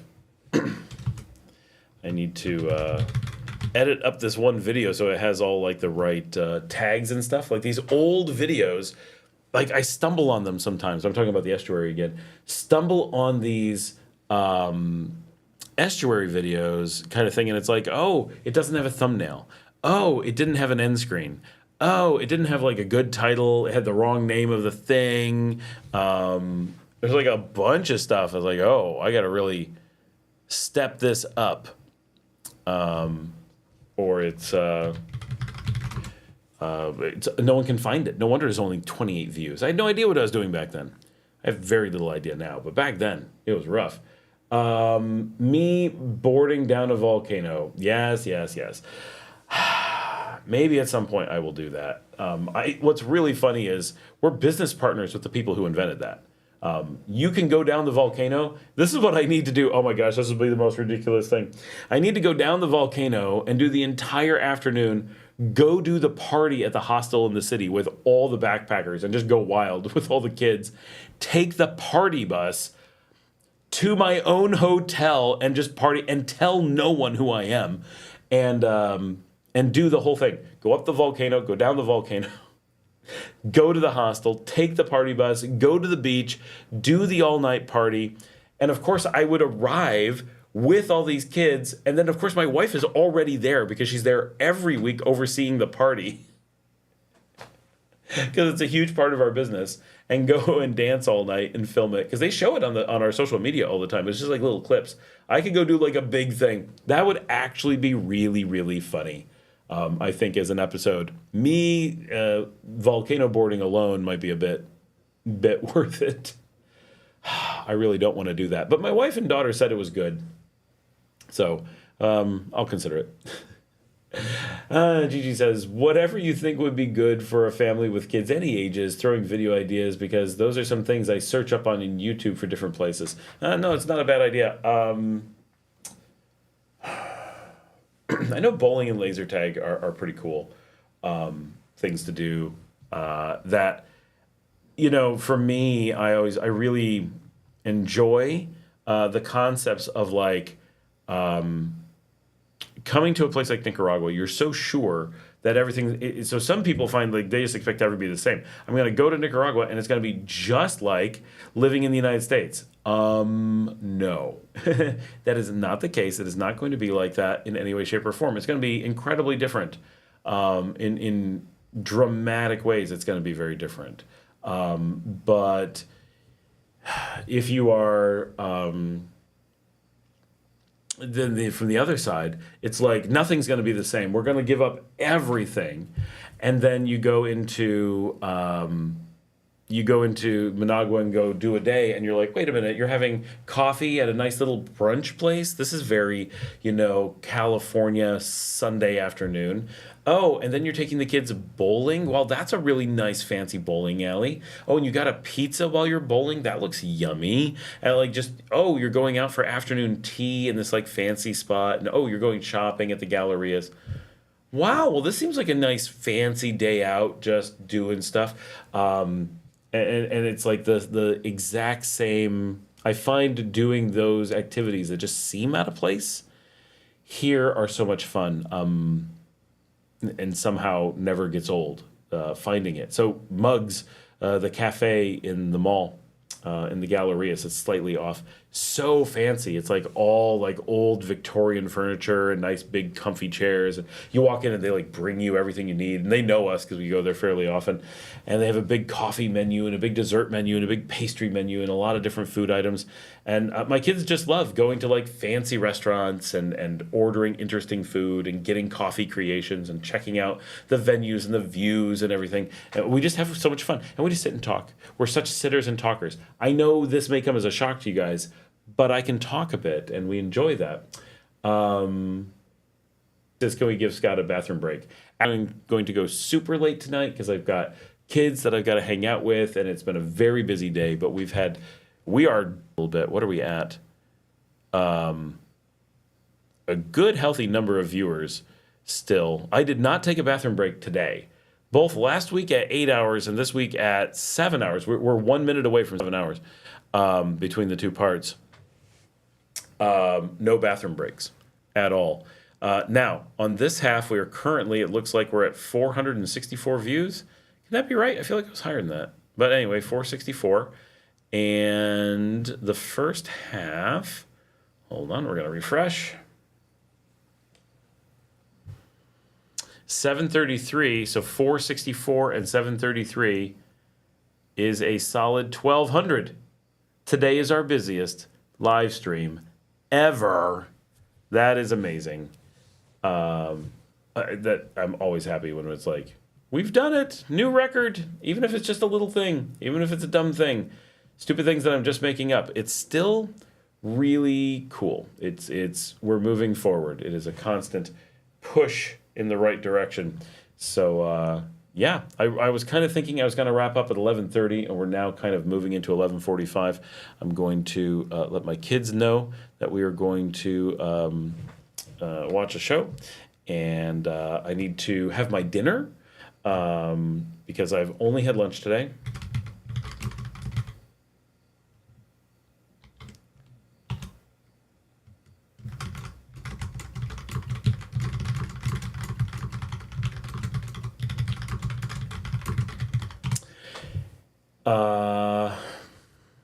What else do I need to do on a wrap up? I'll wrap up a little bit early. We go watch that 23rd of July episode from the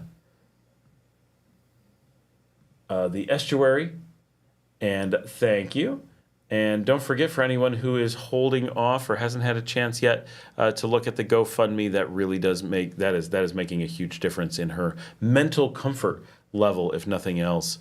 But certainly the actual financial difference is a huge thing for her. I wish I could understand why it's so much more contrasty on this monitor, which is already after all the equipment. This should be exactly what's being sent. Is it that YouTube? Is it that screen? Isn't it very good? What if I move it over to this screen? Hold on. I'm going to grab this and just stick it on this higher quality monitor here. And, oh, no, it is the screen. No, that pretty much... Okay, it looks pretty good. Yeah, I like this look. I'm happy.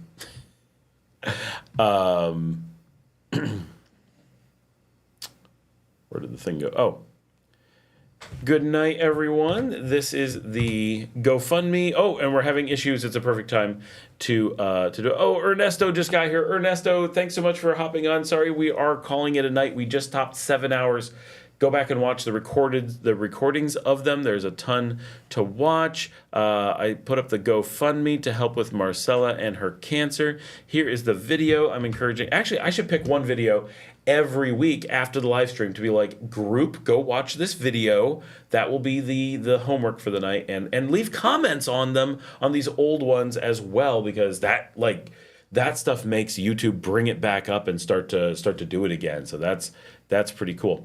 Anyway, thank you so much. Have a good night. I really appreciate all of you. We have the best community ever. And if you haven't joined the WhatsApp group, go do that. I think we have enough things to call it a night here. And I will see all of you guys tomorrow.